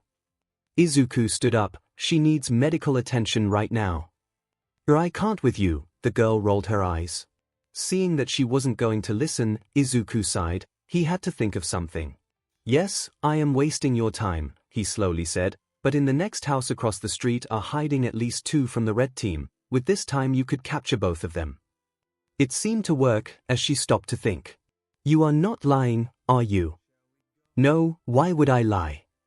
She put a finger on her chin. "Yeah, you are right, it is against the rules of the exam to lie, so if was a lie I could just report it, and you will be disqualified, and I will likely get more points." She straightened up and clapped her hands together. "All right. It's a deal then." And with that, disappeared through the same hole in the wall she came from. Izuku looked at the hole in the wall a bit confused. From what he could remember, the rules didn't say anything about lying, but they did specify about not hurting other participants. Izuku shook his head. There was no need to think about it. He let out a breath of relief. "Can you stand?" Turned out the girl's ankle was probably sprained, so when finally, after some struggling to help her walk, Izuku got with her to the first aid tent, the voice roamed with another announcement. "You have only 5 minutes left. The team that has the most teammates captured when the time ends loses." Izuku stood up straight. They didn't mention that earlier, probably on purpose. So saying bye to the girl, he took off in the direction of the red team, hearing her shout thanks after him. Izuku ran towards the danger while all his teammates were running in the opposite direction. He ran without stopping until he was one building away from the red team's base. He was behind the corner but peeked a bit out to be able to observe. Izuku had to release as many of his teammates as he could. In all that time he caught only one, so he didn't hope for a lot of points, but freeing his team members seemed as the right thing to do and could probably save their team. He couldn't really capture anyone, both teams were gathering at their base. Looking up he couldn't see much, but it appeared there were around 10 people from the blue team captured inside, with around 15 red guarding their base. The base stood on top of one of the buildings but not the highest one. You could probably get there by climbing on top of the other, taller building and then jumping down. There was a slight problem though. Izuku didn't have anything with him, not a rope nor his dagger. And without any gear, support items or quirk he couldn't possibly get down the bare wall. Izuku put a hand on his chin in thought. But he did not have much time to think because someone suddenly shouted, "There!" Izuku turned around, afraid he had been spotted, but the guards on the roof were pointing in the direction opposite to him, from the other side of the building. While they were distracted, that was his chance. So not wasting time to find out what they were distracted by, Izuku ran to the house. Spotting the emergency staircase from its side, he climbed up as fast as he could. It was rusty and wobbly, but in a minute or so Izuku was on the rooftop. He ran up to his teammates, hand extended for a high five. They were already watching him and waiting for him to come closer. The guards didn't notice him yet, they were shouting to one another and looking for something or someone. Not waiting for them to find him out, he came close to the circle. Izuku freed 1, 2, 3, 4. Hey! One of the guards spotted him, and Izuku ran faster. 5, 6, and 7. He put out both his hands and 2 more people high-fived him. 8 and 9. The second Izuku freed them, they were using their quirks to get down from the roof. Izuku looked around, counting. There had to be another one, he was sure there were more. There. On the far side of the roof, where the building connected to an adjoining house, someone sat on the ground. Heavily breathing and hand over face. From the looks of it, quirk exhaustion, Izuku guessed. Izuku hurried their way but was stopped by a harsh pull on his shirt. Gotcha, he heard a voice behind his shoulder. Why did he have to get captured in the last 2 minutes? Izuku stood in the red circle, while the guard that caught him put hands on his hips proudly and left to look over the edge of the building after smugly mouthing, "We are gonna win." After glancing over the edge and not seeing anyone who was coming to free Izuku, as everyone was running in the opposite direction, the guard calmly joined the group of the others. Izuku looked behind him, at the others from Team Red. They weren't really guarding anymore, sitting on the ground and talking. Probably thinking that nothing was going to happen at the last minute. Izuku sighed. That didn't help him though, he couldn't escape without someone from the outside. And he had no one who could come to his rescue. This made his stop to think, did any of his teammates actually work in a team? Yes, they had the same goal, but everyone was working on their own, without any plan or anything. That could possibly make the whole team fail, wouldn't it? He shook his head. Well, at least he was able to save the others. The red team had 2 captured, including him now. He wondered how many Team Blue had. Looking around, the guards didn't seem concerned at all. Were they sure 2 was a lot? Did none of their teammates get captured? How would they even know? There wasn't any way to keep in contact with your teams. Izuku crossed his arms and his brows drew together, deep in thought. There could be someone with a quirk that allows that, something like telepathy, though these are very rare. Or maybe they are just so full of themselves. Everyone, high-five me, quick. Izuku looked up, being snapped out of his thoughts. Someone had jumped off the taller building, like he thought of doing before. The person rolled before standing up and running towards him. The guards were startled, and rushed after the intruder who high-fived the person sitting down and was now hurrying to Izuku. Izuku put his hand up, ready. Yes, the person cheered. And Izuku was free. The horn sounded less than a second after he stepped out of the circle. Izuku smiled at the teammate that saved him, only to see the horrified look on their face. Izuku's smile dropped too.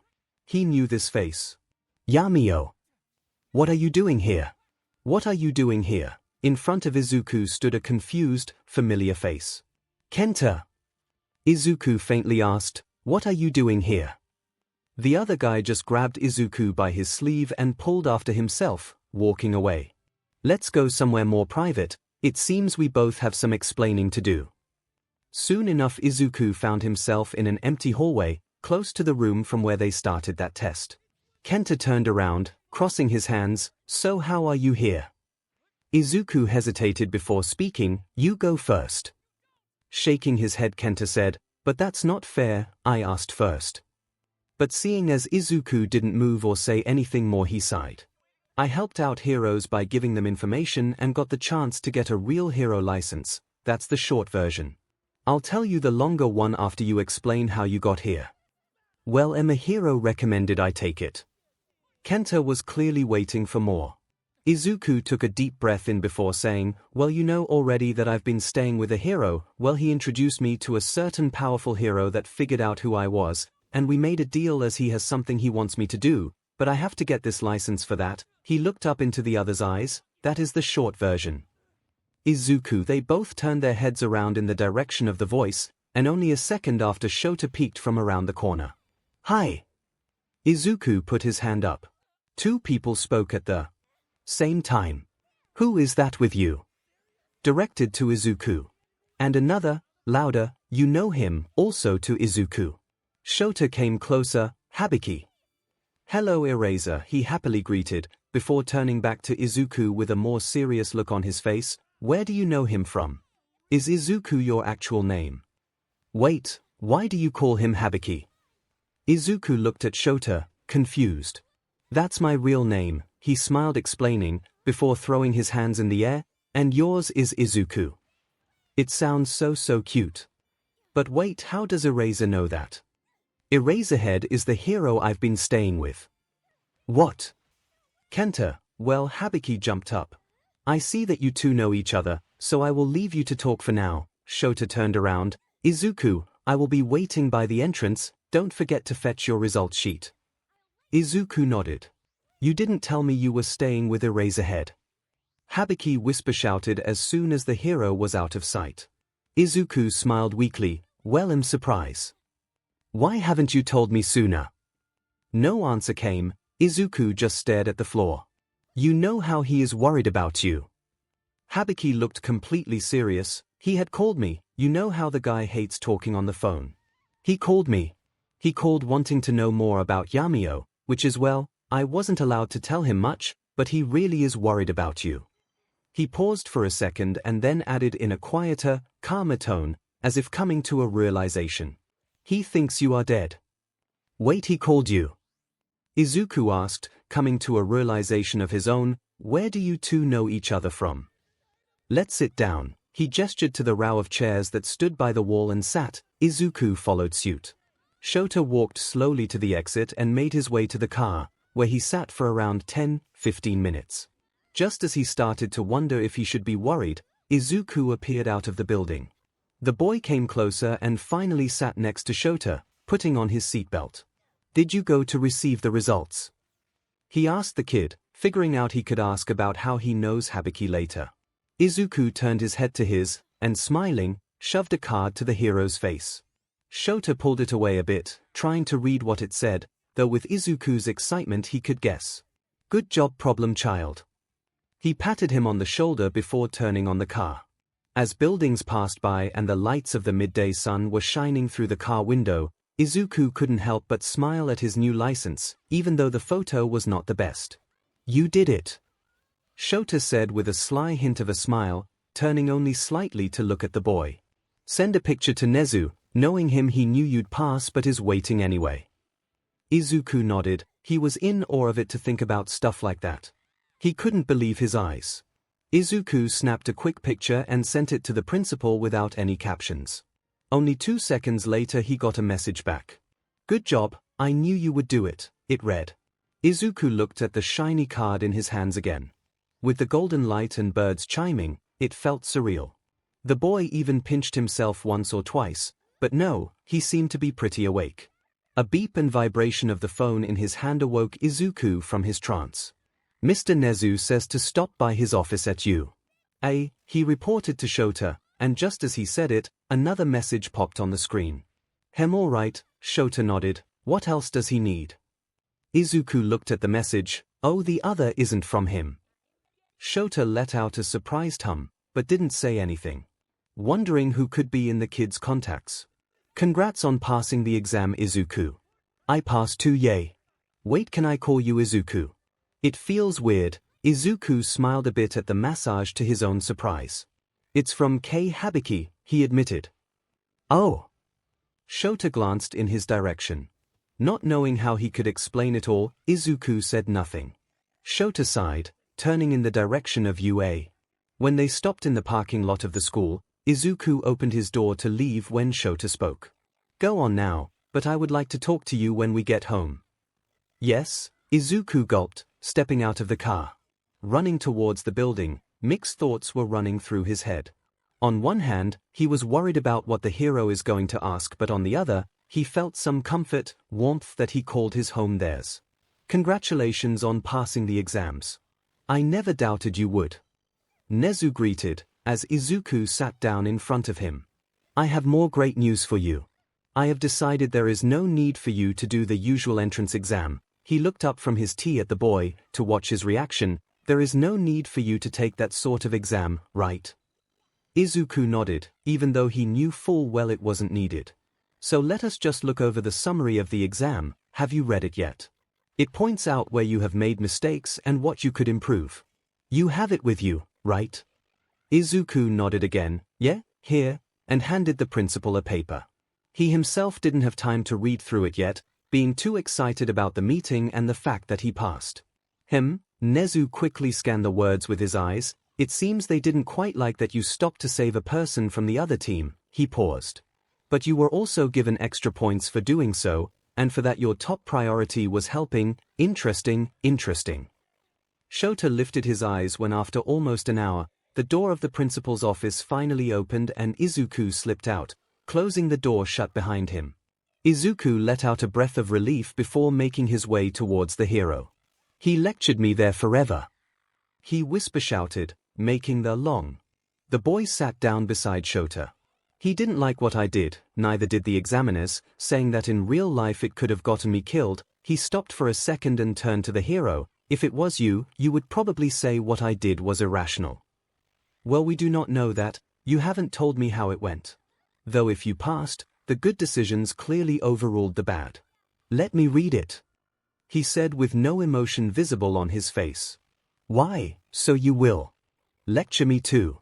No, Izuku pleaded despite putting the paper on the hero's lap. Sitting on the couch in the living room, the hero finally took the paper out and read through it carefully. Izuku sat by his side, nervously waiting as he slowly read it, not saying anything. After the scolding and the lecture he got from Nezu, he wasn't sure how the hero would react. Shota finally let out, putting the paper down on the coffee table. Izuku patiently waited for him to speak. You got sidetracked from your mission, you would even had abandoned it completely if not the last call. You rushed to a villain from the opposite team with nothing to defend yourself and seemingly no plan. Shota stated. Izuku sunk into the couch. He was right. But, the boy's head jolted up. I think what you did was completely right. A shy smile was visible on Shota's face. Izuku looked at him dumbfounded. Our top priority as heroes is making sure others are safe. When you notice someone in danger, in need of saving, you rush to help, not even caring that it was supposedly a villain and could get you captured and fail the exam. He paused for a second before continuing. Despite that she was from the opposite team who was playing your enemy, all you saw was a hurt person, a child in need of saving. So no matter what anyone says, I say good job, you did well. There was a moment of silence, where neither spoke. Izuku couldn't help but think that the hero was talking about himself, about Yamio. Shota was apparently thinking the same, because when he spoke Izuku almost jumped up. I experienced a similar situation not long ago, so I can empathize with how you felt. There was this troubled young villain. He spoke slowly and quietly. I approached everything slowly and with caution, but that was my first mistake. I wanted to help the poor child, but it turned out that things were much more complicated.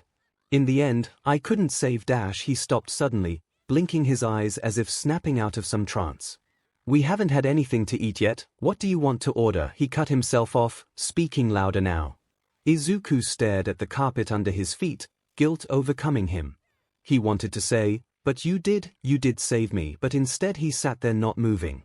And with that, the time flew by, and it was already April 1st, the first day at A Hero Academy. Izuku walked behind Shota as they entered the building. As he had come with the hero, they were of course early. There was not a single student in sight, but many teachers and staff were rushing to get everything ready before they arrive. Izuku checked his watch. It was definitely too early for students to be here. "Here is the classroom." Shota gestured to a huge door to their left. Izuku had seen it already when the hero gave him a tour of the place the first time, but now it suddenly looked much more menacing. Despite how gloomy and scary it looked, Izuku convinced himself to get just a peek inside. He slightly pushed the big door, which slowly opened to reveal an empty classroom. Well, almost. Izuku was confused to find one student already sitting at their desk, blue hair just like Tensai's, and glasses. Izuku guessed it to be 𝐒𝐭𝐚𝐲 younger brother. It seemed the other boy had spotted him, as he stood up and started marching towards him. But just as he started getting close, Izuku slammed the door and turned around. "What?" Shota raised a brow. "There's someone inside already." Izuku was quickly walking away. Shota mumbled something under his breath, but Izuku, who was already far ahead, couldn't make out what it was. They made it to the teacher's lounge, which was empty, and Shota pulled out a yellow sleeping bag. When he noticed the look Izuku was giving him, he explained. "This is what I use on school days to sleep between classes," he said, laying down in the corner behind the door, "and since there is some time now, I am going to sleep." Izuku nodded, slowly turning to the window. Soon more and more students started pouring through the gates. It made him think that he was the first ever person in UA's history to be quirkless. He was quite proud of that fact. Though the way he got in wasn't entirely fair. Izuku dragged a chair closer to the window and watched the students, all in the same uniforms and with new bags. He watched them for a while, examining and trying to guess their quirks. The next time Izuku looked down at his watch, almost half an hour had passed. That was when he heard some rustling behind him. "Isn't Nezu hosting orientation right now?" he asked Shota, who was standing up in his beloved sleeping bag. "Yes, he is, but it does not mean my class will be going." Izuku eyed the hero. It did sound like something he would do. Izuku got reminded of something he read about a teacher in the hero course who expelled his whole class on the spot last year. That was certainly Shota, but he wouldn't do it this year, right? Closing his eyes and taking a deep breath, Izuku opened the door in front of the two. Staring right at him was Tensai's brother, and oh no, please not, it was Bakugo Katsuki. Of course, just Izuku's luck. He changed his mind. He wouldn't mind if the teacher would actually expel someone. Izuku hid behind the door, not daring to look in anymore. He could hear some yelling, Kaken's voice and Tensai's brother. Yeah, it seemed the two were arguing. Shota stood up, sipping the remaining of his jelly pouch. "You are not coming in." Izuku shook his head, seeing it as a chance to save himself. Shota raised a brow. "And why is that?" Usually he wouldn't even ask, but Izuku was a special case. "There's someone inside," Izuku mumbled, "someone that I don't think we are ready to meet yet. He kind of thinks I'm dead," the hero sighed, mumbling "problem child" before speaking louder. "I see it sounds complicated, and I would not want to cause a commotion in the first homeroom of the year." Izuku nodded. "Then for now go join the orientation outside, but after I'm done with classes we could talk about it." Izuku nodded again. "I was planning on letting you sit out this one anyway, so it doesn't change much, as I will be doing quirk assessment to see who of them are fit." He turned to look the boy in the eyes. "And we already know that you are more than worthy, no quirk needed for that." If Izuku wasn't so stressed, it would have definitely made him tear up. Wait, Izuku froze. Eraser knew he was quirkless. Well, he did know his real identity now, so no wonder he looked him up. Izuku sighed. Too many things were happening at the same time.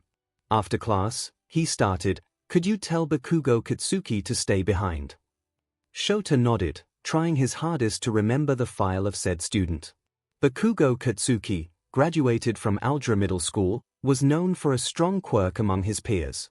Was known as the one with the most potential to become a pro-hero until an incident that occurred 11 months ago. What connection could he possibly have to Izuku? It was a piece of information regarding Izuku's past, so the hero could not let the chance slip. All he knew about the boy was only the basic information. His file didn't even have an address. Only name, name of mother, and quirk status quirkless. In fact, when he read that, quite a bit of things made sense, though some became even more mysterious.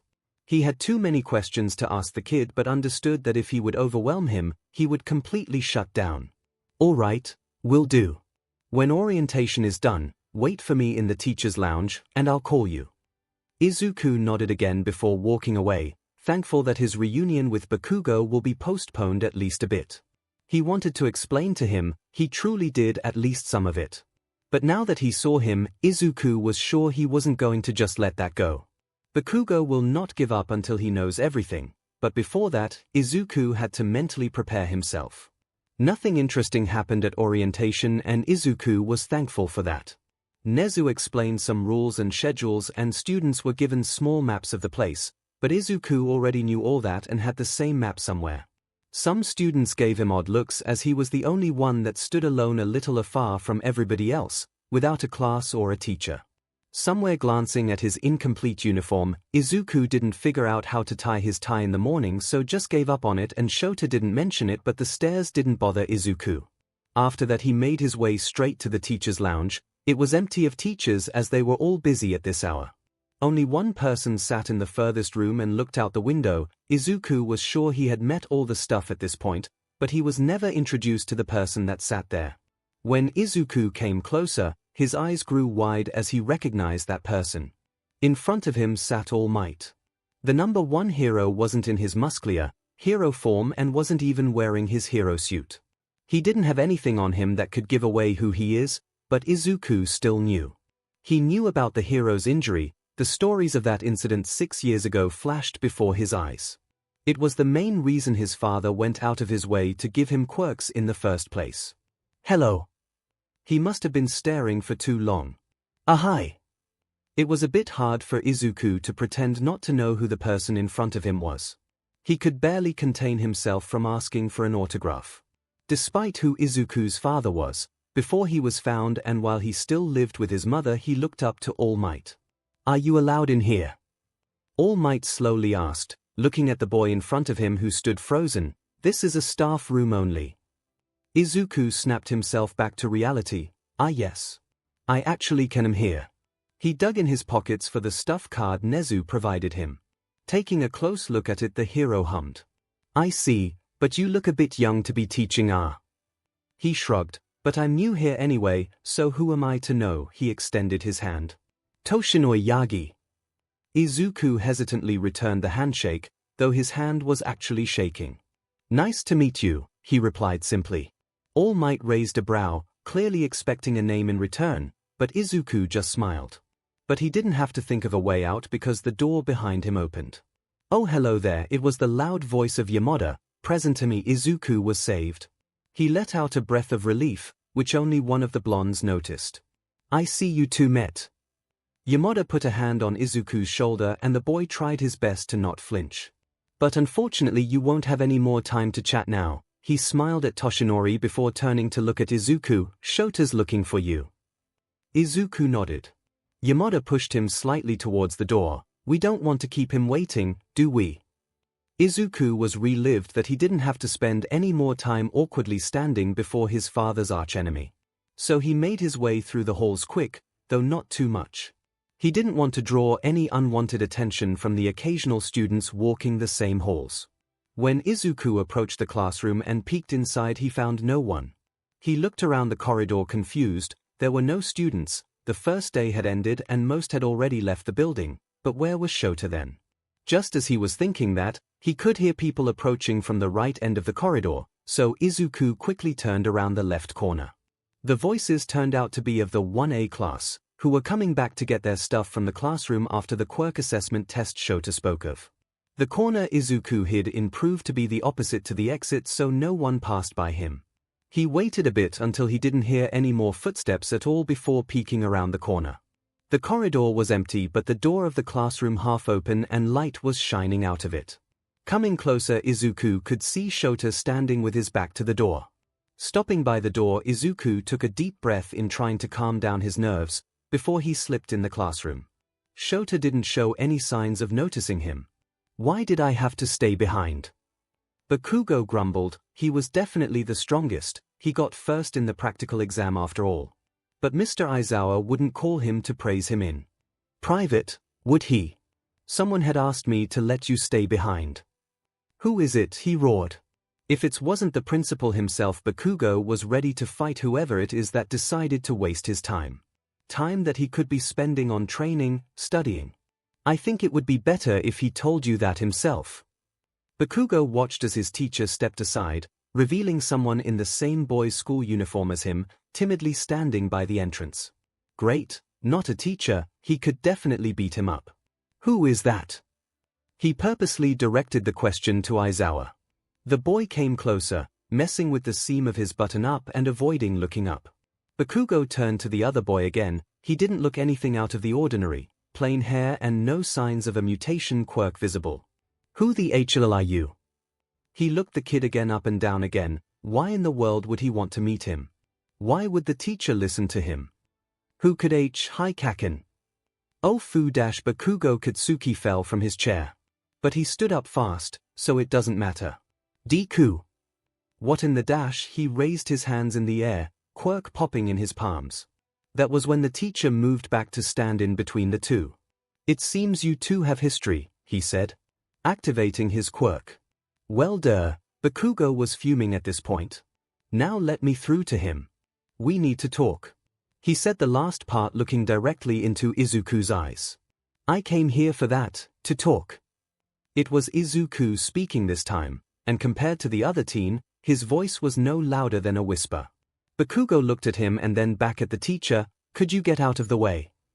Izuku nudged Aizawa a bit, who immediately stepped aside, crossing his arms and observing from the side. Aren't you gonna give us privacy to talk or something? No. The explosive boy made a TSK sound. I'm staying here. When Bakugo saw the teacher wasn't planning on leaving them alone, he turned to Izuku. I thought you were dead. Yeah, I figured, everyone thought that. Izuku humorlessly chuckled. Where have you been? Izuku looked to the side and didn't answer. Bakugo turned to see and what he was looking at. Was he afraid of Mr. Aizawa? Did he not want the teacher to hear? Auntie was sad, you know that. She didn't know where you had gone. He added in a calmer tone. No, she knew. Bakugo gave him a confused look. She knew. He repeated Izuku's words. Yeah. Well, it's complicated. Izuku looked to the side. He seemed to be hesitant in picking the right words, as if not wanting to reveal too much. When Bakugo didn't speak, Izuku continued.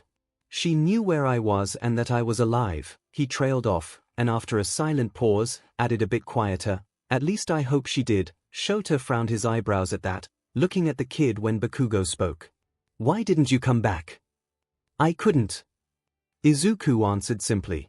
But now you are here. Bakugo squinted his eyes. Why now? Izuku hesitated before speaking again, moving from one foot to the other. Shota noted how uncomfortable he looked and wondered if he should butt in. One part of him told him to not this go on for too long, to not to make the kid uncomfortable, while the other wanted to hear his story. Well, Izuku began, but nothing more followed. He closed and opened his mouth a few times, looking for something to say. Now things have changed. Bakugo squinted his eyes and then raised his brows, leaning closer. He gave the other boy a few seconds to explain, to say anything more, but when he didn't, Bakugo spoke again. Here. What changed? He demanded an answer, but Izuku didn't say a thing, only continuing to stare at the floor. That was when the teacher decided to speak. All right, this is enough. He took a step closer. You should go home now. He looked at Bakugo, whose eyes were looking past him, at Izuku. The teen didn't answer, instead walking past Shota towards the door. I will tell you more later. Izuku finally looked up when Bakugo was passing him. I can't tell you right now, and well, I don't know everything myself yet. His voice was quiet, but he was looking straight into the eyes of the other. "You've been gone for years, disappeared without a trace. I need to know what happened sooner or later," the boy said in return, voice quiet and only glancing in Izuku's eyes for a moment as he passed by. Bakugo stopped at the door. "You never kept secrets from me before." He huffed over his shoulders before slamming the door shut. Shota watched as Izuku jumped from the sound of the door. He started, but couldn't finish because Izuku fell in the chair closest to him, laying his head on the table. Instead, Shota sat next to him cautiously, slowly putting his hand on the boy's back. Izuku didn't protest or raise his head, but Shota could hear a muffled cry. They sat like that for a minute or two before Izuku raised his head and whipped his face with his hand. Just as Shota was about to speak, Izuku turned to him. "We used to be friends," he quietly said, looking at the door. "Though that was long ago." Shota didn't say anything. It was hard for him to picture the two completely different boys being friends, though he himself had friends with completely different personalities to his own. Izuku walked slowly out of the school building, one hand on his chin and looking down. Shota said he had to quickly drop off some papers in the office and he will come right after him. Izuku was honestly quite glad to get a few minutes alone in peace. He had stuff to think about. Walking a few steps forward, he noticed the big stairs going down and took mental note to not fall down them. But it seemed he miscalculated something, because less than a second later he was falling down. It took him even less time to understand what happened. He forgot that he was back to being quirkless. Izuku mentally facepalmed himself. He grew to rely on quirks so much that he instinctively was about to fly over the stairs. But now that he was quirkless again, he couldn't do that. Wait, why hasn't he hit the ground yet?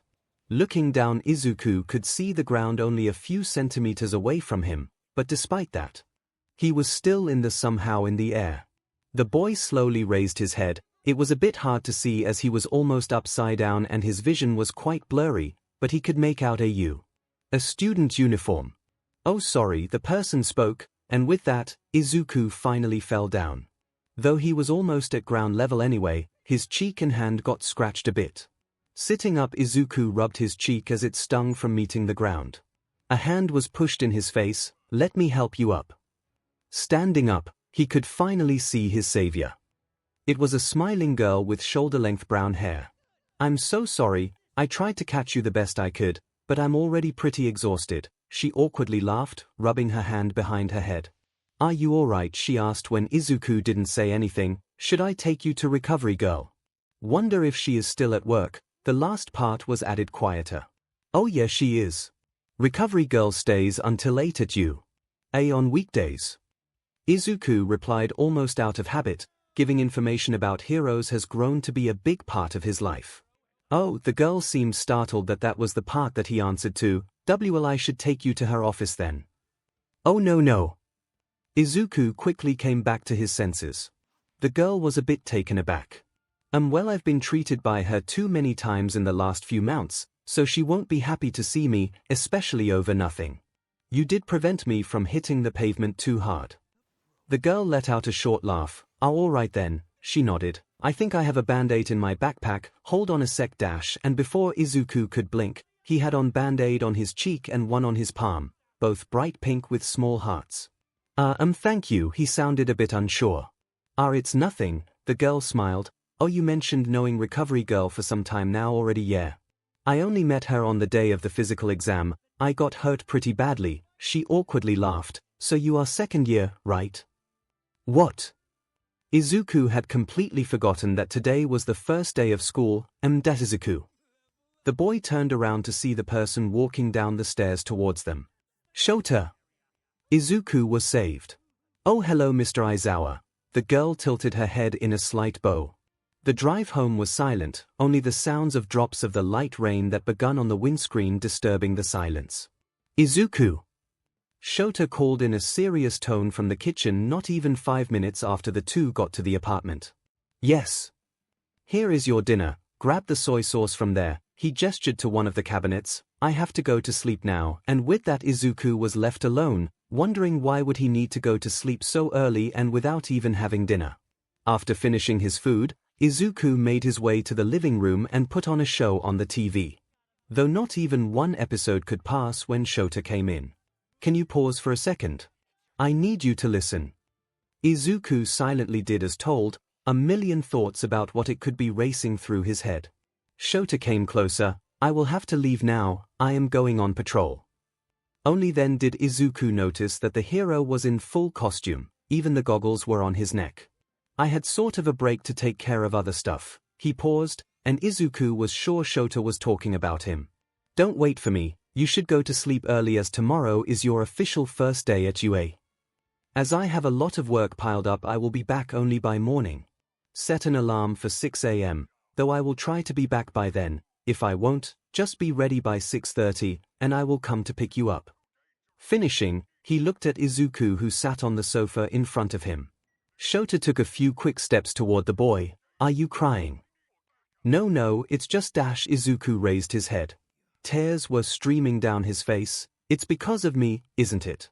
I made you miss so much hero work. Because of all the trouble I caused you, you couldn't go out and save people because you were stuck with me, because I tried to run away and got hurt again and you had to stop. The hero put a hand on the boy's shoulder, which unlike earlier that day made him flinch. I am not stuck with you. He paused for a second. You see, my duty as a hero ended already. I could have sent you away to any orphanage weeks ago.